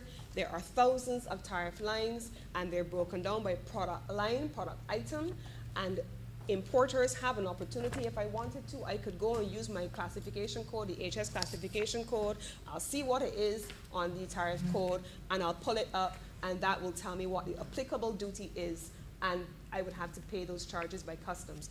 It is not a subjective and a personal charge being levied against any individual, but it is a globally notified tariff code that we have committed to and the Customs Department is applying. So, Mr. President, this legislation brings the Customs Department and its administration of border clearances into the 21st century. It also provides the framework for the security of those customs officers in the conduct of their work. Certainly at the sections in the legislation which talks about offenses and punishments, administrative penalties, and so on, it covers the recognition that customs officers at times, as border security agents, are in positions where they require the protection of the law because they may be dealing with persons whose intentions are not always what we would want them to be. And so it also covers those protections for individual officers. So, Mr. President, this is, I think, a culmination of a long consultative process. It has already been implemented in many ways over the course of the last 2 years, Mr. President, and so I'm hopeful that we will be able to benefit from the support of the members of this chamber, given the fact, Mr. President, that we have consulted widely with all the stakeholders, the private sector partners, public sector partners, and the consumers and brokers and all of the agents that constitute the ecosystem of trading in goods at air and seaport in the country. And with this, Mr. President, I beg to move that this bill be read a second time. Thank you, Senator Cummings. Senator Franklin. I almost said good morning, sir. Thank you. I look at the clock first before I spoke. I was looking through my glasses, sir, and Yes. I get it right. Yes, that was 9:25 in the morning. Sir, this bill is a very technical bill. So, and I am not skilled enough to deal with the technicalities of the bill. I don't know enough about customs. No, I work as an immigration officer, not customs officer. I was a customs clerk at the cost and mustn't when they first started out, and I know a little bit about customs, but that little bit enough to put in a hand by. But what I talk about customs, the rules and stuff. You know, customs has a great volume of rules. Everything in customs rules. I remember even the forms that you fill out were in the schedule to the legislation. Even the documents that you fill out, when they changed them, I can't remember they ever changing them legally, but they went ahead and used different forms. But that's another question. Sir, I went through this act with a fine-tooth comb, and I went clause by clause. Yeah, this one. I went clause by clause to see if there are any things that stood out, and a few things stood out to me. The first one that stood out to me, sir, is clause 4. Clause 4 of this act provides that the comptroller. Let me read it from the act itself, from the bill itself. The comptroller shall, for the proper and efficient management and administration of the Customs and Excise Department, and subject to the directions of the minister. And that is where I had a screech and halt.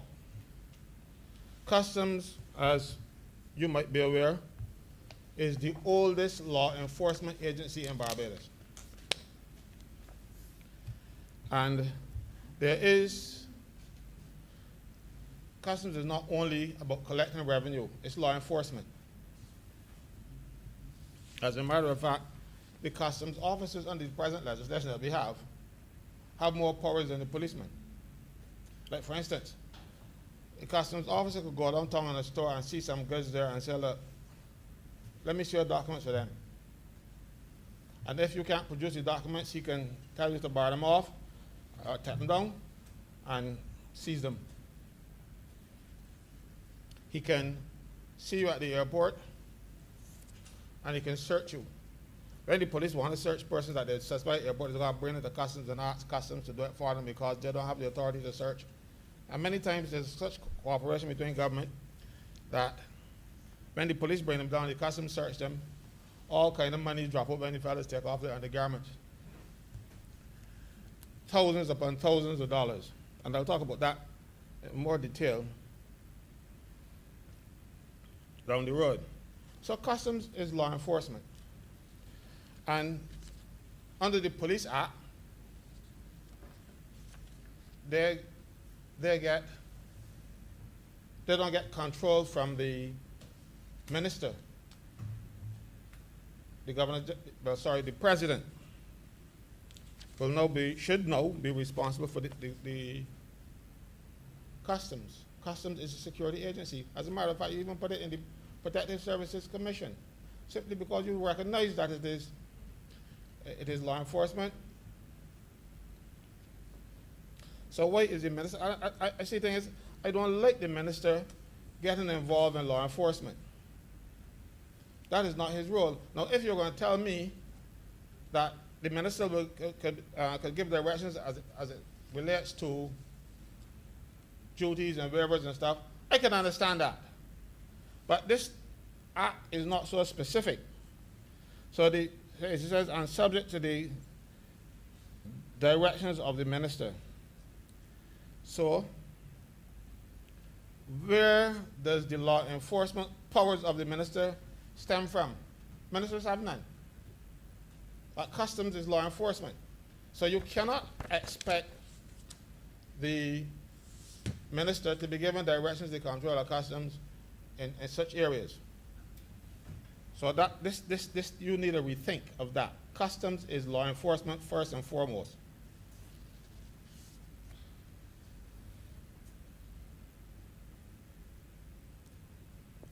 I then look section 2, and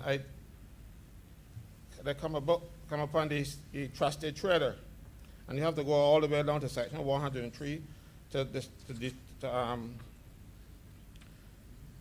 deal with that. What I will tell you, sir, is trusted trader in Barbados, and even now before this legislation is passed, they are using trusted trader arrangements. And it has proven a disaster for the revenue of this country. Because a lot of the trusted traders can't be trusted. They don't tell the truth to customs. And all customs officers do is to go to their place of business, unseal the container, and go on about the business. And anything could be in them containers. And let me give you some examples of some of the things that trusted traders do.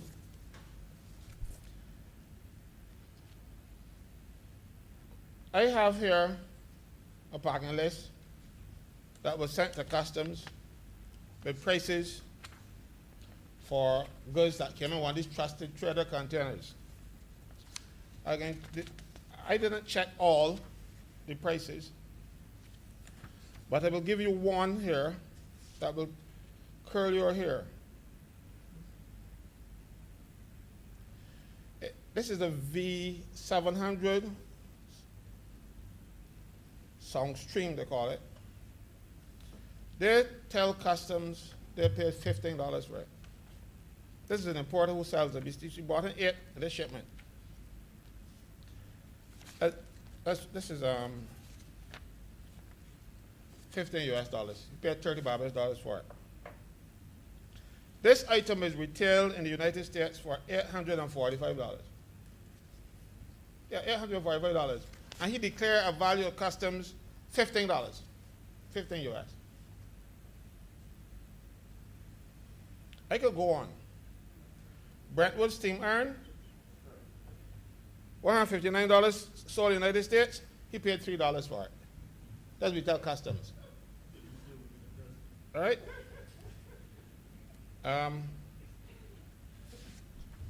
Let me give it some more. A deep single fry, 0.9. They sell for $215 United States. He told the customs he bought them in the United States for $14. Trusted trader. Trusted trader. So you understand, I could go on and tell you some other stuff. Eureka vacuum cleaner, he pays $7 for it. The cheapest one in the United States is $67. You know?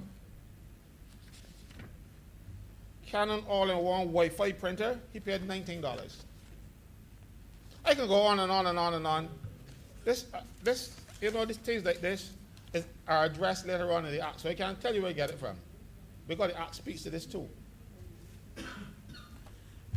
But, well, I can speak to it now because this act can't pass yet. But these documents, if you look, you will see they have the customs and excise stamp on them. And they will not be made a document house because they don't have that privilege.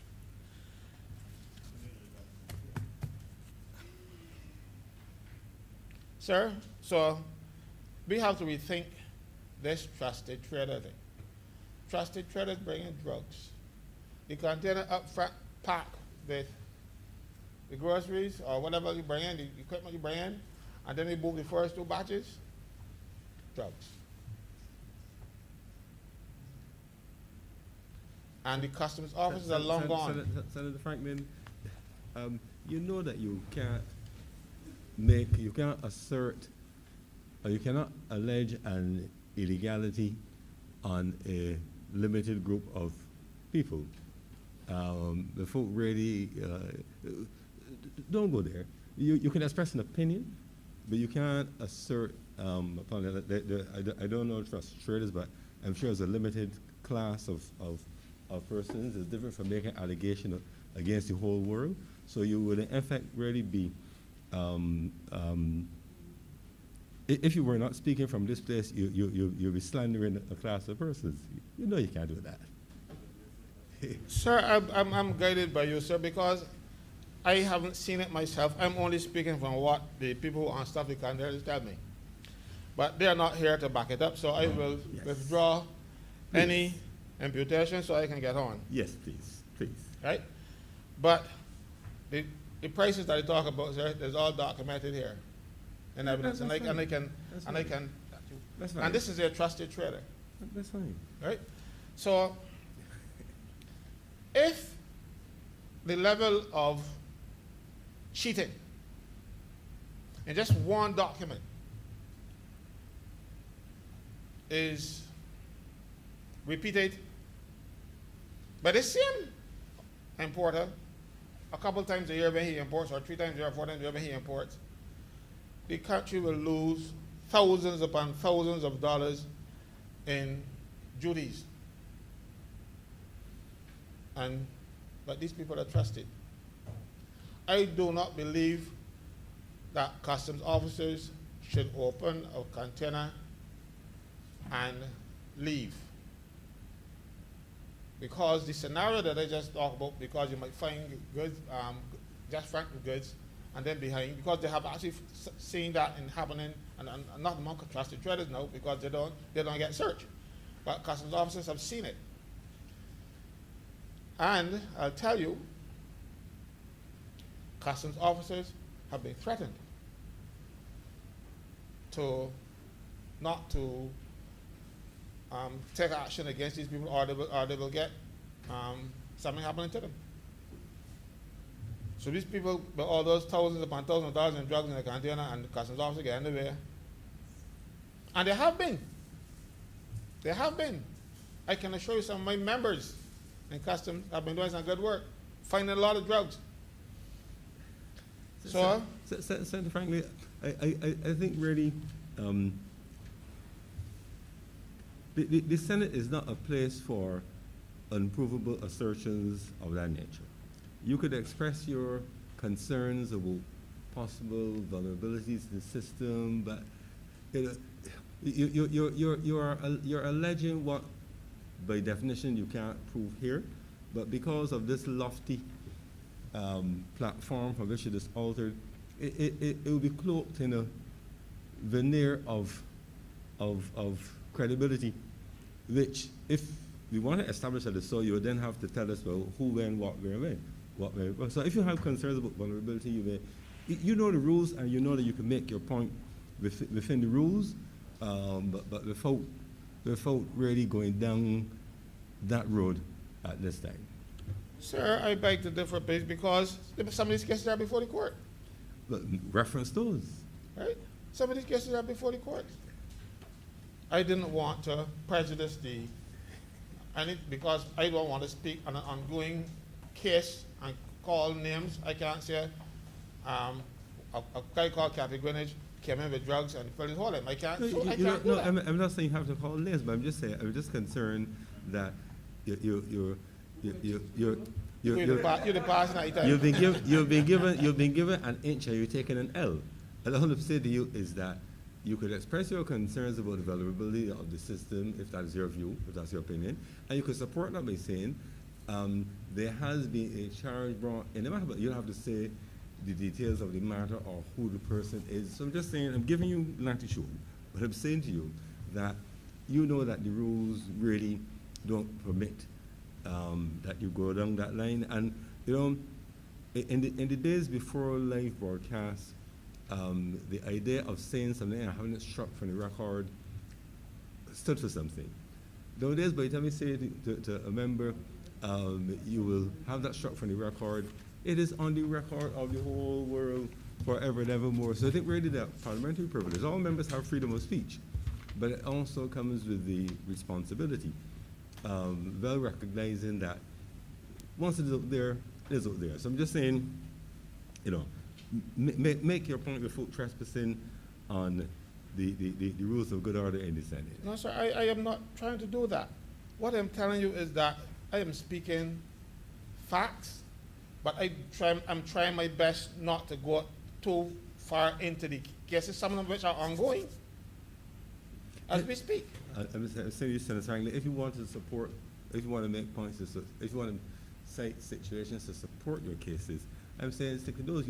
Nobody's asking you for the times and places, but the broad brush that you're working sometimes, you know, concerns me that if you're painting a door jamb, the door, the walls and everything may be painted. You know, just be more focused, and you know the rules as well as you do, Senator Franklin. So yes, I'm aware of the rules, and that's why I was trying to be so cautious as not to, but your interpretation is different from mine. So we will move on, because we will not resolve that interpretation or misinterpretation on your part. But by definition, I cannot misinterpret. Well, press on, Senator Franklin. The next thing that troubles me, sir, yes, is section 5.4 of this piece of legislation. You're talking about Part 5? Yes, Part 5. not Part 5, it's clause 5.4. Oh, Clause 5.4. It says, the comptroller may authorize a person who is not a customs officer to function, to perform a function that may be performed by customs officers under this act. And it goes on to explain that the term customs officer should be deemed to be including this authorized person. Sir, I completely disagree with that. One, it has a way of injecting people into the public service who are not public officers. They are not subject to the discipline of the particular service commission, in this case, the Protective Services Commission. This is a backhand way of getting people into the public service or to do public service jobs. There's a method for going to public service. There's an advertisement or whatever, you go to the Ministry of Public Service and you make an application or something. So this is not the way. If you want to be a customs officer, apply. But bringing you in to perform functions and then saying that you are deemed to be a customs officer, nobody can deem you to be a public officer. That was part of a judgment in the Aurelius Smith case in law school when the Education Act deemed those persons who were teachers to be public officers. And that's why to this day they have not resolved that. And that schools, while the school is a statutory board, the teachers are public officers. Because you couldn't take them out in that manner. You can't deem somebody to be a public officer. That's the court decision. But we're having it here. This person is not. And he will be performing the functions of public officers. Again, sir, that is one way of helping to destroy the public service. And we have been seeing that for too long. Mr. President, Senator Cummings. I rise on a point of order and perhaps elucidation.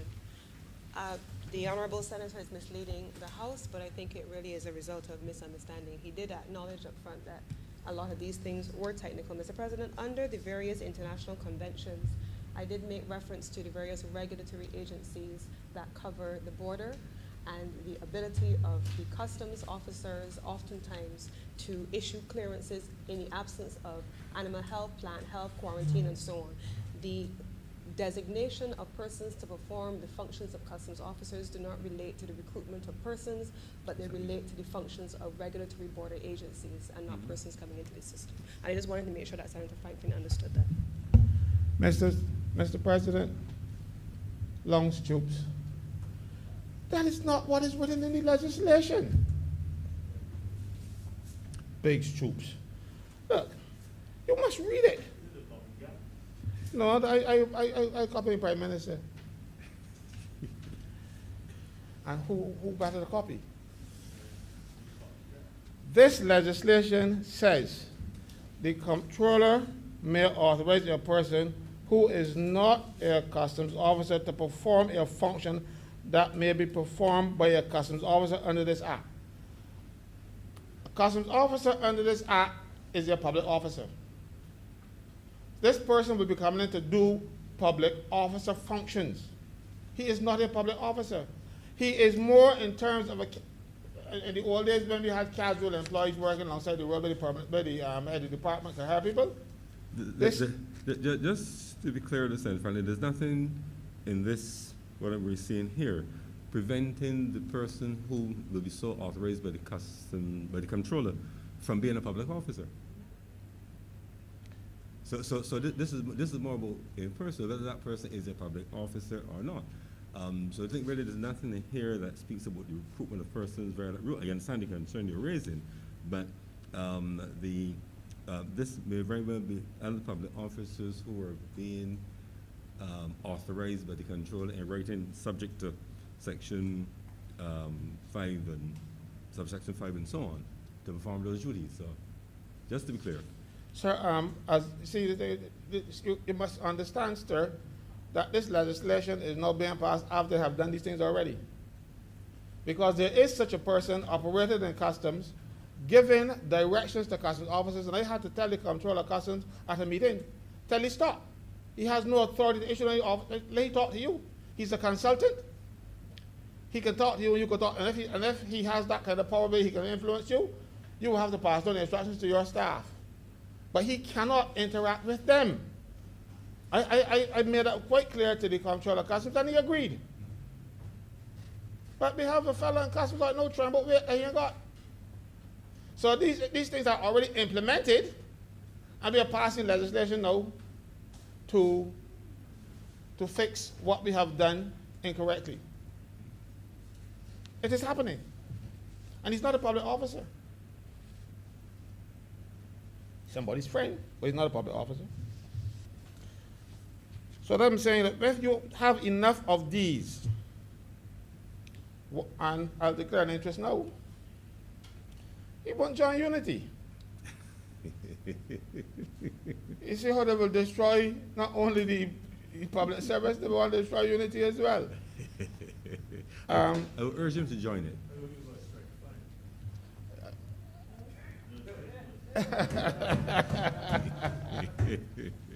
Sir? Ignore the aside. Somebody was mumbling something, so I didn't hear it clear enough, sir. Could you repeat? By definition, I don't hear the asides. Oh, but I didn't hear them either. Okay, press on, Senator Franklin. So, sir,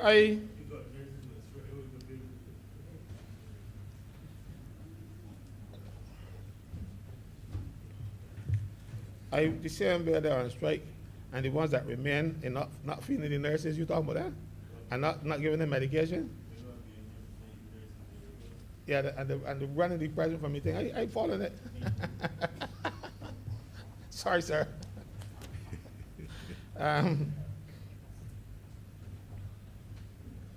So what happens? This is a way now where political persons can get their hands on the staffing of customs. You know, it happened in the past, you know, but now they're putting it in legislation. You know, and I'll admit, I was a personal assistant once, and when there was a vacancy coming up in the department and thing, and I hear about it, I would make a little call and get the boy who can break me anything, let you know that I got a fellow here that interested in doing that. You know, but there's no shame about it. I've done it. I have no problem with it. I actually got people employed in customs. So I shame. But what I'm telling you is this is far different. This is not giving it that legislative effect. And the thing is, in my days, when we got people employed, we went through a process. We just get that person noticed. And sometimes they got employed, sometimes they didn't. But you're now going to say that these people will be employed as customs officers. And when you, and this is the point I'm going to make. When we start hearing talk about employing heads of departments on a 3-year contract, I smell that rat coming long. Because if you have a head of department and the minister wants something,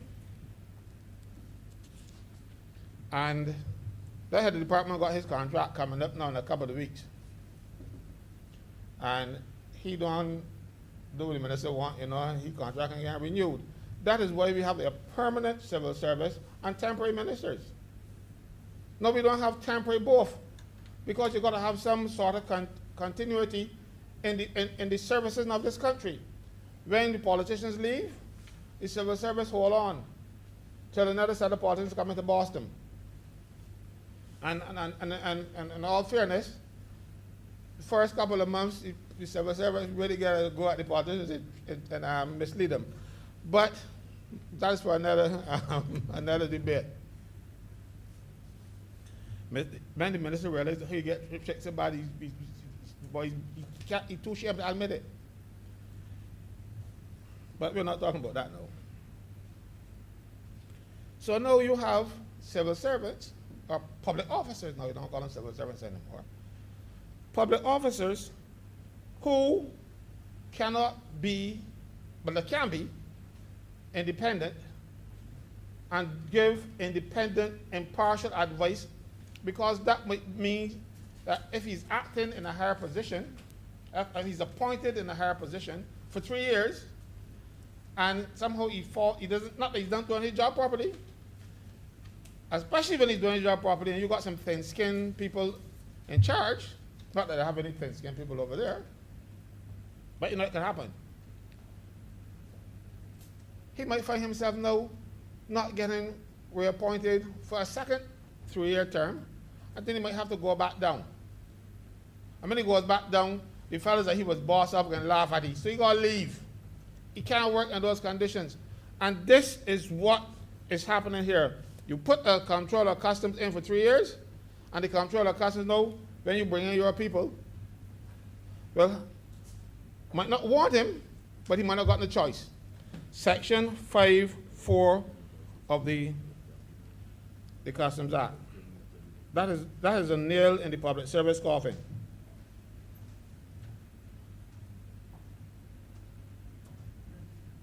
This will put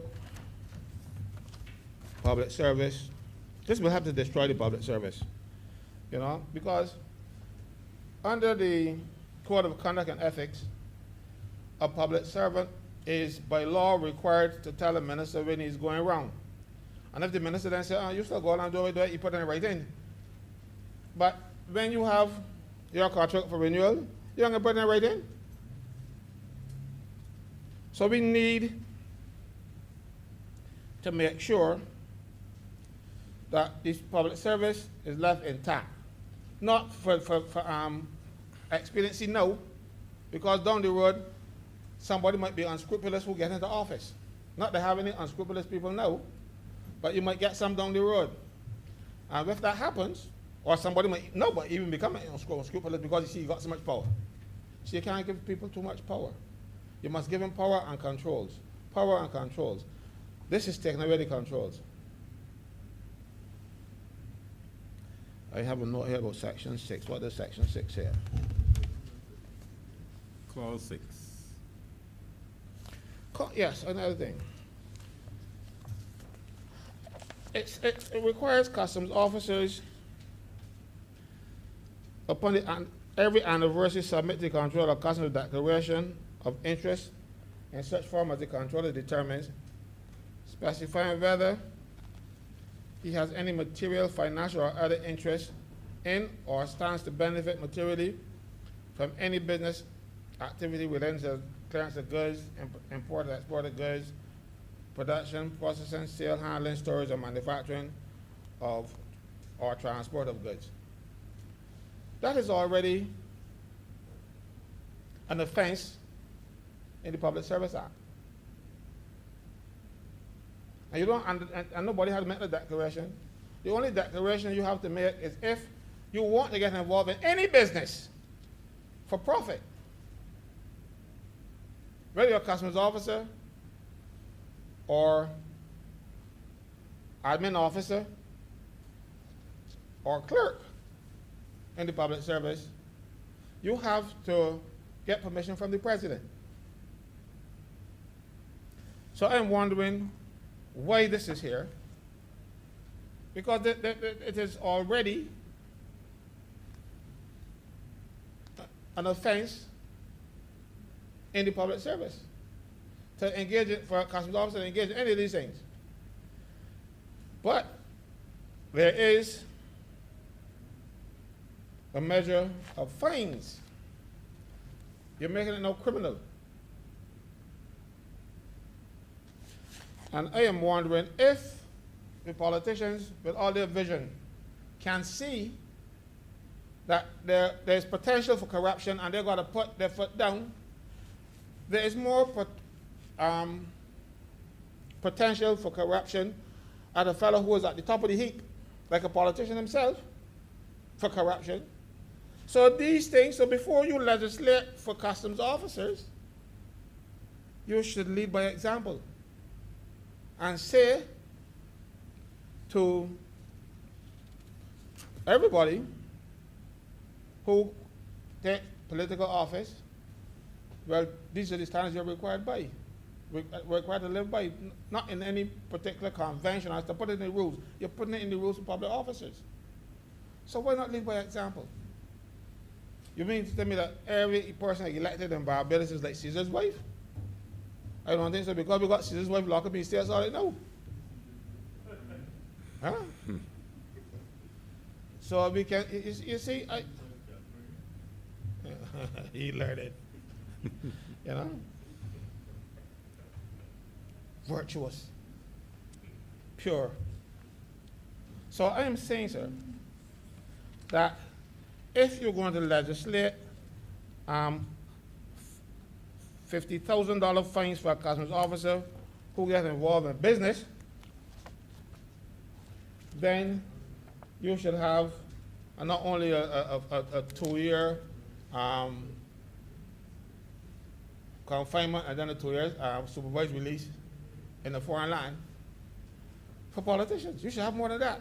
You should, because you are saying that this for a customs officer to get involved in any business of clearing goods. Oh yes, we got some now St. James. I see them. Oh, you'll be talking about two different things.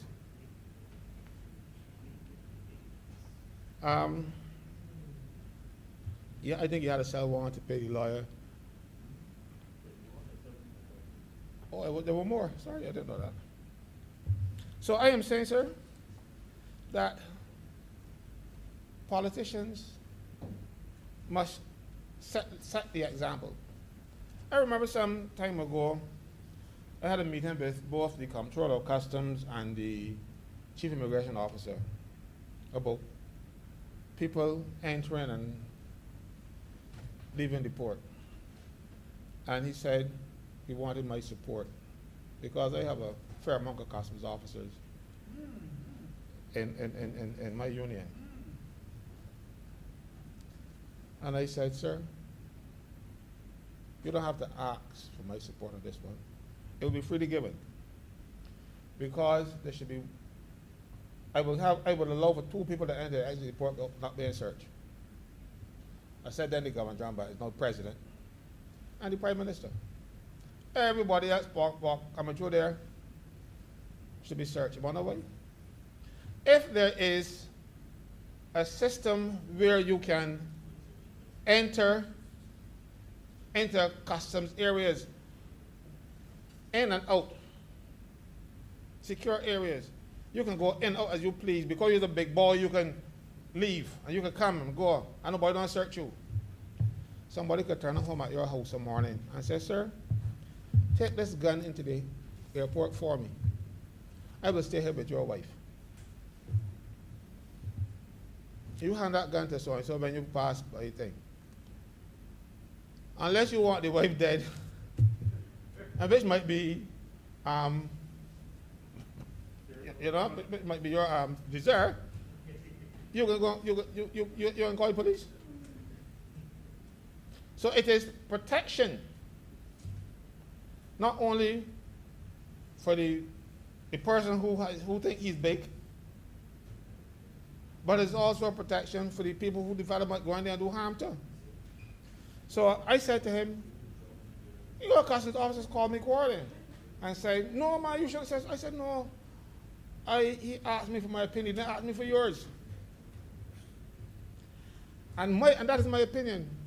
Also, I was trained in security too, see, so I understand these things. And they said, that is for your security. You might not like it.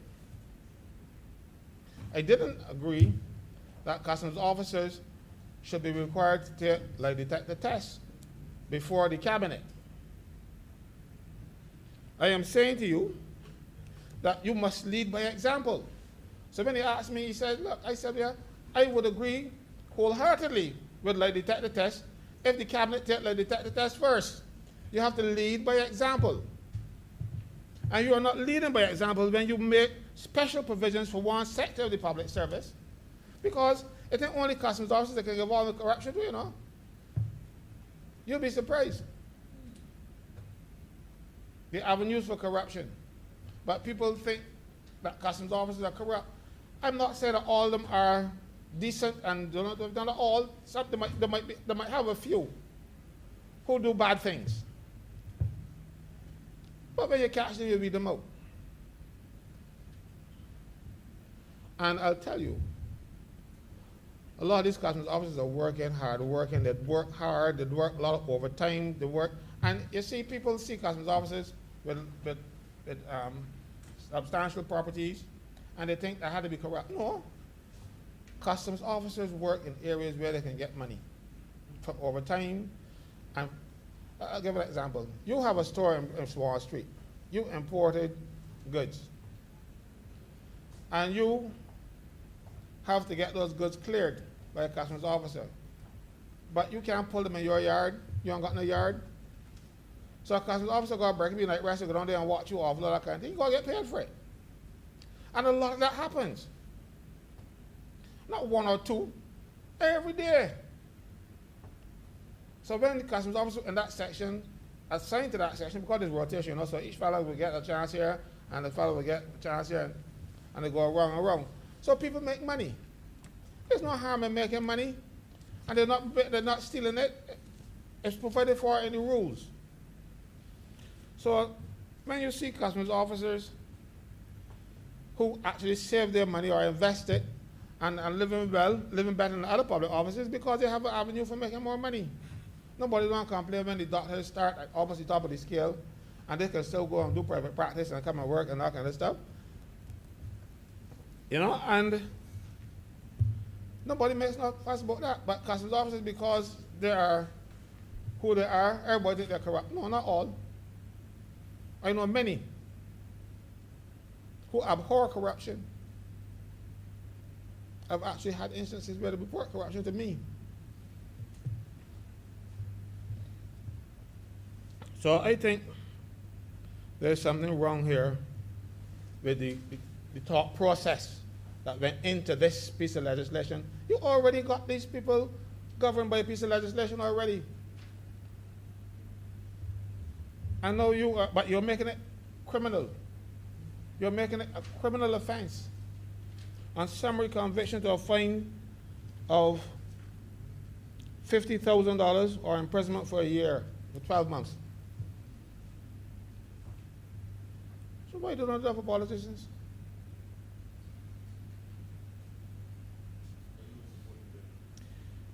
I don't know enough about it to support it. I'm telling you, all I am seeing here are things that jump out at me, because I don't know enough about the technical stuff in here that can say aye or nay. But what I can say later are these things that I've highlighted to you. I will say no to each and every one of these. I have a note, no section 10. What I'm saying about section 10. Oh yes, section 10, I made a reference to, I will not now be able to get reports of corruption if the officers see something corrupt and they pass and let me know, because sometimes you just can't pass it to everybody. But they know they will not be exposed by me. And you have to trust certain people. And I can tell you, sometimes those reports of corruption get into the right places when they pass to me. So, but then you want them to even to another $50,000 fine or imprisonment if they see things and they tell me. Section 11 speaks to all customs officers shall have the same powers as a police officer. They already have them. I had them, and they had some of these powers, and they got more. But I'll move on. 38. Reporting of currency and monetary instruments.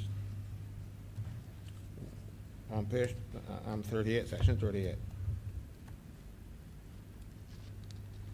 This just stuck out with me, sir, because I know of a case where people come to the airport or they're brought to the customs attention, and when they're searched,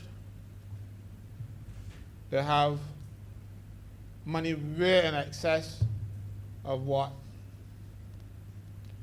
is allowed out of the country in cash or in any type of instruments at all. But you know, you don't buy drugs with a line of credit or anything like that. So you have to work up with cash. And fellas, a little 40-pound weakling is at the airport, 55 pounds, looking pretty hefty, and he's stuffed with loot. When the customs officers strip you down, money roll out. And they have to document each one of those bills by serial number. People work real late when these things happen. But the money is subject to seizure. And you can forfeit it under this legislation and the last. But there are times that when this money is seized, and this is one aspect of corruption now that I can speak to, because it's an actual case. And I'm not going to act detail because I think the police are still investigating. Warrenville, the fellow poured out $70,000 US. Eventually he went to the court, and the court said, well, give back your money. And it wasn't there. I know a little customs officer didn't get that. No junior officer in my union didn't get that. I say no more because if I say anything more, I will be naming names, and I can't do that here. Section 260. All the rest of the technical stuff that I really can't address my mind to because I don't have enough information. But Section 260 speaks to appeals to the High Court. Ever since we have had a Court of Appeal, these appeals no longer go to the High Court. They all go to the Court of Appeal. I've made that observation here on at least 3 occasions. And I get laughed at, pushed aside, and dismissed. Only then for government to come back each time and change it then to the Court of Appeal. So I prefer you do it one time because, you know, I'm still an attorney at law. Because this is clearly, because when the Court of Appeal was set up, a separate Court of Appeal, because previously we had 4 judges, 3 would sit on appeal, so they would, if one guy would make a decision, the other 3 would constitute the Court of Appeal. We put a Court of Appeal in place, and then you said these matters must go to the Court of Appeal in legislation, and people still write this into legislation. Something is wrong here. They've been learning.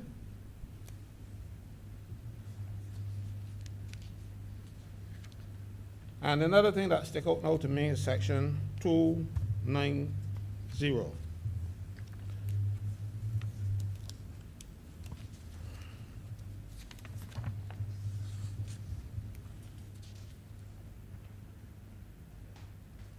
It says the minister may make regulations. Yeah, most ministers make regulations. A, setting the hours and places of custom services. He can do that for the customs officer, fellow deemed to be a customs officer that isn't a customs officer.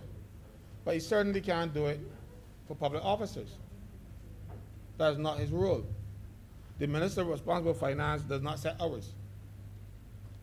Public Service Act delegates that power to the minister responsible for the public service. And I'll tell you why they want to attempt this. Customs officers have their duties currently settled in the law. And if you want a customs officer outside of those hours, you got to pay him. So this now, because everybody talking about easy doing business, and the customs officer want money to do business too. So you're trying to put this in place so that you can tell a customs officer he can work from 8 o'clock at night till 12 in the morning or whatever else. And it won't be overtime, so you won't get the money for it. This is what this is all about. This is a way of trying to, I don't know if you want to think you can make things cheaper. You're making it cheaper because you got these things here. Look, you think these goods that these people bring in, Oster blender for $14. So customs officers need to be able to be paid for their services. They work, they're public officers, they work 8 to 4. If you're at the airport, you work different hours. But now you are the minister responsible for finance want to get in here and get in the business of regulating the public service. That is not the role of the Minister of Finance. Mind you, the Minister of Finance and the Minister of Public Service is the same person right now, but that doesn't always have to be so. And if you're sending an order for customs officers dealing with their time and stuff, you got to send the minister responsible for public service. Mr. Chairman, Mr. President, sir, there are other things that officers have pointed me to in the act, but I'm not skilled enough to understand them and present them to you. So I must apologize to them, because if I don't understand it, I ain't coming here with it. And so I have to leave out a few other things that were passed on to me. But these are the things I observed on my own, and I'm hopeful that government would pay some attention to them, because you know when they don't, they run into trouble. And I thank you very much, sir, for your indulgence at this time in the morning. Thank you for your observations and contributions, Senator Franklin. Senator Cummings. Thank you, Mr. President. I just want to respond to a couple of things, because just today I was reading the news from another parliament, another place, and in another country, and there was a former statesman who was talking about the importance of ensuring that the integrity of parliaments were maintained with facts. And so I want to speak to them now, Mr. President, just in wrapping up my contribution to the debate. Mr. President, I want to cross-reference on the first issue raised by Senator Franklin on the issues related to trusted traders and the authorized traders regime. Mr. President, contained in Part 1020, Articles 121, which speaks to post-clearance controls, and then Article 182, which speaks to the audit and examination of the records. Mr. President, the mechanisms contained within the bill allow for post-audit clearance, which means, Mr. President, if I were to go to the actual section of the legislation very quickly, it allows for the reconciliation of documents and for the inspection of all the associated declarations by traders after clearance to ensure that they're reconcilable with what was declared, Mr. President. If there is a problem with how they are reconciled in a way that was raised by the honorable member that appears not to make any sense, then there are mechanisms in here which speak to penalties for false declarations, and that too is covered in the bill. But that, Mr. President, is the basis of post-clearance audit, which is also a section contained within the bill. Now, Mr. President, I wish to speak specifically to the question of the designation of persons with customs to be able to have penalties levied for their activities. Mr. President, I would wish to remind the Honourable Chamber that in October of this year, we passed legislation called the Prevention of Corruption Bill. It was then cited as the Prevention of Corruption Act. Appended to that legislation, Mr. President, was the United Nations Convention Against Corruption, and the mechanisms governing the treatment of public officials were clearly outlined, including all persons serving in public office, including politicians, Mr. President, and specific officials, in particular, those responsible for regulatory enforcement. Those things are contained in legislation passed in this place, and there should be no lack of clarity on the mechanisms that exist. In addition to that, Mr. President, I just want to close off on the last point that was made with regard to, and I've forgotten where it was just now, Mr. President, I think it's Article 290. Article 290, setting of the regulations, Mr. President. We have setting of the hours and places of customs service. And Mr. President, we talk a lot in here, including on the opposition side, about doing business and operations and those kinds of things. Let's talk about them in a practical sense sometimes as well, Mr. President. We currently have a mechanism in the port, and I'll use the port as an example, not the airport, where the port opens at 7 o'clock in the morning. BRA opens at 8:30, I believe, or 8:45, but customs opens at a different time. If you look at the way in which goods are cleared from the port, Mr. President, and we've studied this using all kinds of mechanisms with the support of the Caribbean Development Bank specifically, goods are cleared from the port in the greatest number from 2 o'clock in the afternoon onwards to closure of the port, and then we have the post-clearance that was described in the after hours. But between the opening of the port at 7 o'clock in the morning and the opening of the registration of all of the payment mechanisms and 2 o'clock, very few clearances actually go out of the port. That is a mechanism, Mr. President, that says that there are inefficiencies inbuilt into the system. And when you include things like setting up hours of operations and so on, you're talking about operational inefficiencies that really are meant to benefit everybody, including customs officers themselves, who go into the supermarket like everybody else. But it's not about customs officers on their own, Mr. President. Border regulatory agencies include all of the entities that I spoke about earlier who constitute border regulatory management, environment, quarantine, agriculture, not just customs, all of the agencies, Mr. President. And so I just wanted to make sure that I corrected for the benefit of the record. Finally, Mr. President, I would just wish to ask that the honorable members, even though there are quite rightfully a number of very technical details in the bill, and I accept that it may be a little difficult sometimes to go through all of these kinds of details, to have an opportunity perhaps to benefit from, there are a couple of consultants who have been provided under development program support and by UNCTAD to customs as well, to shepherd in the transition to Asikuda world. They have completed, I've lost count of the number of training programs with both the public and the private sector that have been extraordinarily beneficial to all of the users of the system. And I would wish to commend them as well for that work in their function as consultants to the Customs Department and to the relevant agencies in support of the Customs Department. And with these few words, Mr. President, I beg to move that this bill be read a second time. Thank you very much, Senator Cummins. The question is that this bill be read a second time. Honourable senators in favor, please say aye. Those against, please say no. Methinks the ayes have it. Mr. President, I beg to move that Your Honor do not leave the chair and the Senate dissolve itself into committee for further consideration of this bill. The question is that I do not leave the chair. The Honourable Senate resolve itself into committee for further consideration of this bill. Honourable senators in favor, please say aye. Aye. Those against, please say no. Methinks the ayes have it.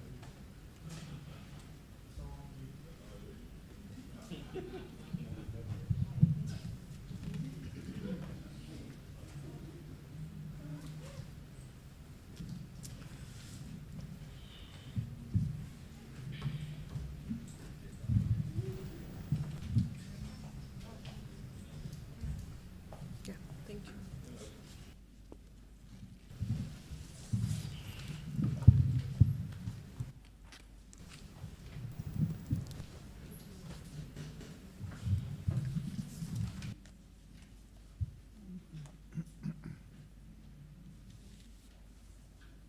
Is you ready? Ready? The Senate is now in committee. Chairman, this bill has 32 parts and 302 clauses, so you're going to call in parts. Part 1, clauses 1 and 2. Mr. President, Mr. Chairman, I beg to move that Part 1, clauses 1 and 2 stand part. Two amendments. And with the associated amendments, Mr. President, those amendments were circulated to the Honourable House. No, not those ones. Pardon?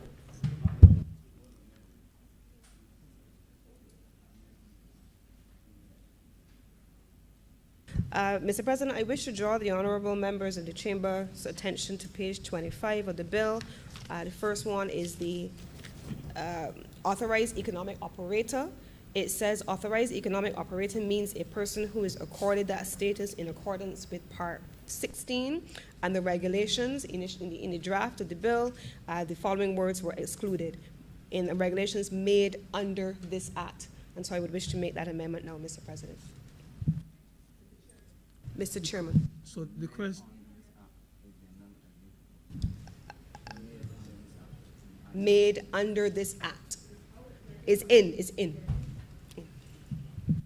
this clause as 1 or 2?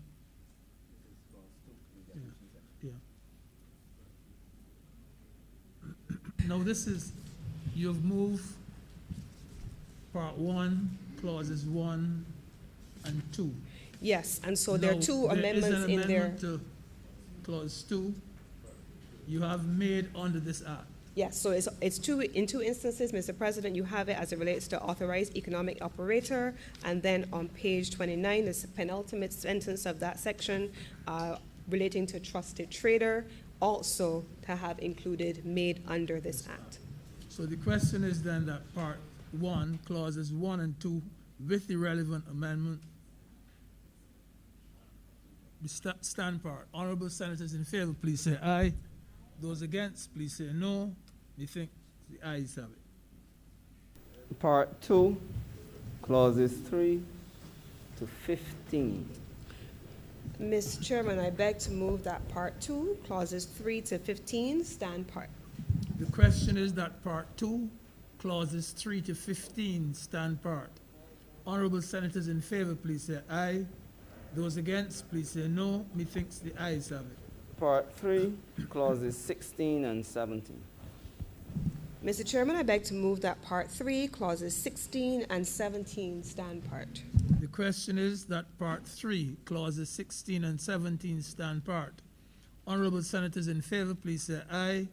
Those against, please say no. Methink the ayes have it. Clauses 18 and 19. Mr. President, Mr. Chairman, I beg to move that part 4, clauses 18 and 19, stand part. The question is that part 4, clauses 18 and 19, stand part. Honourable senators in favor, please say aye. Those against, please say no. Methinks the ayes have it. Part 5, clauses 20 to 24. Mr. Chairman, I beg to move that part 5, clauses 20 through 24, stand part. The question is that part 5, Clauses 20 through 24 stand part. Honourable senators in favour, please say aye. Aye. Those against, please say no. Methinks the ayes have it. Part 6, clauses 25 and 26. Mr. Chairman, I beg to move that Part 6, Clauses 25 and 26 stand part. The question is that Part 6, Clauses 25 and 26 stand part. Honourable senators in favour, please say aye. Aye. Those against, please say no. Methinks the ayes have it.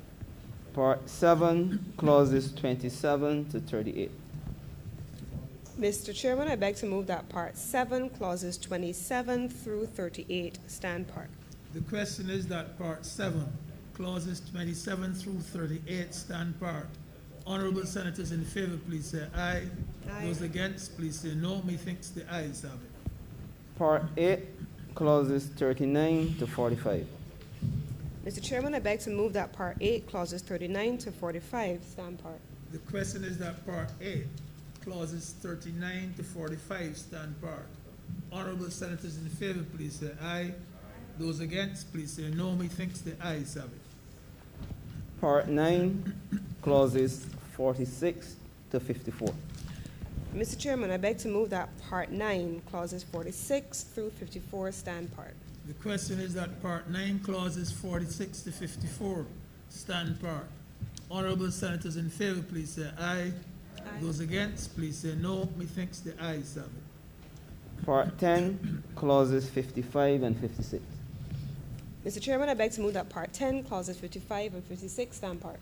The question is that Part 10, Clauses 55 and 56 stand part. Honourable senators in favour, please say aye. Those against, please say no. Methinks the ayes have it. Part 11, clauses 57 to 70. Mr. Chairman, I beg to move that Part 11, Clauses 57 through 70 stand part. The question is that Part 11, Clauses 57 to 70 stand part. Honourable senators in favour, please say aye. Aye. Those against, please say no. Methinks the ayes have it. Part 12, clauses 71 to 82. Mr. Chairman, I beg to move that Part 12. Clauses 71 through 82 stand part. The question is that Part 12, Clauses 71 to 82 stand part. Honourable senators in favour, please say aye. Aye. Those against, please say no. Methinks the ayes have it. Part 13, clauses 83 to 95. Mr. Chairman, I beg to move that Part 13, Clauses 83 to 95 stand part. The question is that Part 13, Clauses 83 to 95 stand part. Honourable senators in favour, please say aye. Aye. Those against, please say no. Methinks the ayes have it. Part 14, clauses 96 to 101. Mr. Chairman, I beg to move that Part 14, Clauses 96 to 101 stand part. The question is that Part 14, Clauses 96 to 101 stand part. Honourable senators in favour, please say aye. Aye. Those against, please say no. Methinks the ayes have it. Part 15, clause 102. Mr. Chairman, I beg to move that Part 15, Clause 102 stand part. The question is that Part 15, Clause 102 stand part. Honourable senators in favour, please say aye. Aye. Those against, please say no. Methinks the ayes have it. Part 16, clauses 103 to 106. Mr. Chairman, I beg to move that Part 16, Clauses 103 to 106 stand part. The question is that Part 16, Clauses 103 to 106 stand part. Honourable senators in favour, please say aye. Aye. Those against, please say no. Methinks the ayes have it. Part 17, clauses 107 to 111. Mr. Chairman, I beg to move that Part 17, Clauses 107 to 111 stand part. The question is that Part 17, Clauses 107 to 111 stand part. Honourable senators in favour, please say aye. Those against, please say no. Methinks the ayes have it. Part 18, clauses 112 to 114. Mr. Chairman, I beg to move that Part 18, Clauses 112 to 114 stand part. The question is that Part 18, Clauses 112 to 114 stand part. Honourable senators in favour, please say aye. Aye. Those against, please say no. Methinks the ayes have it. Part 19, clauses 115 to 120.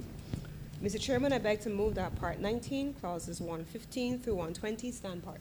The question is that Part 19, clauses 115 to 120, stand part. Honourable Senators in favor, please say aye. Aye. Those against, please say no. Methinks the ayes have it. Part 20, clauses 121 and 122. Mr. Chairman, I beg to move that Part 20, clauses 121 and 122 stand part. The question is that Part 20, clauses 121 and 122, stand part. Honourable Senators in favor, please say aye. Aye. Those against, please say no. Methinks the ayes have it. Part 21, clauses 123 to 129. Mr. Chairman, I beg to move that Part 21, clauses 123 through 129 stand part. The question is that Part 21, clauses 123 to 129, stand part. Honourable Senators in favor, please say aye. Aye. Those against, please say nay. Methinks the ayes have it. Part 22, clauses 130 to 138. Mr. Chairman, I beg to move that Part 22, clauses 130 through 138 stand part. The question is that Part 22, clauses 130 to 138, stand part. Honourable Senators in favor, please say aye. Aye. Those against, please say nay. Methinks the ayes have it. Part 23, clauses 139 to 146. Mr. Chairman, I beg to move that Part 23, clauses 139 through 146 stand part. The question is that Part 23, clauses 139 to 146, stand part. Honourable Senators in favor, please say aye. Aye. Those against, please say nay. Methinks the ayes have it. Part 24, clauses 147 to 200. Mr. Chairman, I beg to move that Part 24, clauses 147 through 200 stand part.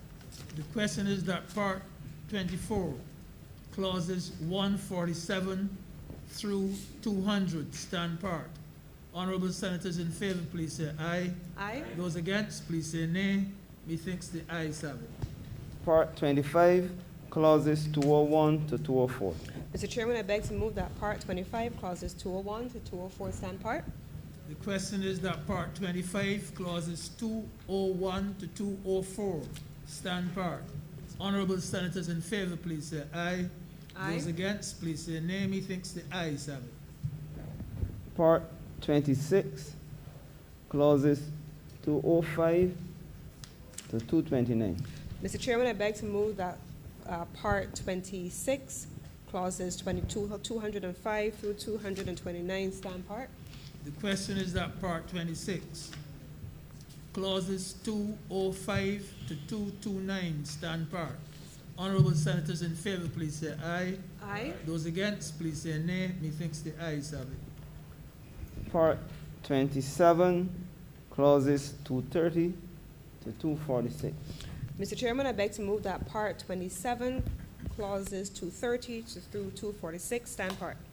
The question is that Part 27, clauses 230 to 246, stand part. Honourable Senators in favor, please say aye.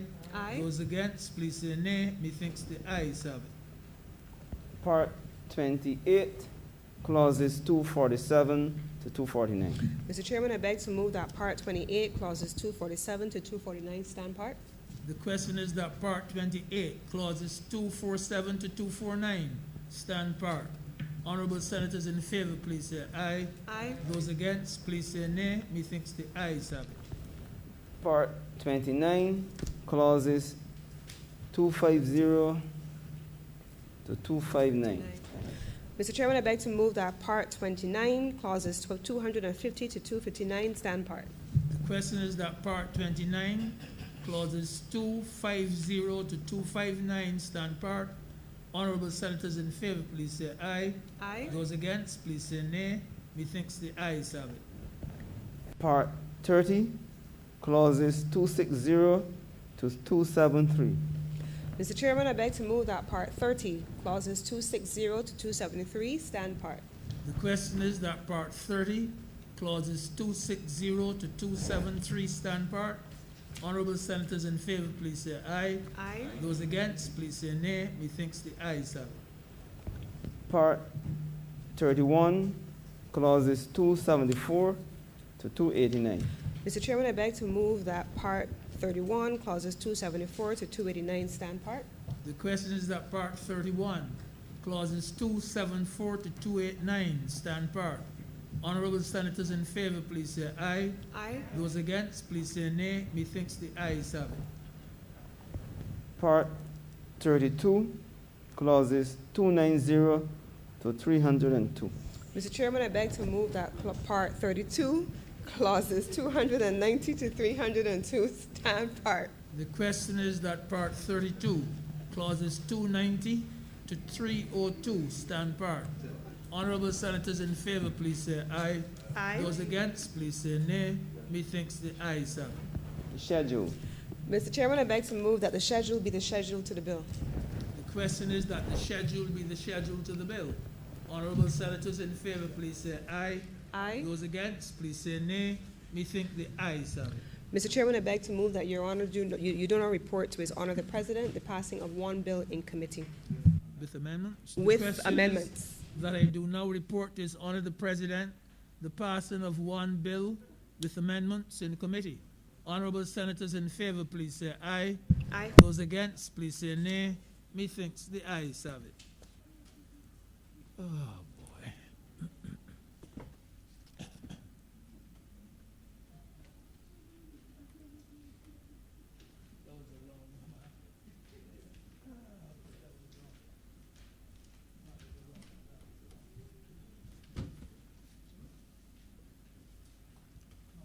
The chairman has reported to me the passing with amendments of one bill in committee.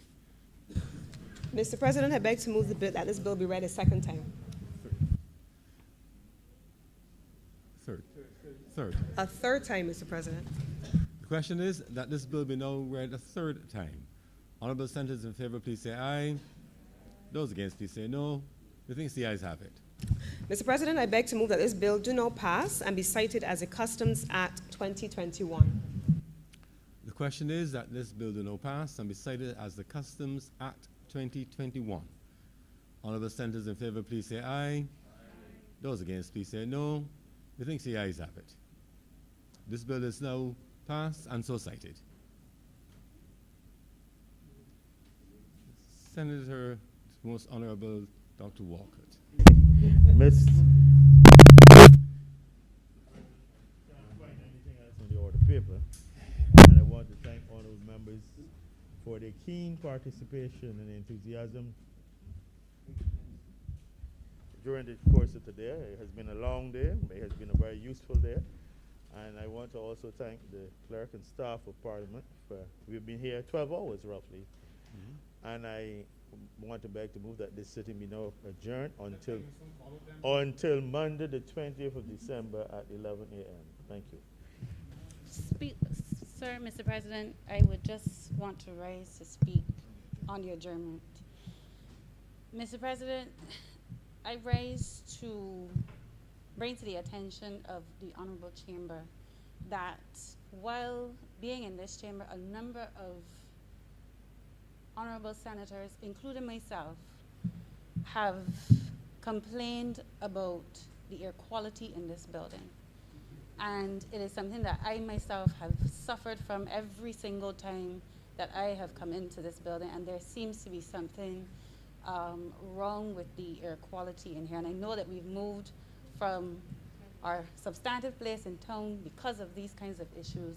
And I'm just wondering if this is something that can be raised at Management Commission, because in an environment where we are trying our best to keep away from respiratory illness, Mr. President, I do not think it is wise that we have persons coming in to this honorable place and becoming sick because of the air quality and the environs. So, Mr. President, I just wanted to raise that as we adjourn.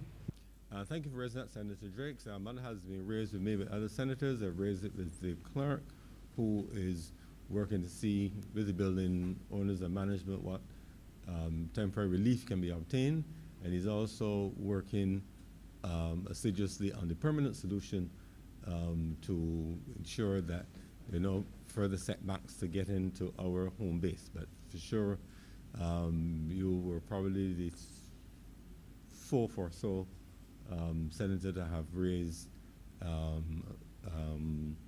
that concern, and it's definitely being worked on. I will continue to work with the clerk who's working with the building owners to get to the root of the matter, because our health is important, and today we did a 12-hour shift roughly, and it certainly means that we're more exposed to whatever is the cause of concern. So thank you for raising it, and rest assured that we will take it very seriously and take some action on it.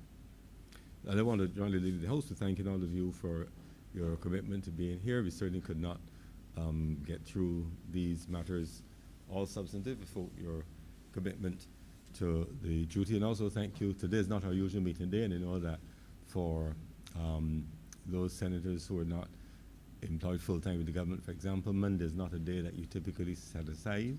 And we want to thank you, especially the independent senators and the opposition senators, for making the extra effort.